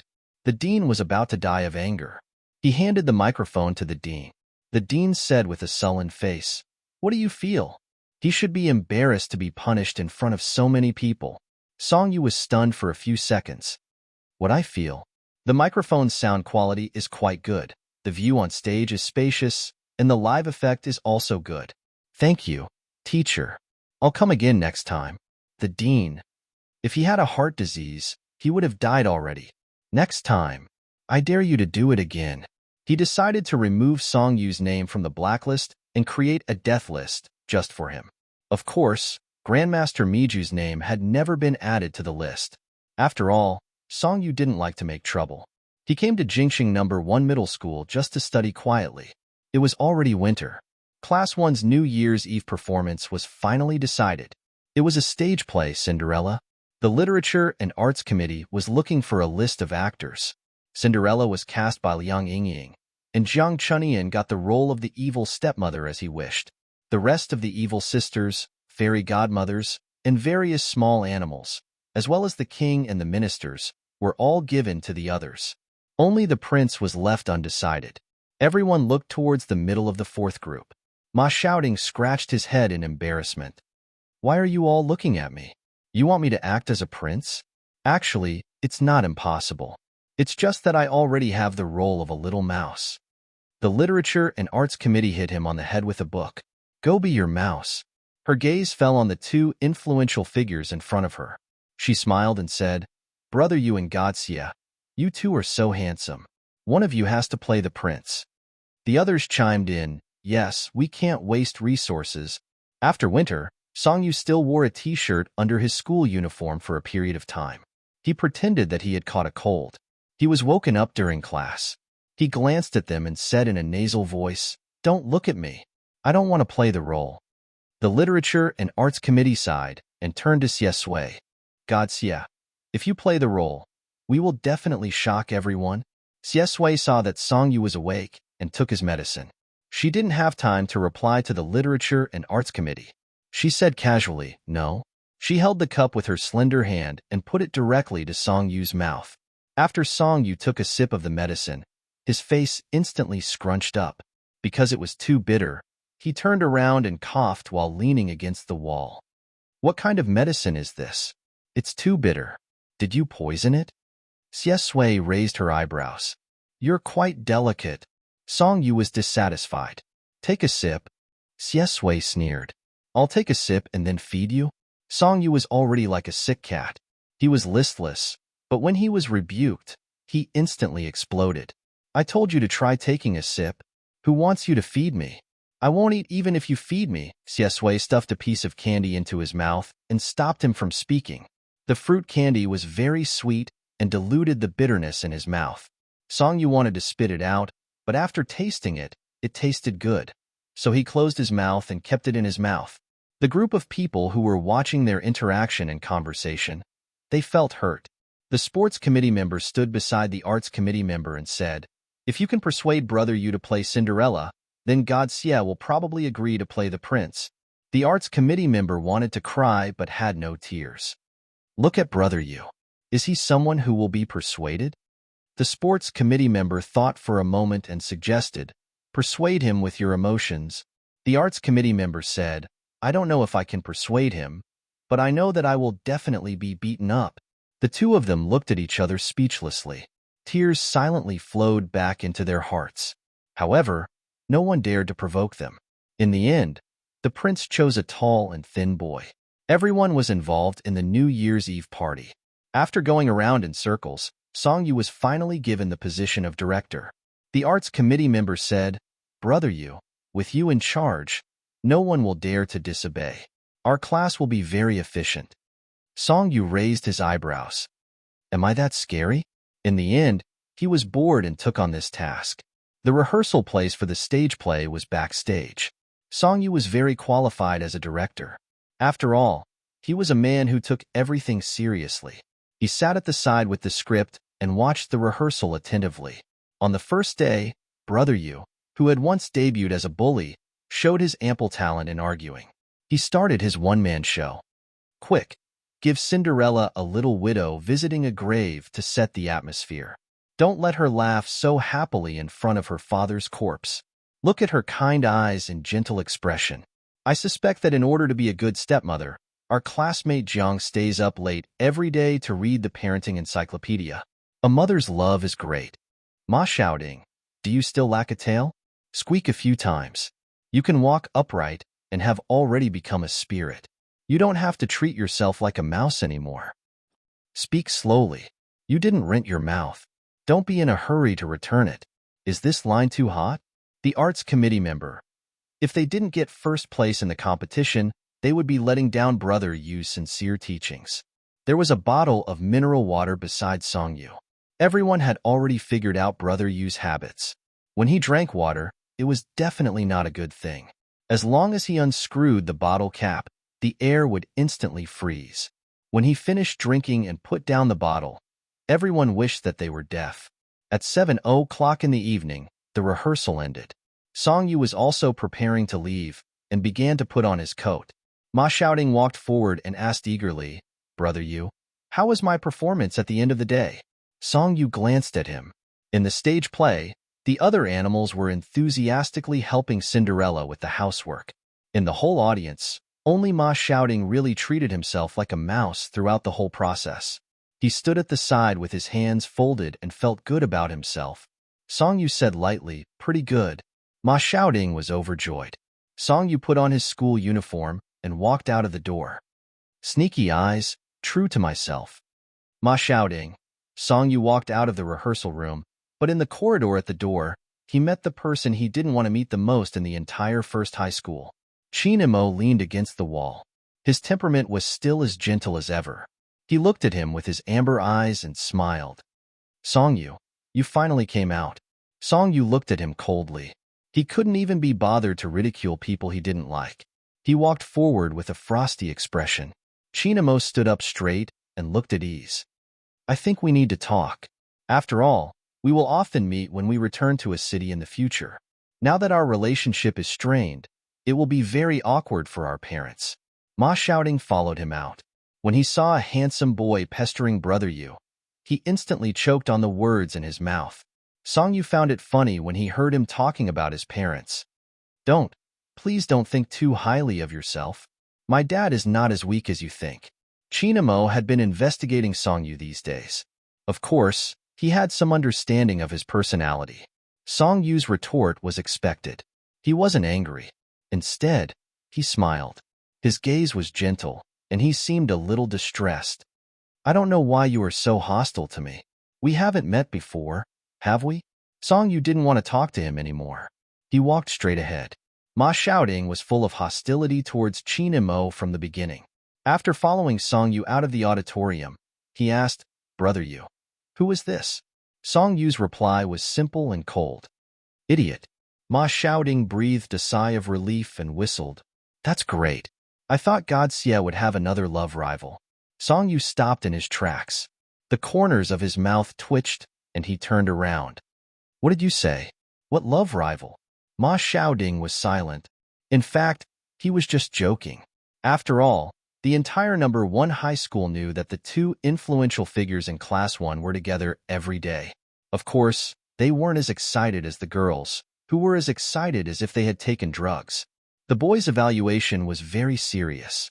In one sentence, Song Yu and Xie Sui look really gay. If they were really gay, the boys in number 1 high school would probably set off firecrackers at the door to commemorate the death of the crush of countless young girls in number 1 high school. Their future girlfriends might be among them. Song Yu said, I don't recommend you say this to me. Don't let Xie Sui hear it. It wasn't easy to make Xie Sui realize that the like wasn't a real like between lovers. He didn't want him to think too much because of the messy rumors. Ma Shouting, ? Did God Xie dislike hearing this? No way. Of course, he still raised his hand and swore. I was wrong, Brother Yu. I won't dare to do it again. I, Brother Yu, am the straightest man in the world. I'm like a telephone pole. Song Yu.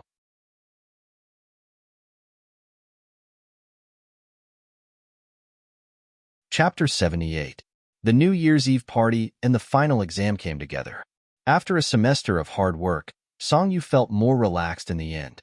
Every day, he had exams, sorted out the wrong questions, and looked at his notes. He was not too busy. During the Cinderella rehearsal, the people in Class 1 did not call Song Yu Brother Yu. They just called him Director Song. This nickname sounded really silly, but Director Song felt cold and uncomfortable, so he was too lazy to argue with them. The classroom where they rehearsed was right next to Class 1. No wonder he met Chinemo last time. In the next few days, Song Yu and Chinemo met frequently. Originally, the atmosphere between them had always been tit for tat. Who knew that Chinemo seemed to have changed recently and frequently expressed goodwill to him. Ma Shouting directly said in class, Brother Yu, I always feel that Chinemo is not a good person. He has bad intentions towards you. Song Yu corrected him. Bad intentions are not used in that way. Ma Shouting, oh, then he has other intentions. Is he crazy? He always wants to sit down and talk to you. What do you want to talk about? Song Yu said, who knows? He felt that Chinemo was crazy. What was Chinemo doing? Using the same trick to deal with Xie Sui in his previous life to deal with him? Don't. He hated this kind of hypocrisy the most. Xie Sui had been busy with the city these days. When she heard Ma Shouting's words, she was a little stunned. His pen coldly drew on the paper. He tilted his head and said, Where are you rehearsing? I'll accompany you today. Song Yu was stunned. If Xie Sui came over, wouldn't that mean that he would have to face Chinemo directly? Damn, how could that be? His deskmate finally had the busy look of being the first in the grade. How could he interrupt her because of a scumbag? Song Yu waved his hand. No, no, no. You go to your thing. Actually, it's nothing. I just hate him. I'm not afraid of him. Xie Sui's lips curled up slightly, but she looked at Ma Xiaoding. Location. Ma Xiaoding was more afraid of Xie Sui than Song Yu. She swallowed her saliva and directly confessed. Song Yu helplessly twitched the corner of his mouth. With Xie Sui watching from the side, it was a great joy for the actor's director Song finally stopped drinking so much water. Even the words used to insult and insult others had become gentler. Sure enough, she had to restrain herself in front of her husband. It was another rainy day on Friday. Snow was rare in Jing City in winter, but it rained frequently. The rain came unexpectedly. Song Yu stood at the entrance of the auditorium and looked outside, waiting for Xie Sui to come and pick her up. However, before he could wait for Xie Sui, Chinamo came out first. Together? A gentle voice sounded next to him, modest and polite as always. He was wearing a white sweater and gray casual pants. He held a black umbrella in his hand and looked at Song Yu with a smile in his amber eyes. Song Yu almost gave him a heart attack. He had been ignoring Chinamo for the past few days. Now, because of the rain, he was annoyed. He tilted his head and smiled. Chinamo, is it interesting? It's good that we were tired of each other in the past. Why are you pretending in front of me? Chinamo laughed. Uncle Song is right. You are really stubborn. Song Yu sneered. Chinamo said, seeing that you don't have an umbrella, I just want to give you a ride. Why do you think so much? I know you are biased against me, but as your brother, I have to be more tolerant. Besides, you are not in good health. Actually, to be honest, I didn't do anything to you in the past. Chinamo tilted his head and smiled. Song Yu, you made me think that we knew each other before. Did I provoke you in the past? Song Yu said, tell me, what do you want? Chinmo's gaze fell on him and he smiled. Sit down and talk. Song Yu asked, talk about what? Chinmo said, choose a place to sit down first. Song Yu asked, is it about Xie Sui? Chinmo tightened his grip on the umbrella handle and raised his eyebrows. Who is Xie Sui? Your desk mate? Song Yu did not expose him. If it's about him, then don't talk about it. Chinmo was a little amused. You care so much about him? He doesn't seem like an ordinary deskmate. Song Yu said, then he can't be an ordinary deskmate. Chinmo almost couldn't maintain his expression. He stared deeply at him and said coldly, does Uncle Song know that you have such thoughts about a man? Scum's mind was probably filled with such dirty thoughts. Song Yu snorted and looked ahead. In the rain, Xie Sui walked over with an umbrella. Under the streetlights, the drizzle formed into silk threads, like white pearl waves floating by the umbrella. Song Yu said, my dad? Of course he knows. He even personally gave me a valuable gift. It was worth 1,000,000 yuan. If Chairman Song heard this, he would probably jump in anger again. How could Chinamo believe him? His smile was stiff and cold. Because he was afraid of the Song family, he didn't dare to do anything to Song Yu. It was easier said than done to force Song Yu to drink. It was difficult for him not to follow the clues to find him. Moreover, the information in the investigation told him. For Song Yu, alcohol was a fatal thing. He just wanted to get rid of Song Yu. He didn't dare to cause such a big trouble and bear the Song family's anger. After thinking about it, Chinamo changed his method. In his eyes, Song Yu had always been a child with a bad temper. He was just used to being lawless. With a little effort, he could deal with him. It might be easier to get close to Xie Sui through him, but he didn't expect that Song Yu had always had such thoughts about Xie Sui. Interesting. Chinamo smiled. He had always liked to challenge new things. If he was originally attracted to Xie Sui, now because of Song Yu's obstruction, this kind of feeling grew stronger and stronger, and his interest grew. Xie Sui's legs were straight, holding an umbrella in the rain. She was a cold and elegant painting. He raised his eyes and glanced at Chinamo. His gaze was very light, but Chinamo always had an indescribable sense of coldness. He had never known Xie Sui, but no matter what, she was not as difficult to deal with as the Song family. Song Yu walked forward and got under Xie Sui's umbrella. Let's go. I'm starving. Chinamo smiled and said to Song Yu in a very familiar and intimate tone, so you have someone to pick you up? Sui's lips curled up slightly when she heard this, but she lowered her head slightly and said softly, "What is you want to eat?" The two words, you, were gentle and smiling. It was like a greeting between lovers. Not only did Qin Mo's expression stiffen, but Song Yu was also shocked. Song Yu? Question mark. He felt like his brain had been electrocuted. He looked up in shock and met Sui's dark eyes. When he realized that Qin Mo was watching from the side, he could only bite the bullet and vaguely agree. Just eat whatever you want, Sui said. Remember to call me earlier next time. Song Yu swallowed the words in his mouth and forced himself to say, okay. In the eyes of an outsider, it was a reserved and shy answer. Qin Mo was the only outsider. Qin Mo was completely expressionless. He thought that even if he didn't drink, Song Yu would still have to leave. On Saturday, Song Yu was forced by his grandmother to call home, saying that he should keep in touch.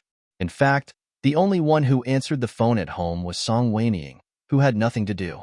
Song Weining had recently taken a liking to an actor. The image of a white-clothed swordsman in a costume drama directly touched her young girl's heart. She said, "I've already decided. For him, I'm going to enter the entertainment industry." Song Yu was doing his homework. Why enter the entertainment industry? Just ask Dad for money to start a company and support him. Song Weining, you're so vulgar. Song Yu, you don't say. Do you know what I've been called in school recently? Everyone calls me Director Song. When you enter the entertainment industry in the future, you'll be the female lead and I'll be the director. Song Weining, 6666. Song Weining, this show is definitely going to fail. Song Yu laughed and said indifferently, "Who wants to be Director Song? The name sounds so silly. If I want to be, I'll be President Song." Song Weining couldn't stop laughing. Then you'll single-handedly break the rumor that the Song family is full of business geniuses. Song Yu calmly said, "Yes, not a genius, but a genius. A genius businessman, President Song."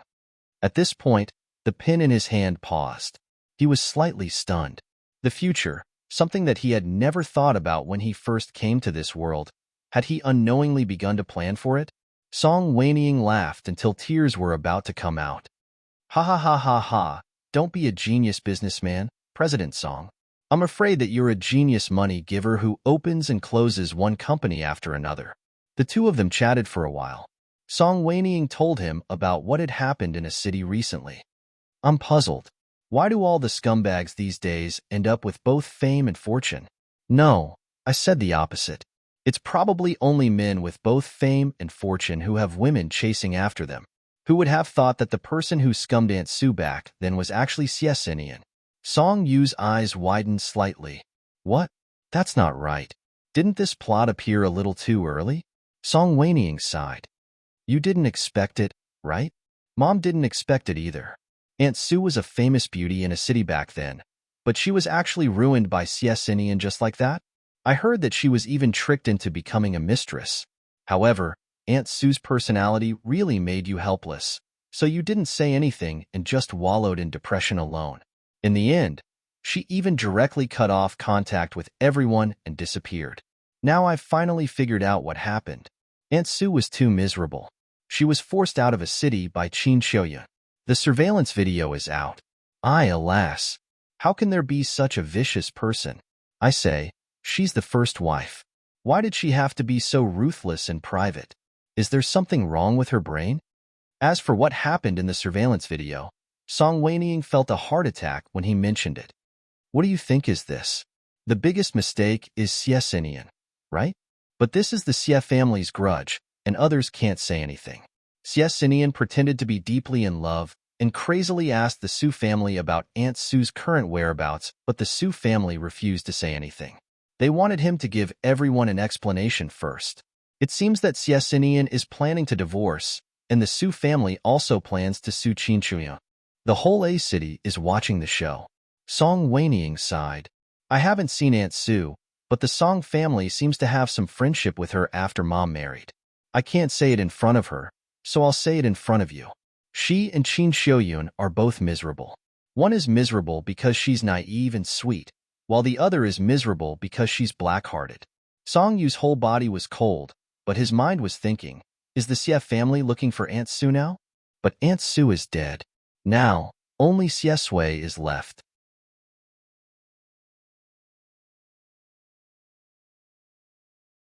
Chapter 79. Song Yu felt a little confused. How could it be so fast? He remembered that the truth about Su Qiao was revealed when Xie Sui was in college. But she was only in her first year of high school. Who leaked it? With the ability of the Xie family, they should find Jing City soon. At that time, it was also a question whether Xie Sui was willing to go back. He remembered that in the original work, Xie Sui hated Xie Xinian so much that she wished she had nothing to do with the Xie family for the rest of her life. At that time, she was attacked and had no choice but to go back. Song Weining didn't want to talk about the Xie family anymore. The grudges in the rich and powerful families were annoying. She asked Song Yu, "When are you going to take the final exam? Come back to a city as soon as possible after the exam. I miss you." Song Yu was absent-minded soon. Song Weining suddenly thought of something and laughed over the phone. "I suddenly remembered that when we went to Jing City, you said that you would go to see the world for me. It has been half a year. How is the world?" Song Yu was slightly stunned. He was worried about Xie Sui. When he heard her question, the first thing that came to his mind was Xie Sui. The desk lamp shone gently, and there was a faint fragrance of jasmine in the room. He lowered his eyes and looked at the language paper he was writing. On the last essay topic, the title was Unexpected. His memory went from summer to autumn to winter. In the smoky box, there was an incredibly beautiful young man. The hugs on the wall and under the wall with the summer wind, and the words with a lazy smile in the auditorium through thousands of stars. Even every dusk and every night was vivid and vivid, like everyone he met in high school. Song Yu's heart suddenly felt very light. He laughed to himself first. His voice was clear and unbelievably gentle. "Oh, the world. It's unexpectedly wonderful." Song Weining was stunned for a moment in the distant A city. She couldn't help but smile gently. The New Year's Day party was getting closer and closer. At the end of the rehearsal of the first class's stage play, everyone was no longer restrained. In the process of acting, there were many jokes. The rarest thing was that director Song didn't even take a sip of water after the performance. It was worthy of celebration, worthy of praise and tears. It was really too difficult for them. Cinderella and the prince finished their last dance. Work was done. Zhang Chunian enthusiastically went to the water well and poured a cup of hot water for Song Yu. "Director Song, you haven't had any water today. Thank you for your hard work." Song Yu hadn't recovered from his cold, so he was a little tired. He glanced at her and slowly took a sip. Liang Yingying almost became autistic after acting as Cinderella. Now that everything was settled, of course, she was in high spirits and came to join in the fun. Using a bottle of mineral water as a microphone, he asked, "Brother Yu, how did you manage to be so good at your first job as a director?" After drinking the water, Song Yu snorted and commented on himself, "Do I still need to explain myself to a genius?" Zhang Chunian. "Genius director Song, I understand." The group of people in the rehearsal room couldn't stop laughing. After all, there was competition between the programs of the New Year's Eve party. They couldn't just focus on their own rehearsals, so they had to ask about other classes. Ma Xiaoting's underlings were finally useful for once. They had also inquired about the students from the next class. "Ma Xiaoting, only class 3 is the same type. They're acting as Liang Zhu. I heard that Liang Shambua and Zhu Yingtai are starring their class belle and class hunk. But I think that all the members of our class are good-looking. They'll definitely be able to outshine the rest." Shi Bowen was too lazy to correct his idiom. He blew on the hot air in the thermos and said, "But the class belle and class hunk have enough gimmick." Ma Xiaoting. "Then let's say the name of our genius director Song." Shi Bowen laughed for a long time and sighed. "If Brother Yu and God Xie were to act, how sensational would it be?" Ma Xiaoting. "Think about it in your dreams." During the class meeting, Old Chang went to a meeting. Under the urging of a group of people, the class monitor closed the windows and doors and played the horror film. Gloomy and strange music sounded. Song Yu opened a bag of potato chips and said to Xie Sui, "If you're afraid, you can sleep on your stomach." Xie Sui smiled. "Okay." However, only the girls in the class were scared to the point of screaming. The 4 of them were bored. Ma Xiaoding kept complaining. What's the female lead doing? She knows that the classroom is haunted, but she still insists on going at midnight? Shi Bowen said, it's probably to make the female lead cry and rush into the male lead's arms. The director thinks it's very romantic. Song Yu leaned back in his seat and chewed on potato chips. If I were the director, I definitely wouldn't have arranged it that way. Director Song had been called that for a long time and was still a little dazed. What do you think, brother Yu? Song Yu said, the female lead's crying and rushing out is really scary. If I were the male lead, I would probably think that I've met a crazy woman and would turn around and run away first. It would be better to just arrange for the female lead to be scared unconscious in the classroom by the ghost. Then, the male lead would go back to the classroom to get a book. He would look at the female lead's sleeping face in surprise and shake her awake. In a dark and gloomy classroom, wouldn't the story unfold? The female lead was scared and cried like a pear blossom in the rain. The male lead's heart ached, and he had a deep desire to protect her. A single man and a single woman, the beginning of love. He whistled. Romantic. Shi Bowen took a deep breath. I've learned it. Ma Xiaoding smiled and punched him. What have you learned? Are you really going to trick the little girl into the classroom in the middle of the night? Shi Bowen also laughed. I wouldn't dare. I wouldn't dare. Ha ha ha ha. The New Year's Eve party was next Monday night. On Friday, all the classes went to the auditorium for the final rehearsal. Song Yu met China Mo again. The two of them were 3 rows apart. China Mo smiled at him from afar. Song Yu chose to tilt his head and talk to Xie Sui. Will you come to the New Year's Eve party on Monday night? Xie Sui seemed to be very busy these days. Song Yu had a feeling that it might have something to do with the Xie family. However, as an outsider, he didn't know how to bring it up. The young man's warm breath fell on his ear. It was itchy and light, like a feather brushing across his heart. Xie Sui wanted to kiss him, but he told himself that it was just a little bit more. Just a little bit more. He restrained himself and curled his lips. For you, I'll come too. Song Yu hesitated for a moment and asked tentatively, did something happen to you recently? You don't seem to be in a good mood. Xie Sui smiled. Yes, a little. His straightforward answer confused Song Yu. Song Yu, then, tell me. I'll help you think of a way to solve it. Xie Sui. Okay. Song Yu. Was he so straightforward? Xie Sui said, do you know about my parents? He asked this question so casually. Song Yu's heart was in his throat, and he was extremely flustered. Of course, he knew about Xie Sui's parents. However, it was a painful memory for Xie Sui. His mother chose to jump off a building when he was 7 years old, leaving him alone in the world. Xie Sinian didn't even have the right to be a father. When he thought of the helpless little boy from more than 10 years ago, Song Yu's heart ached terribly. His mind went blank for a few seconds, and he opened his mouth. Xie Sui could almost sense every subtle expression on his face. He smiled helplessly in his heart. His Yu was indeed very kind. I don't love my mother, but I don't hate her either. Hatred was a matter of a previous life. The Xie family wants me back now. They want to make it up to me. Yu, should I go back? Song Yu was stunned in the darkness, and he felt his heart trembling. Was he asking him such a question directly? He didn't know what to say. He was afraid that if he said something wrong, it would affect Xie Sui's choice at the crossroads of life. Seeing Song Yu's nervous expression, Xie Sui pressed his head on the table and laughed out loud. Song Yu's nervousness was all gone by his laughter. How could he still laugh? Wasn't this a serious and sad question? Song Yu was flustered and exasperated. Xie Sui said, I'll listen to you. Song Yu. He swallowed the words in his mouth gloomily. Actually, for Xie Sui, it didn't matter whether he returned to the Xie family or not. Even what had been bothering him recently wasn't this problem.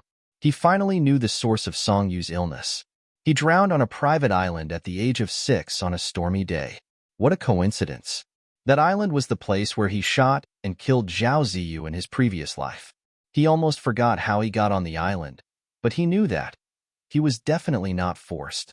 Xie Sui looked at Song Yu's slightly embarrassed side profile. He lowered his head, and the smile in his eyes slowly faded. From then on, The princess and the prince lived happily together. Grade 1 Class 1 was the last to rehearse. When they finished, it was already 10:30 p.m. Xiesui didn't return to the apartment. After accompanying him out of the auditorium, she went straight out of the school gate and went home. Song Yu's mood was in a mess because of Song Yu's "I'll listen to you." Should he go back to the Xie family? If he went back, he would receive the compensation that had been delayed for many years. Fame, wealth, status, and family background. Even if he wasn't around in the future, no one would dare to bully him casually. However, the Xie family wasn't a warm place. He was afraid that Xiesui would be hurt by her vicious relatives there again. Today, he was also worried sick about his deskmate. Song Yu walked for a while and suddenly received a call from a teacher. "Is this Song Yu from Grade 1 Class 1? Song Yu was stunned. "Yes, it's me." The teacher said, "In the auditorium, a student in your class forgot to take his phone. Only your name is listed here. Can you help him get it?" Song Yu looked up at the sky and felt that it was going to rain again. He was actually only a few steps away from the auditorium. He frowned and walked back along the way. It was almost 11 o'clock p.m., and almost everyone in the huge auditorium had left. Song Yu walked in and just finished greeting the last two students who left with the equipment. Song Yu walked to the first row. He was about to bend down and lift a school uniform to see if there was a phone under it. Suddenly, all the lights in the auditorium went out. The world fell into darkness. Song Yu's eyes widened. He suddenly turned around. A gray figure appeared at the door like lightning and locked it. Dong. The sky outside was gloomy, and the moonlight couldn't penetrate the clouds. In the huge auditorium, darkness seeped into the surroundings like a tide. He was the only one left in the world. Song Yu's eyes widened slightly, and a chill spread from his body. It was Saturday. He took out his phone and wanted to call Xiesui, but the phone showed that there was no signal and no service system. There was a signal jammer installed. Song Yu slowly tightened his grip on his phone. He was so angry that he laughed. Was someone playing a prank? Why did they want to harm him? He wasn't claustrophobic. He would just sleep here for one night. He suppressed his anger and the desire to tear Qin Mo apart. Song Yu sat down. In the darkness, only the faint light of his phone could be seen. The walls of the auditorium were very thick and the windows were very high. It was impossible to call for help. Winter nights were very cold. What made him even more uncomfortable was that there was a rainstorm in the middle of the night. He hadn't recovered from his cold, and he felt dizzy. He was very sleepy on rainy days, but this time, he couldn't sleep well. Song Yu wasn't afraid of the rainstorm, the darkness, and the secret room. But when put together, they made him anxious, depressed, and dizzy. He even felt suffocated. It was as if there was a wild beast crazily attacking and biting in his mind. He was so uncomfortable that he lay on the table and curled up in pain. He had a fever and was half awake. His mind was grotesque, and his ears were full of messy sounds. "Are you fucking crazy?" "I'm not crazy. I know what I'm doing." "Ha ha ha, Song Yu, are you very proud? I'm the one kneeling on the ground and begging, but I'm loyal to you. Why? Why?"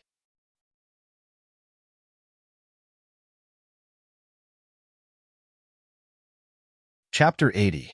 You don't deserve it. He also remembered that his eyes were red.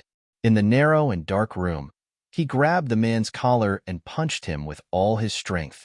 The madman on the other side stepped back, covered his face, and laughed. His face was blue and purple, and his mouth was full of blood, but his voice was as cold as a poisonous snake. "The Song family won't let me go. They'll find me soon, but I don't care. Anyway, I've been made into nothing. Ha ha ha ha, let's die together, Song Yu. No one is better. I'm not better, you're not better, and Xiesui won't be better." Madman. The headache was splitting, and his vision slowly became confused. He stepped back and stepped on a syringe for injecting alcohol. It was a storm outside. He staggered out of the warehouse, but he didn't know where he was. Next to the highway, one car after another drove by at high speed, and the sirens were loud in the rainy night. A phone call came. He gritted his teeth and pressed the answer button with trembling fingers. "Song Yu, where are you now?" On the other side of the phone, the man asked anxiously. He had completely lost his usual calmness and self-control, and his cold voice was trembling. His heart was suddenly pulled up, and he squatted down in pain, unable to say a word. The words were broken in his throat, and only gasps and inhales mixed in the rain. His mind was cloudy, and he wanted to say something, but in the end, he couldn't even hold the phone, and his eyes were completely dark. In a dream that was not very long, he was awakened by crying. You. It was his mother's choking voice. There was also his sisters crying and scolding. Why did my brother provoke you? Why did he provoke you? The Xie family really doesn't have a good thing. If anything happens to my brother, I won't let you go. There were all kinds of noises, doctors, policemen, and people's words. Finally, he heard a familiar voice, as if all the pride had been broken, and said very softly, I'm sorry. His sister finally cried out. When the cries entered his ears, every single one of his nerves felt sore and painful. But he was in a black box, a closed world, and no one could comfort him. Host. 008 finally realized that something was wrong, and suddenly came out of his consciousness, shouted loudly and anxiously. Host. Song Yu's black hair was wet with sweat, and his body was as uncomfortable as a dehydrated fish. He lifted his head from between his arms. His face was pale and transparent, and his light-colored eyes were blank. Next to him was a dark auditorium. It was winter, and the room was cold to the bone. However, he felt as if his entire body was on fire. His head was burning, and his throat was parched. 008 saw him wake up and finally breathed a sigh of relief. It wanted to use the same trick again. It planned to merge a little blue light into Song Yu's forehead to clear his memory. However, he was stopped by Song Yu. His voice was cold. It's useless even if you keep erasing my memories. I'll remember them sooner or later. You're making me more and more interested in my previous life. 008's outstretched hand froze in midair, and a complicated expression appeared on his face. It seemed sad and seemed to collapse. But what's the use of remembering it? Song Yu was delirious with fever, but his heart was cold. Ice and fire tortured his soul. He said in a hoarse voice, the plot of Gentle Control is fake, right? Even in the last life, it didn't completely follow the plot. 008. It doesn't know what to say. It's depressed, because it's you both times. 008 said, the plot of Gentle Control is the original direction of the world. Xie Sui and Zhao Ziyu are the soul of the world. They should have misunderstood, and fallen in love with each other to reach a happy ending. Who knew that you would come out halfway? Alas. Song Yu's fingers clasped the edge of the table and smiled. You are funny. 008 probably also gave up on himself. He sat quietly beside him. It's not something I can decide. 008 tilted his head. Haven't you read the original book of Gentle Control? Only see Xie Sui trapped on the island? Song Yu's eyes fixed on it. Well, 008 began to tell him the rest of the plot, saying, Xie Sui was imprisoned on an isolated island, but Zhao Ziyu didn't do anything to him. He just chatted with him every day, and even secretly helped him solve the Xie family's problems. Zhao Ziyu can't be considered a scumbag. He and Xie Sui used to be rivals in business. He's just a little arrogant and mean when he speaks, but deep down, he's gentle and affectionate. Even when he couldn't get Xie Sui to stay here with Qin and Sun, he used some means to get Qin and Sun to go to jail. In fact, he never hurt Xie Sui. The breakthrough of their feelings was on a rainy day. The people of Xie family were forced to find the island and wanted to kill Xie Sui. Zhao Ziyu took a shot for him. Zhao Ziyu was lying in the ward on the verge of life and death. Xie Sui returned to a city and received the news of your death. You were an old friend of his when he was a child. He came to your tombstone and recalled what you said to him when you were alive. He pondered for a long time. Finally, he decided to give up the past and cherish the present. He returned to Zhao Ziyu's bed.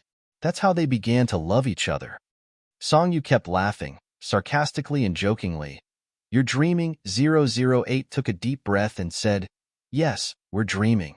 Do you know what the end of the last life was? It said to itself, from the time you returned to a city because of Song Weiniang's wedding, the plot collapsed crazily. The Lord God used the power to force the plot back, let you be hospitalized, let Xiesui go to the island, but it still collapsed in a mess. 008's tone seemed to be trembling with anger and shocked speechless. Finally, Xiesui shot Zhao Ziyu. Hearing this sentence, Song Yu wanted to laugh, but he was too uncomfortable. His chest was sour and stuffy. 008 took a deep breath again. I don't want to say the rest. The Lord God erased all people's memories, and the world entered a new reincarnation. Originally, the Lord God wanted to directly erase Song Yu's role, but the rules did not allow it, and Xiesui's consciousness did not allow it. It can't be erased. It can only change the trajectory of his life. The childhood sweetheart is the key to the relief of Xiesui later, and it can't be saved. The only thing that can be changed is Song Wanying's wedding. Originally, the wedding was arranged abroad in this life, so that Song Yu didn't have to return to China. But it doesn't even have to go to this step.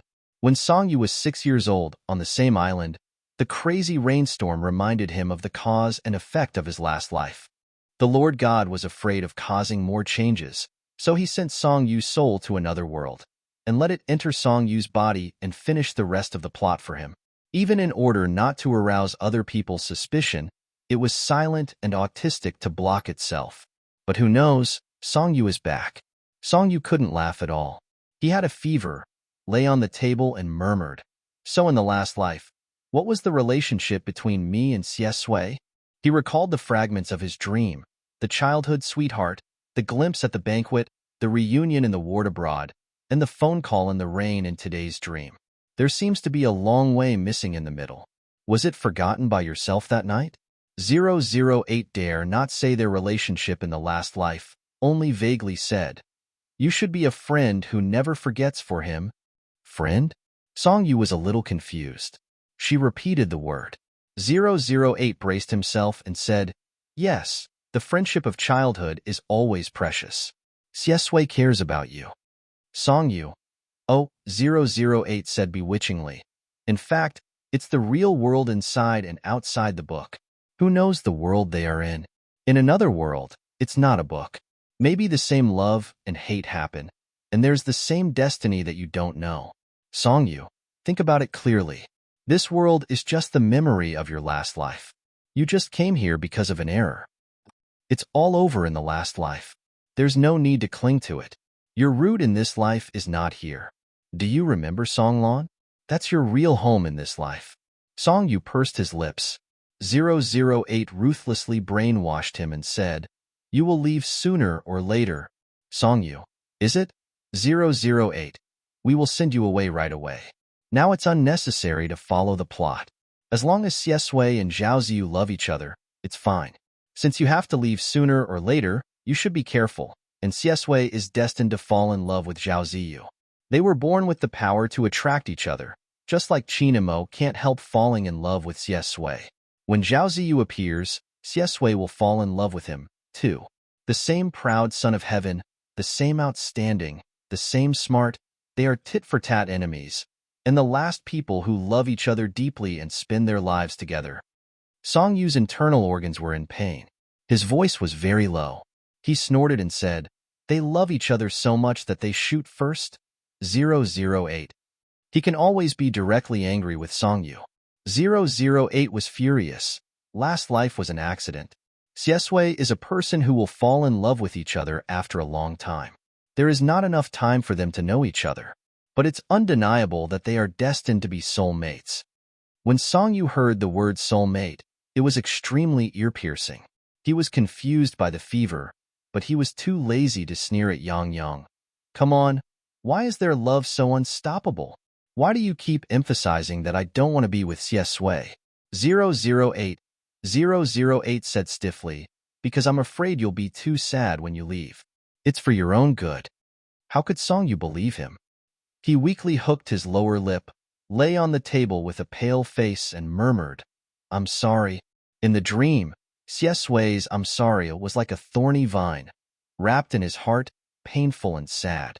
He half opened his light brown eyes, sweating all over his body. Confused and calm, he said word by word, "I seem to have fallen in love with him." 008. Ah, 008 is going to die of anger. It widened its eyes and was almost scared out of its wits. The blue light of the virtual body suddenly shone brightly, illuminating the whole auditorium for a moment. It was so dazzling that Song Yu closed his eyes tiredly. In the ear, 008 was shocked, collapsed, and full of anger. You like him? Do you know what you're doing? It was in a hurry. I'm going to find the Lord God. Song Yu closed his eyes, and he could not open them again. His whole body was as strong as silk. Xiesui went home and helped Grandma Chen deal with a bunch of people. In the face of the lawyer and a bunch of bodyguards, the young man's cold eyebrows did not panic at all. He said lightly, "Don't be so troublesome. Ask Xiesinian to come to see me directly." The lawyer froze for a moment, bowed, held a document, and said something before leaving. Grandma Chen sat quietly on the sofa. The dim yellow light shone on every silver hair, dragging out a gentle aftertaste. She looked at Xiesui for a long time, sighed inaudibly, and whispered, "Sui, no matter what decision you make, Grandma will support you." Xiesui smiled gently. "Grandma, you go to bed first. I have to go back to school later." Grandma Chen rubbed her eyes and nodded. Her feet were a little lame. Xiesui walked over and wanted to help her, but Grandma Chen gently pressed his hand. Her old eyes looked at him quietly, clear and sad. She shook her head and said faintly, "When your mother first came here, I also advised her, but she didn't listen to me. She dug a dead end and didn't come out. You? Don't repeat her road." Xiesui froze for a moment, and there was a smile in his eyes under his long eyelashes. "I won't." Grandma Chen sighed with pity. When a person dies, ashes return to ashes and dust to dust. She left you, so don't miss her. Fate separates in the blink of an eye. Everything in the world is like this. Fate separates in the blink of an eye. He came and went naked without any worries. He walked out of the dilapidated old building and onto the street with an umbrella. The sky was full of black rain, wet and cold. He suddenly wanted to see Song Yu very much. He took out his phone and entered the string of numbers that he knew by heart. However, for the first time, the call couldn't go through. Xiesui stood in the rain, and his expression gradually turned cold. Song Yu had already called the Ming family on Friday and wouldn't go back. He rushed back to the school apartment. He had always had the key to Song Yu's house. Song Yu gave it to him after she felt guilty for sleeping in his bed that time. However, when he opened the door, it was dark and quiet inside. He had always hated rainy days. He hated them from the bottom of his heart, especially in this kind of stormy weather. He contacted everyone who was with him this afternoon, including the teacher, and pieced together the clues bit by bit. Xieshui's eyes were deep and cold. The violent emotions in his heart that he had been suppressing since his rebirth were growing wildly. "You haven't come home yet?" In the end, I called Song Yu classmate. Then he might have been locked in the auditorium. The student who closed the door didn't even look at it first. "I'm not at school now, but the security room has a spare key." "Thank you, teacher." Xiesui didn't even look at Qin Mo in his previous life. Even if he knelt on the ground in the end and begged humbly like dust under his feet, to him, it was just a clown performing a boring comedy. In this life, Qin Mo had improved. Finally, he caught his attention. As soon as he entered the auditorium, all the signals were blocked. Opening the heavy door, Xiesui could see the boy sleeping in the first row at a glance. The air was cold and damp, and darkness seeped into the whole world.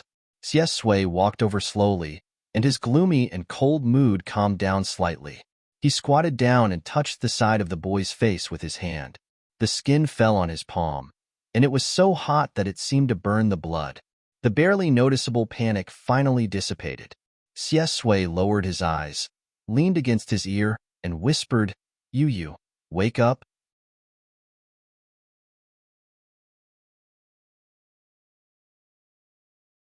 Chapter 81. Song Yu was sweating from the pain, and his forehead was burning hot. After feeling the cold touch, he came back to his senses a little. He slowly opened his eyes. His light-colored pupils were foggy, and he looked at the person in front of him blankly. Xieshui's figure was outlined in the darkness. It was familiar and reassuring. "Xiesui," He called softly. Sui put her cold fingers on his forehead, bent down, and said in a low voice, "Do you have a fever?" She seemed to be asking softly, but also seemed to be talking to herself. Song Yu was so sick that he said in a muffled voice, "Yes." But he still protested for himself and said, "We're not going to the hospital." He hated hospitals. Sui's gaze fell on him.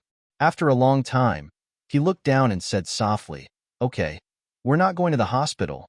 Let's go home first." Sui bent down, put her arms around Song Yu's waist, and picked him up.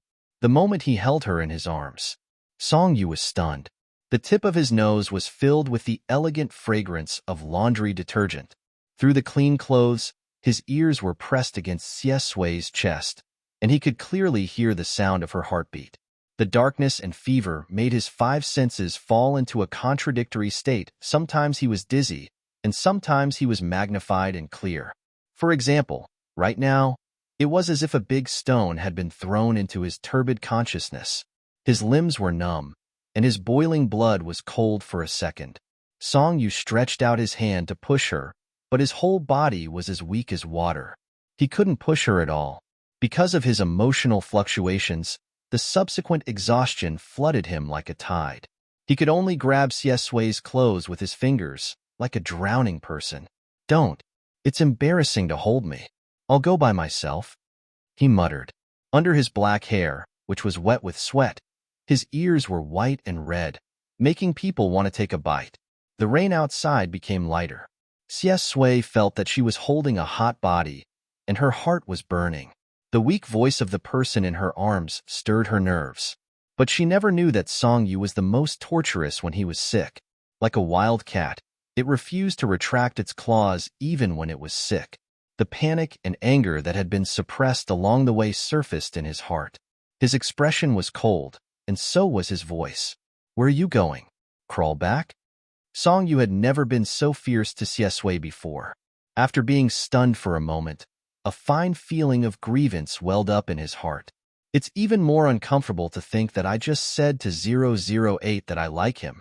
Sui and Zhao Ziyu were soulmates. What kind of scumbag did he fall in love with? Song Yu felt terrible. "It's none of your business. I'll walk with my legs." The moment he opened his mouth, it was a voice that shocked even himself. Her voice was soft and weak, suffused with a thick sense of grievance and anger, as if she was acting coquettishly. He had a fever and was angered by himself. Who was she acting coquettishly to? Song Yu's fingers clenched his outer clothes even harder. She was so angry that she kept kicking and scratching in his arms a few times. Sui was stunned for a long time. She felt wronged by his hoarse voice. All of a sudden, all her emotions were defeated. She lowered her eyes and looked at the sick boy. Helplessness and heartache finally prevailed. Sui had liked him for so long and spent so much time with him. Of course, she knew his emotions like the back of her hand. She helped him tuck his wet black hair behind his ear and said softly, "If you want to walk by yourself, then am I useless?" The plot shouldn't have developed like this. Her gentle actions dispelled some of Song Yu's anger. What plot? Her head was dizzy, and her thoughts were simple. She was confused by his words. Her ears twitched, and she was led away by him. Sui's voice was gentle in the night with a bewitching power. The dark and gloomy classroom awakens the male lead of the female lead. "Do you still remember? You were so scared that my heart ached. Two people on a stormy day. Okay, stop talking." Song Yu wanted to raise his hand to cover his mouth, but he was exhausted. Sui chuckled. "Director Song." She leaned over and whispered into his ear. "Did you arrange for tonight to be the beginning of our love?" Director Song was speechless. He couldn't defend himself. He buried his head in Sui's arms. It was too embarrassing. Only the back of his head and his red and sparkling ears were exposed. He had completely given up the desire to struggle. Compared to this, being held in her arms was nothing. He had to be content in this way. After he settled down, he fell into a deep sleep in Sui's arms. Sui took him home, changed his clothes, brewed some fever medicine for him, and fed him mouthful by mouthful. He didn't know if Song Yu had a simple fever or a relapse of his old illness. He didn't dare to leave him for the whole night. He quietly watched his sleeping face with deep eyes. Under the table lamp, the young man's face was no longer flushed. It was like thin snow, fragile and pale. Xiesui had a very light sleep for a long time in her previous life. Insomnia had become a habit, so now she sat quietly until midnight without a trace of sleepiness. It was still raining outside, and his thoughts were drawn out. He thought of the despair that drowned him in the haunted house and the tombstones in the black rain. Water, Songyu murmured softly, pulling him back from his thoughts. The young man's eyelashes trembled, and his brows furrowed in pain. He opened his mouth, and his voice was hoarse. Xiesui got up to get water. When she came back, she held his hand with her fingers. She had never taken care of someone so gently and carefully. After drinking the water, the burning sensation in his throat was relieved. Songyu's brows slowly relaxed. His body was completely weak, but he didn't feel as uncomfortable as he did in the auditorium. His eyelashes slowly raised, and he looked at Xiesui's side profile in a half-awake state. The light flowed over her cold white skin, and her eyes were as cold as ever. The room was comfortable, and the bed was soft, but it wasn't his. So he took Xiesui's bed again? Songyu's eyelids opened with difficulty, but he closed them again with force. Fatigue seeped into every inch of his bones. He muttered, "Come up and sleep with me." Xiesui was stunned and didn't know whether to laugh or cry. Does he know what he's saying? But the night was too gentle, and so was his heart.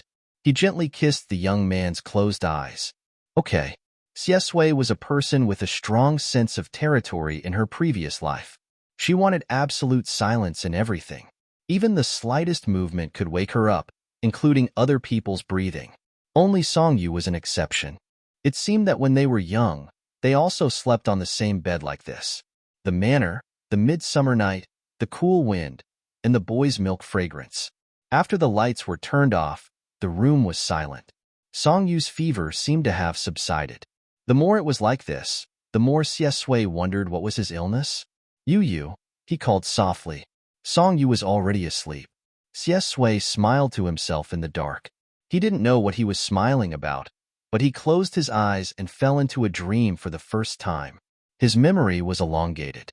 It was vines climbing the mountain, a pitch-black iron gate, a big black dog barking crazily, and the fragrance of the orchard spread for 10 miles. Under the blue sky and white clouds, the boy sitting on the iron gate had thin and white legs, and his eyes were clear and bright. He was panicking and scared. Even if he turned around and begged him to catch him, he could make him depressed with his excellent eloquence. Why? I heard that I like you very much. That can be considered a reason. Why didn't I know? Didn't they say that the onlooker can't see clearly?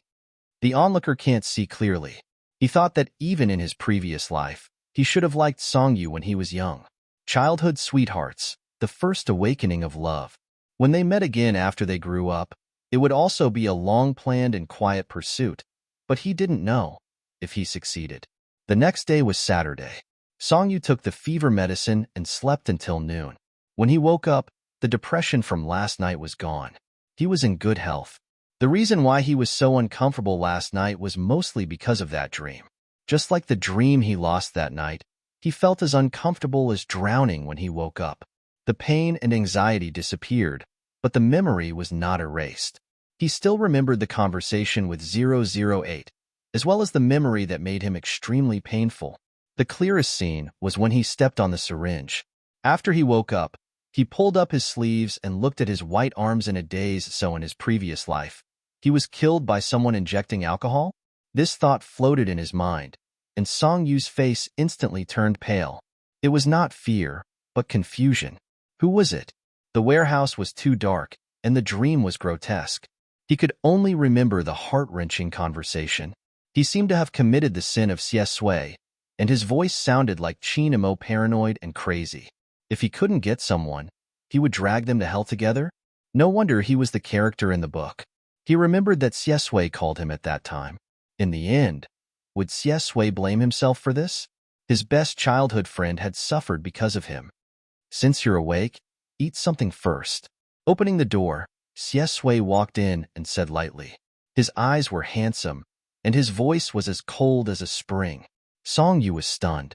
After glancing at him, he immediately lowered his head. Oh, Song Yu now had a headache when he saw him, especially after he confessed to 008 yesterday that he liked him a little. He didn't know how to face him. It was as if there was a breakthrough in his heart, and a bunch of thoughts were born, messing him up. If it weren't for the artificial retard 008's words, he definitely wouldn't be so confused. What was a soulmate? Who was Zhao Ziyu? Could he hurry up and appear? But this surnamed Zhao was a thorn in his heart, and he couldn't wait to pull it out and bite it off. Song Yu grabbed his hair a little gloomily, put on his shoes, and went to wash up. It wasn't the first time he spent the night at Xiesui's place. Of course, there was everything. While brushing his teeth, Song Yu stared at himself in the mirror, thinking about 008's bullshit. The same proud son of heaven, the same excellent, the same smart.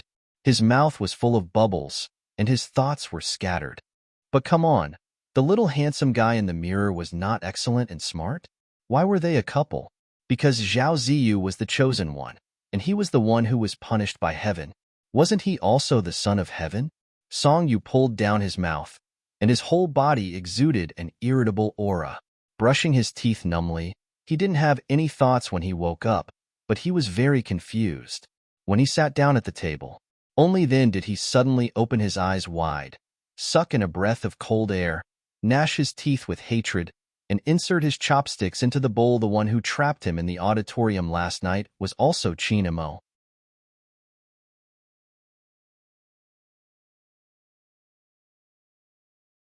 Chapter 82. Song Yu thought of Chinamo, but he quickly controlled his emotions and didn't show any obvious anger. He lowered his head, lowered his eyelashes, and ate quietly. He didn't want Xiesui to see that something was wrong. What happened in his past life had become a haze in his heart, but he promised Xiesui that he wouldn't dwell on the past. Therefore, he didn't want her to know about this matter and would deal with it himself. Xiesui was waiting for him to speak, and her eyes were fixed on him. However, Song Yu didn't say a word. His face was pale and weak, and his eyebrows were tightly knitted.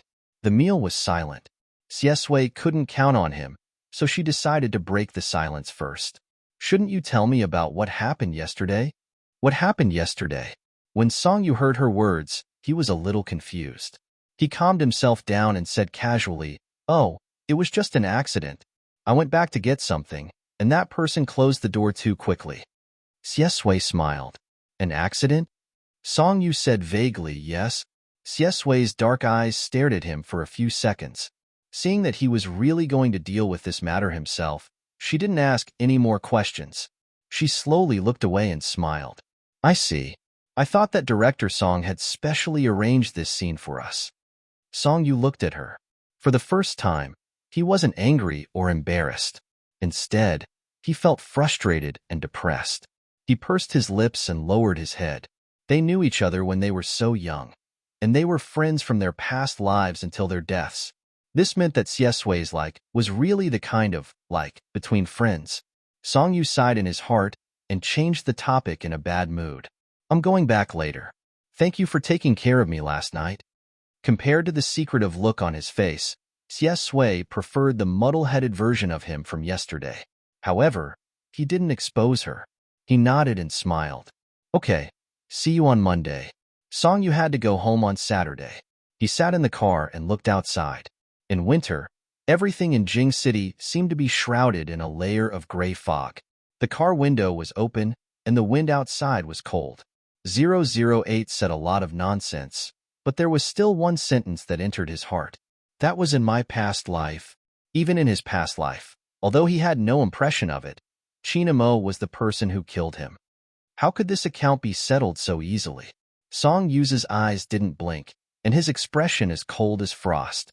008 went to find the Lord God again. The next time he comes back to deal with him, it may not be so kind. Would he directly send him away? Did he want to go or not? Did he say he liked Xiesui? When did he fall in love with her? "Young master, did you encounter something in school that made you unhappy?" Uncle Ma held the steering wheel and asked doubtfully. Song Yu was called back to reality by his voice. After a few seconds, he suddenly opened his mouth and asked, "Uncle Ma, Do you remember the friend I told you about at first sight? Uncle Ma was stunned for a moment and smiled. Yes, young master, when you first came to Jing City, you kept running to Lianyun Street and often asked me to pick you up at night. Is it that person? Song Yu also smiled, but his eyes were a little absent-minded. Yes, it's him. He curved his lower lip and said softly. It didn't seem like he was smiling. Actually, it's not like we met at first sight. It's an old friend. To deal with Chinamo, even if the witnesses and evidence were in front of the school, they might not be able to punish him. It could even be regarded as a slightly excessive joke. After all, he was only trapped in the auditorium for one night. Even Song Yu himself didn't expect that he would be so uncomfortable in there. It seemed that Chinamo had investigated him deeply. Chinamo was backed by the Qin family. Of course, he could only ask his elder brother for help. He couldn't call his father. Mr. Song was so irritable. If he knew that Song Yu was being bullied, he would definitely drag him back to a city and put him under his nose. His elder brother was now abroad. When he received the call, he was a little surprised. Why did you suddenly call me? Song Yu said, Brother, help me investigate a person. Song Su didn't know whether to laugh or cry.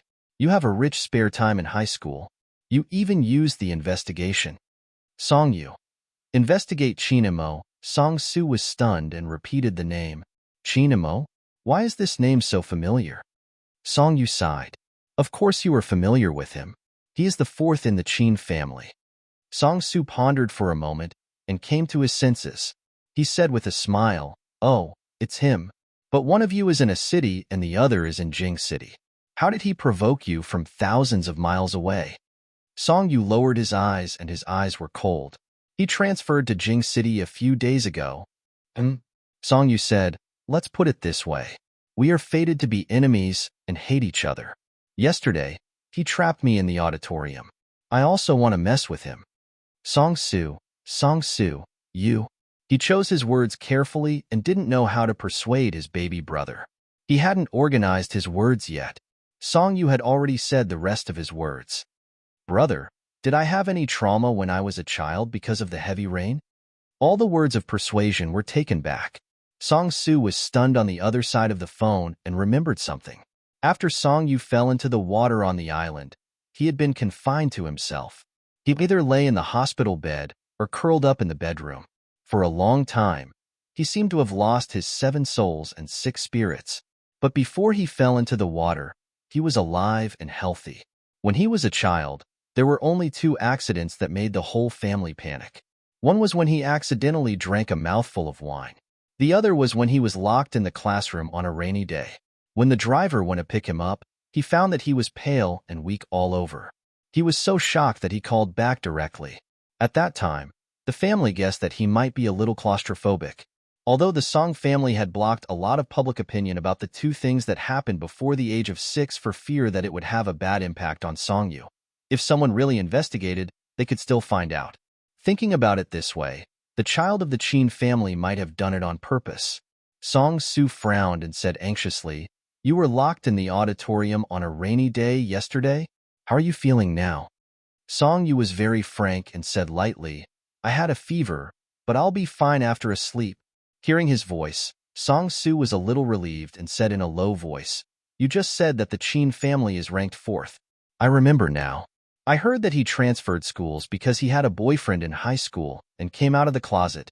The old master of the Qin family wanted to break his legs, so he went to Jing City to avoid trouble.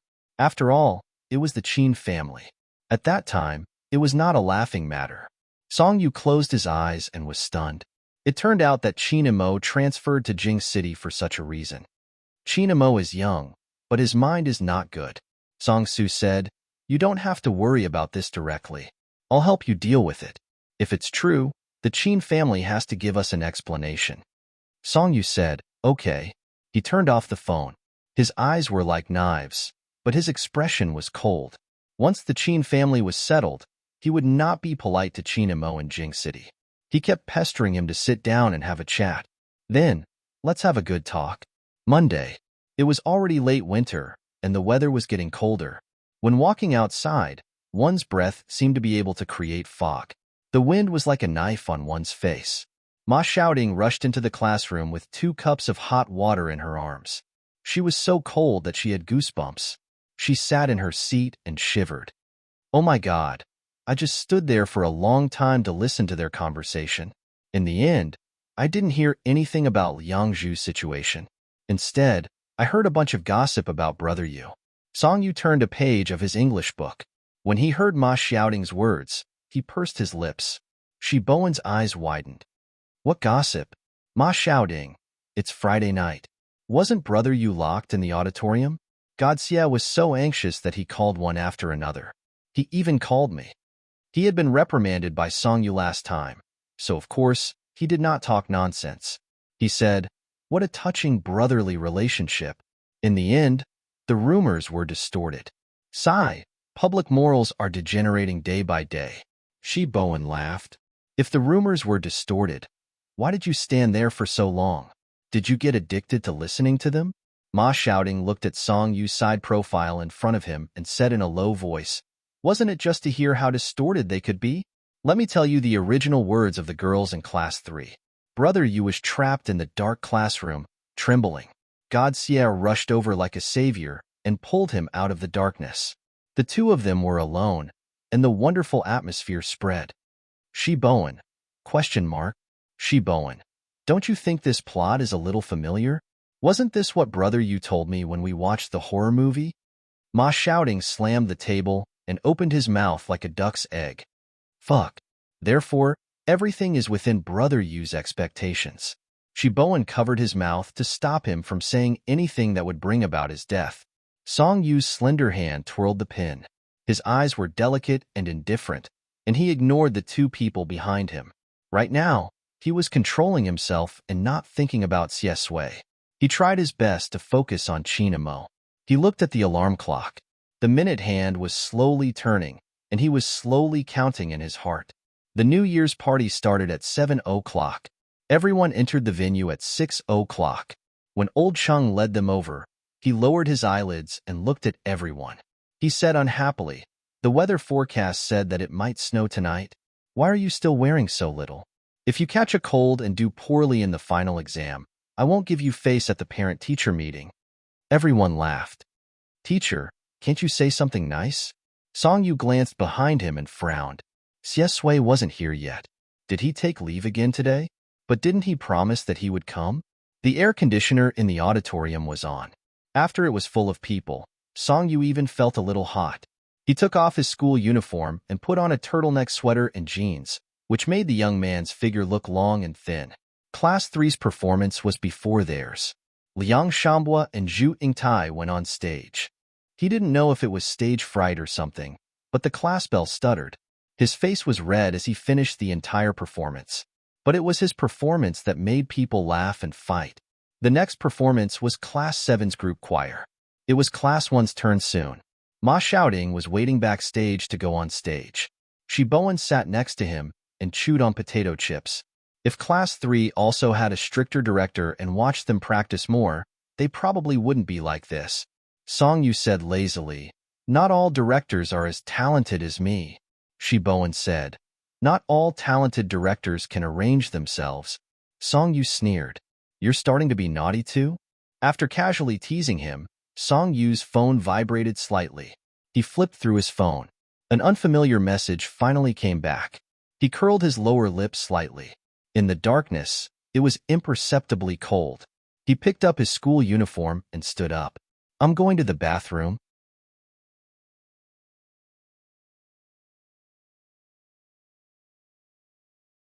Chapter 83. The auditorium was filled with singing and dancing, lively and warm. As soon as he went out, the cold wind blew against his skin, waking him up a little. Song Yu put on his school uniform and zipped it up. His thick and long eyelashes covered his cold eyes as he walked towards the place they had agreed on. Chinamo said to sit down and have a chat. Song Yu had no desire to communicate with this scumbag, just like he did with Oilian. He could turn a blind eye to everything that hadn't happened yet, but this kind of person's viciousness was written in his bones. If he wanted to have a chat, then so be it. The performance of Grade 2 Class 1 had just finished when the party started. Chinamo asked him to meet him in a lounge backstage. When he went in, Chinamo was sitting on the sofa. He had taken off the suit he used on stage and looked well-dressed. Song-yu closed the door and met his gaze. He walked over calmly and sat down. "I thought you wouldn't come." Chinmo's eyes curved and he smiled amiably. "Why did you suddenly change your mind? Was it Uncle Song who called you and finally convinced you not to be so hostile towards me?" Song-yu sat lazily and his expression looked quite normal. He didn't look like he was looking for trouble at all. His tone was calm and unperturbed. "Don't play this game. I'll give you a chance first. Tell me everything that happened on Friday night." Chinmo's expression didn't change at all. "Friday night? What happened?" Song-yu's lips curved. His lips were very thin and had a sense of ridicule. "Chinmo, you've investigated me very deeply. You even found out about my childhood." Chinamo raised his eyebrows and was slightly puzzled. "I don't know what you're talking about." "Song-yu, the auditorium, the rainstorm, and the darkness. I didn't know that these three things were so useful to me." Chinamo seemed determined to play dumb and showed a concerned expression. "You were trapped in the auditorium on Friday night?" "Song-yu, yeah, you even installed a signal jammer. You're really good at this." After this conversation, Song-yu was so calm that he was not as irritable as usual. Instead, he gave people a more dangerous feeling, as if magma was about to erupt under a thin layer of ice. Chinmo's eyes flashed. He took a deep breath and said, "Since I call myself your brother, I won't hurt you. You can choose not to believe me, but I really didn't do it. Whether it's a prank or not, I'll ask the person who trapped you." Song-yu smiled. "What do you want to know? Is he an anti-fan? She didn't like me in number 1 middle school and wanted to trick me as a joke. Who knew that I would have such a big reaction?" It was easy to explain and draw a clear line between them. After all, there were many people in number 1 high school who did not like him. To be honest, Song-yu did not come to look for Chinamo today to force him to admit it. You don't have to explain. I have to thank you for creating such a good environment for me and Xiesui to be alone." Chinamo was stunned. Song-yu said, "If it weren't for you, I wouldn't have been able to recognize my own heart." Chinamo looked straight at him. The smile on his lips slowly disappeared, as if he did not want to talk about this topic. He said, "Let's stop for a moment. Do you want something to drink?" "No need. Haven't you always wanted to talk to me?" Song-yu simply went straight to the point and smiled. "Then let's talk. I'll tell you clearly that even if Xiesui doesn't like me and doesn't want to be with me in the end, it won't be your turn. Does playing with other people's feelings bring you pleasure? Did the Chin family teach you such a low-class pleasure?" Chinamo could no longer maintain his kind appearance. Ever since Song-yu mentioned Xiesui, nameless anger had been spreading. Now, Song-yu's words poked at his sore spot. His lowered eyes contained a storm. Song-yu lazily hooked her finger over the cup on the table, as if she was talking about something very boring and uninteresting. "I don't even understand where your sense of superiority comes from. That mentality of a hunting game. Please put it away. Even if you want to pursue Xiesui, what do you have to compete with me? Personality, appearance, and even the family background that you've always been proud of and indulged in your outrageous behavior?" Chinamo tapped his finger on the table. He was finally angered by him. His tone was extremely sarcastic. "It's none of your business who I pursue." Song-yu slowly stood up. His eyelids were very thin, and his gaze was very sharp. When he looked at people, it was sharp and cold. "If you didn't rush to court death, do you think I would have noticed you?" "Chinamo, if you're worried about this, why don't you worry about your own illness?" Speaking of this, his voice, which had been raised because of anger, lowered. He smiled ambiguously, and his eyes were deep and cold. "If you're terminally ill, don't mess around. If you accidentally torture yourself to death, then the losses outweigh the gains. Don't you think so, Song-yu?" "The losses outweigh the gains." Song-yu softly repeated his words. He looked at the things on the table. There were 2 bottles of expensive wine. His eyes slightly lifted. "You asked me to sit down and drink something. So are you going to drink with me?" Chinamo said sarcastically, "Do you dare?" Song-yu didn't answer his question. He sneered and held a bottle of wine in his hand. I talked so much nonsense with you because I thought that if you knew that your scheme against me failed and let me see your feelings for Siesue, you would probably die of anger. Chinamo stared fixedly at him. His muscles were tense, his breathing was rapid, and his skin was trembling. Songyu said softly, I don't dare. The cold white light shone on the youth. He stood up straight. He was very tall and thin, like pine trees and strong grass. Holding the wine bottle, his wrist was delicate and pale. Blue veins could be faintly seen. I believe you know my second weakness. I can't drink. Chinmo's eyes widened slightly. His fingers involuntarily grasped the edge of the sofa. He suddenly felt that Songyu was somewhat unfamiliar. Songyu leaned over. His expression was as cold as the king of hell. His tone was deep and cold. Every word was like a knife. But it also depends on whether you have the ability to send the wine to my mouth. At the same time, Songyu grabbed Chinmo's collar. He raised the wine bottle and directly smashed it, decisive and ruthless. The wine bottle shattered. The fragments reflected a dazzling light. The intense pain stimulated his brain. Chinmo was frightened. His pupils shrank to a point. Then, he suddenly exploded and shouted, Songyu, the thin ice that had been suppressed for a long time shattered. The magma under the ice completely erupted. Songyu stopped him from saying what he wanted to say. His eyes were cold. He calmed the anger in his heart and said with a smile, You'll see who scram back to a city. Songyu walked out. His school uniform was wet from the wine. He simply took it off and put it in his arm. In fact, he couldn't stand the smell of the wine. His head was a little uncomfortable. His body had just recovered. Suddenly, he exerted force. The subsequent feeling of weakness came like a tide, causing him to frown slightly. He hadn't taken a few steps when he heard a girl scream. The fighting was not quiet. It would quickly attract people. Chinmo's dying breath would be discovered immediately and sent to the hospital. Then, there would be a long confrontation tomorrow. Songyu wasn't afraid of him. He didn't even need to make up any excuses. He looked down at his phone and paused the recording. Chinmo thought his work was flawless. It was just the appearance of the signal blocker, and he could find a lot of things along the clues. Chinmo came to Jing City because he came out of the closet to avoid the limelight. If the Qin family knew that he provoked the Song family for a man, it was uncertain who would be taken away.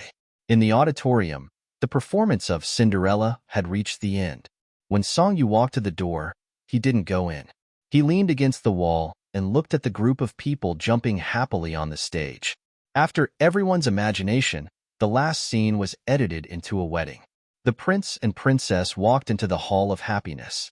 The animals huddled together and ate melon seeds. The stepmother and stepsister were swearing and sweeping the floor. The fairy godmother waved a magic wand with stars as the host of the wedding. She said, Now, let me testify for you. She didn't play by the rules. She smiled and asked, Who arranged for you to come to this step? Cinderella said, It's the school, the teachers, and the New Year's party. The prince said, It's Director Song. If it weren't for him, the story would have ended long ago. Everyone laughed. Songyu, who was watching from outside, also curled her lips. After the testimony, the wedding march began to play. It was romantic and solemn. Songyu suddenly remembered that at the beginning, he suggested using Suona as the background music. It was so festive and cheerful. Once it was played, it felt like someone was going to set up 2 tables at the entrance of the village. Jiang Chunyan was so scared that he almost bit his tongue. He went to plead with Siesue and asked Siesue to persuade him. He was so scared that he couldn't speak clearly. Thank God. Brother Yu wants to play Suona at the wedding. Please stop this genius. Siesue was also amused. The coldness in her peach blossom eyes melted. She smiled and tilted her head to ask him, So you like this kind of music? Songyu didn't like it very much. In fact, he just said a few words. However, no one dared to refute him. Of course, this genius idea was not implemented in the end. The Dark Knight and snowflakes appeared on the screen behind the stage. Cinderella and the prince held back their laughter and looked at each other. The story ended. He suddenly wanted to see Siesue. His heart was confused, and there was an unconcealable sense of loss. Did Siesue know that he also liked her? But what was he in her eyes? Inexplicably close and friendly. It's all because he covets your looks. Are you the same? Of course not. Song Yu closed his eyes. He had really dug a hole for himself. After Cinderella's performance, the class exploded with flowers.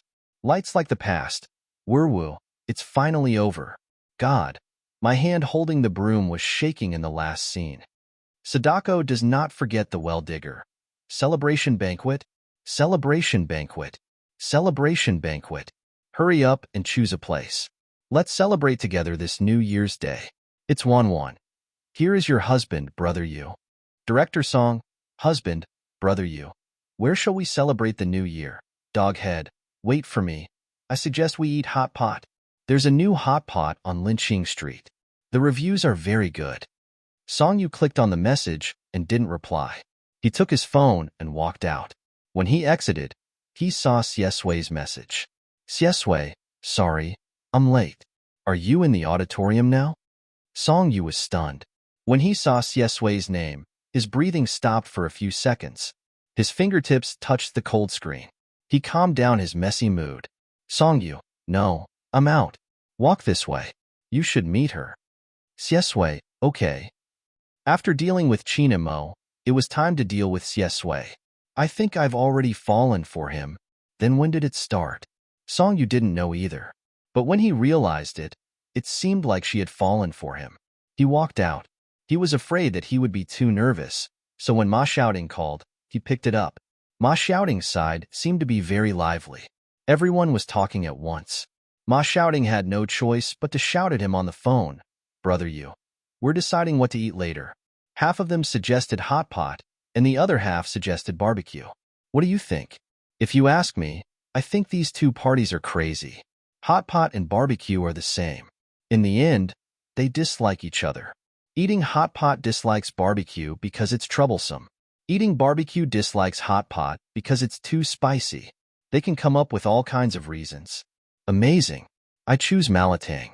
Song Yu listened absent-mindedly. He walked outside and saw Xiesui. Xiesui stood under the statue of the school gate. Beside her was a slightly cold street lamp.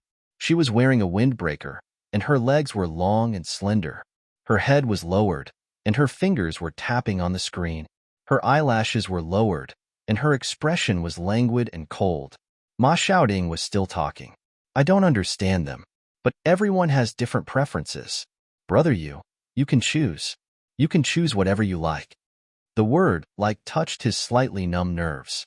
Song Yu held the phone and was about to speak. I choose. On the other side, Xiesui seemed to have noticed him. She raised her head, and her eyes curved into crescents as she smiled. Her eyes were like ice and snow that had just bloomed. The words in his throat stopped instantly. Ma Xiaoting said, Brother Yu, what do you choose? The whole class is listening to your orders. Louder. Hello, hello, hello. All Song Yu hung up the phone. It was as if a bolt of lightning had struck him. His heart was numb from his scalp to the tips of his feet. He completely admitted defeat. He chose Xiesui.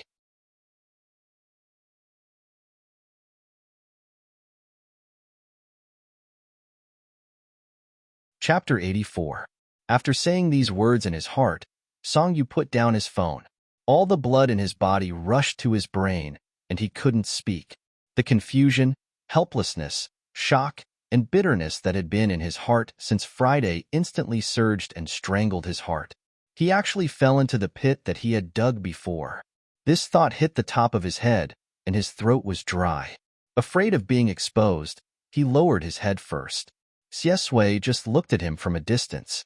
Song Yu's pupils seemed to be covered with a layer of fog. After seeing him, he first looked up in confusion for 2 or 3 seconds, and then quickly lowered his head. Today was a little different. Xiesui was a little stunned. He raised his eyebrows, walked over, and apologized with a smile. Sorry, I'm late. Song Yu didn't care about whether he was late or not. His heart was in a mess. He wanted to open his mouth and say what was on his mind, but when he thought that they were friends from their last life to death, he felt a little nervous and irritated, especially when he had dug a pit for himself before. What should I say? I'm sorry that I lied to you. In fact, I didn't mean what I said. I also coveted your looks. No, I coveted your everything. Xiesui waited for a moment, and then looked at Songyu, who lowered his head and didn't speak. He asked softly, Are you angry? He bent down and said with a gentle smile, Actually, I can explain this matter. The familiar voice was casual, like intoxicating wine in this winter night. Songyu's breath stagnated. He covered his flustered emotions and raised his head again. His clear eyes widened. He coughed and pretended to be calm. No, I'm not angry. I was just thinking about what to eat. He tried to control his facial expression and make himself calm. However, all his attention was on looking at him without avoiding his eyes, so he didn't care about his breathing, one deep and one shallow. He was nervous, uneasy, and trying to cover it up only made it more obvious. Xiesui's expression didn't change. He stood up straight and smiled. So, have you thought it through? Songyu had something on his mind, and it was about him. He didn't want to expose such a simple and straightforward cover. Songyu was still very uncomfortable. Whatever. I'm fine with anything. It's up to them. Xiesui said, Well, let's go somewhere else first. It's cold. Don't catch a cold outside. His pitch-black eyes glanced over, and the corners of his lips curled as he teased, I don't want to suffer anymore. Taking care of you is too tiring. What did he mean that taking care of him was strenuous? Songyu stared blankly at Xiesui with her eyes wide open. Her watery eyes were mesmerizing, and a strong sense of lingering fear welled up in her heart. He wouldn't have taken advantage of Xiesui that night, would he? I'm sick, and it's hard to take care of you? Xiesui walked beside him and asked, Don't you know how delicate you are? Songyu. This was probably the first time in his life that someone had used the word delicate to describe him. Xiesui, don't use the word delicate casually. Songyu began to reason with him. If others hear it, my image will be ruined. Xiesui began to recall that night and smiled. I had to feed you the medicine mouthful by mouthful. I helped you take off your clothes, and you even scratched my neck 3 times. A gust of hot air instantly rose from his neck to his face. Songyu's voice was a pitch higher. Why did you take off my clothes? Xiesui teased him for fun and was very calm. What do you think? Songyu. His expression was so shocked that his snow-white face turned red, and his ears were sparkling like pink jelly. Xiesui stared at his ears without blinking. He chuckled and added slowly, I took off your clothes because they were wet. It's uncomfortable. What are you thinking? Oh. Songyu was really thankful that he had only brought this up now. She was both embarrassed and embarrassed, so she asked, Did I scratch you hard? Xiesui said lightly, No. He paused and added, It was quite itchy. His illness was boiling hot, delicate, and wild, and it made people's hearts itch. Even though he was focused on his illness at that time, he was still scratched until it burned his rationality. He wanted to bite Songyu's exposed white collarbone. That night was probably the most obedient and defenseless Songyu had ever been since he met her. Even when she struggled, there was a desire to resist, and it was unbelievably soft. However, at that time, he only cared about his heart. Sure enough, he gave him all his gentleness, all his madness, and all his rationality. Songyu breathed a sigh of relief and added, That's good. With his usual strength, that scratch would probably cause him to bleed, and he was embarrassed. He tilted his head and asked, I didn't do anything excessive after that, right? Xiesui was amused by him and said lazily, How excessive do you want to be? Songyu was speechless. Xiesui knew when to stop. If he continued to tease Songyu, he was afraid that he would explode again. He restrained his smile and said, Nothing after that. You just can't sleep well. Songyu scratched his head.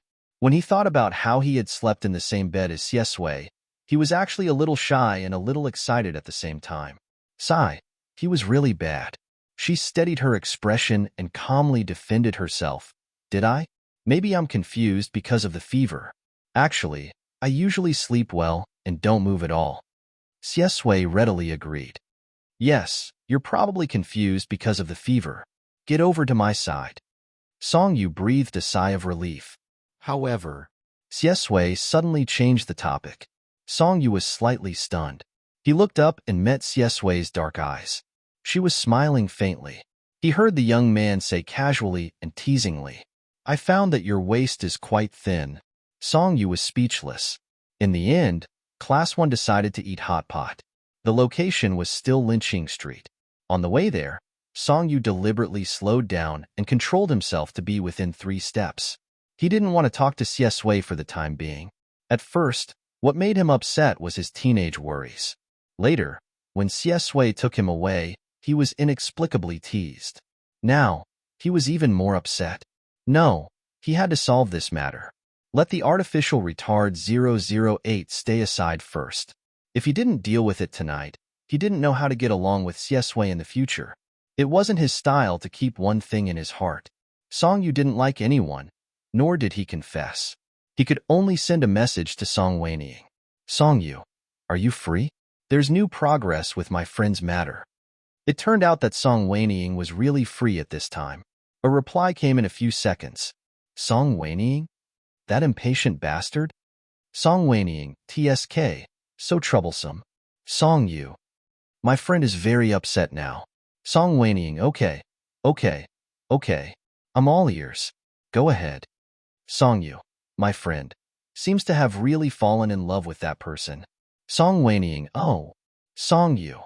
A deep sense of frustration welled up in his heart. "Song Yu, aren't you surprised?" Song Weining, if you remove the word like and send it over, I might be a little surprised. Song Yu, my friend wants to confess, but she doesn't know the procedure." Song Weining, is this still my genius businessman, President Song? You're President Song. Can't you just follow the TV show? Be more domineering.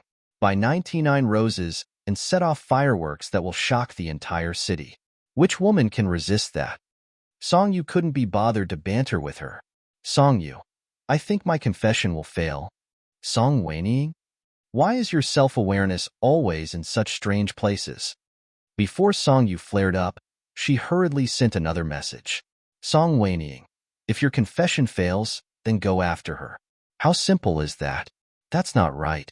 I remember you asked me last time. You said that that person likes you, but you don't know how to persuade her not to mistake kindness for love. I'm dying of laughter. Then you persuaded her to go back, and you fell for it? You're a genius. It was like adding fuel to the fire. What's the use of asking her? Song Yu gnashed his teeth in hatred. Just as he was about to step forward, someone suddenly tugged at his sleeve. He stopped abruptly and looked up to see a telephone pole in front of him. He almost crashed into it.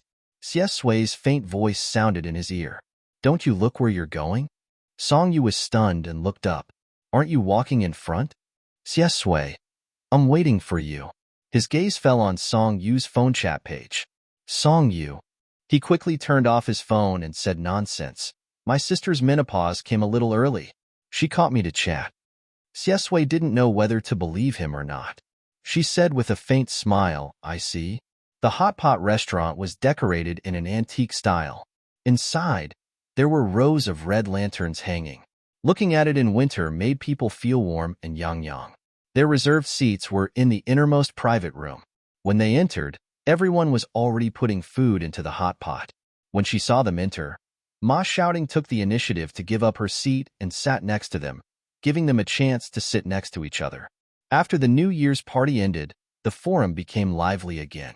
A group of audience members commented blindly like old men. While everyone was eating hot pot, they talked about this matter.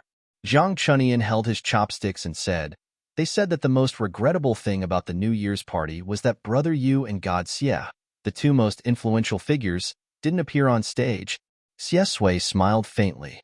Zhang Chunian said, look at Liang Zhu from the next class. The class bell and the class bell are both on stage. Our class's school bell and school bully are not on stage. Sigh. Song Yu had something on her mind, so she casually said, why would I go up and act? Cinderella? Liang Yingying laughed uncontrollably. I think it's very good. Brother Yu is going to act as Cinderella. He's so good-looking. Only God Xie is worthy of the prince. Song Yu. Logically speaking, he should be retorting now. But after thinking about it, he chose to lower his head and eat silently. Liang Yingying. Question mark. She was already prepared to receive Brother Yu's ridicule, But brother, you let her go just like that? She took a deep breath in her heart. The power of love was really strong. Even a debater could become soft. Ma Shouting laughed. It's obvious that it's impossible. So the forum specially opened a building for Brother Yu and wrote a scene suitable for him to act in. I saw it. It's called Land of Rebirth. I'm Brother Yu. A boy added. The first chapter became famous on the forum. The second chapter, my deskmate is the school bell. The third chapter became a father on the basketball court. The fourth chapter changed the name of today's song Fangchong. Song Yu. Ha ha ha. Jiang Chunian laughed so hard that tears were about to come out. Amazing. Ma Shouting held her phone and read. The fifth chapter, the epic disaster movie, Brother Yu's monthly exam. The sixth chapter, tonight's monthly massacre. The seventh chapter, don't you understand that Luo Beta's love? The eighth chapter, everyone knows that the school bell of Jing City No. 1 Middle School is unattainable. The ninth chapter, until one day, the 10th chapter, they find that the walls of No. 1 Middle School are all torn down. Liang Yingying. Ha ha ha ha ha. Ma Shouting flipped to the end. The last chapter, Sui Yu Erin is real. Reading this, Ma Shouting complained. What is this Sui Yu Erin? Another girl carefully looked at Song Yu and Xie Sui. Seeing that the two parties didn't seem to care, she smiled and said, it's nothing. They just messed it up. They think that these two names are a match made in heaven. A match made in heaven. Song Yu's chopsticks trembled as she picked up the prawns. These words seemed to touch her soul. She laughed as the hot pot steamed up. It was warm and clear, and it seemed to evoke all the memories along the way. Song Yu took a deep breath and looked up with bright eyes. Taking advantage of their inconspicuous position, he pulled off Xie Sui's clothes. Xie Sui tilted her head and looked down at him. Song Yu whispered in his ear, let's talk outside. The corridor outside the private room was dark and quiet. No one came. A glass window reflected the tens of thousands of lights outside. Xie Sui followed behind him calmly. Seeing that he kept walking forward and was about to reach the end, she smiled helplessly and grabbed Song Yu's arm. Here, what do you want to say? Song Yu's brain was stuck after he called him out. He walked with his head down, regretting and embarrassed. He wished that he didn't have to stop walking on this road. The moment Xie Sui grabbed his arm, blood rushed to his brain. He couldn't see her clearly in the dark, so he let his face turn red and his eyes flicker. He was a little embarrassed. He encouraged himself in his heart, imagining himself coughing lightly and saying, it's nothing. I just found that I like you a little. He was able to let go calmly. However, the darkness also magnified his five senses. As soon as he smelled Xie Sui's clean and fresh scent, he couldn't speak again. At this moment, his phone rang at an inopportune moment. Song Yu was stunned. He realized that it was a call from the form teacher. He picked it up. Hello, teacher. Teacher Chung felt as if he was being strangled. Song Yu, did you hit someone? Song Yu. Fuck. Chinamo, this son of a bitch, was also going to ruin his plans in the hospital. He took a deep breath and said to old Chung, teacher, don't worry. I'll explain it to you tomorrow. I have something to do now. I'm sorry. I have to hang up first. After saying that, he put down his phone without caring about the form teacher. There was a moment of silence. Song Yu was interrupted by a phone call, and he was confused again. Xie Sui sighed inaudibly in her heart and said softly, who did you hit? Song Yu was very honest. Chinamo, speaking of Chinamo, he thought of Zhao Ziyu and 008's so-called soul lover. Originally, he couldn't say it out loud after confessing for a long time, and his disdain for himself had reached its peak. Now, all kinds of complicated emotions were fermenting in his heart. He touched his nose and said, I didn't hit him wrongly. He's bad to the core, but you'll meet a lot of people like him in the future. For example, Zhao Ziyu. He instantly became sad. Song Yu was so depressed that he didn't know what he was saying. Ignore them. Don't believe their sweet words. They're scum. His brain was dizzy. Their love is worthless. Don't like them. Okay? Okay. These two words were asked softly and carefully. Xie Sui stared at him for a long time. In the end, she couldn't help but laugh. Her laughter was low and seductive. If I wait for you to say it, I'm afraid I'll have to wait for a long time. Song Yu was stunned. Xie Sui, who had been leaning lazily against the wall, suddenly stood up. The darkness outlined the figure of the youth, and for some reason, it gave off a suffocating sense of oppression. Song Yu slightly widened his eyes. In the cramped environment, his heartbeat became extraordinarily fast. Suddenly, he felt a hand around his waist. The palm was hot and strong, and an electric shock came from there and spread throughout his body. Why do you want to ask your sister? Xie Sui leaned over. Fireworks exploded in his brain, and Song Yu's whole vision was confused. Why don't you ask me? I'll teach you how to confess. Xie Sui chuckled and pushed him against the wall, not allowing him to resist. She put her hands on her waist and lowered her head to bite his slightly open lips. Her voice was low and magnetic. I don't like them. I only like you. You're tuning in to the Romance Rendezvous YouTube channel. We're so grateful for your support, and don't forget to subscribe to join us on this incredible journey through captivating stories. Your generosity through donations truly makes a world of difference, as it's the primary source of revenue that allows me to expand and enhance this channel for you. Thank you from the bottom of my heart for being a part of this adventure.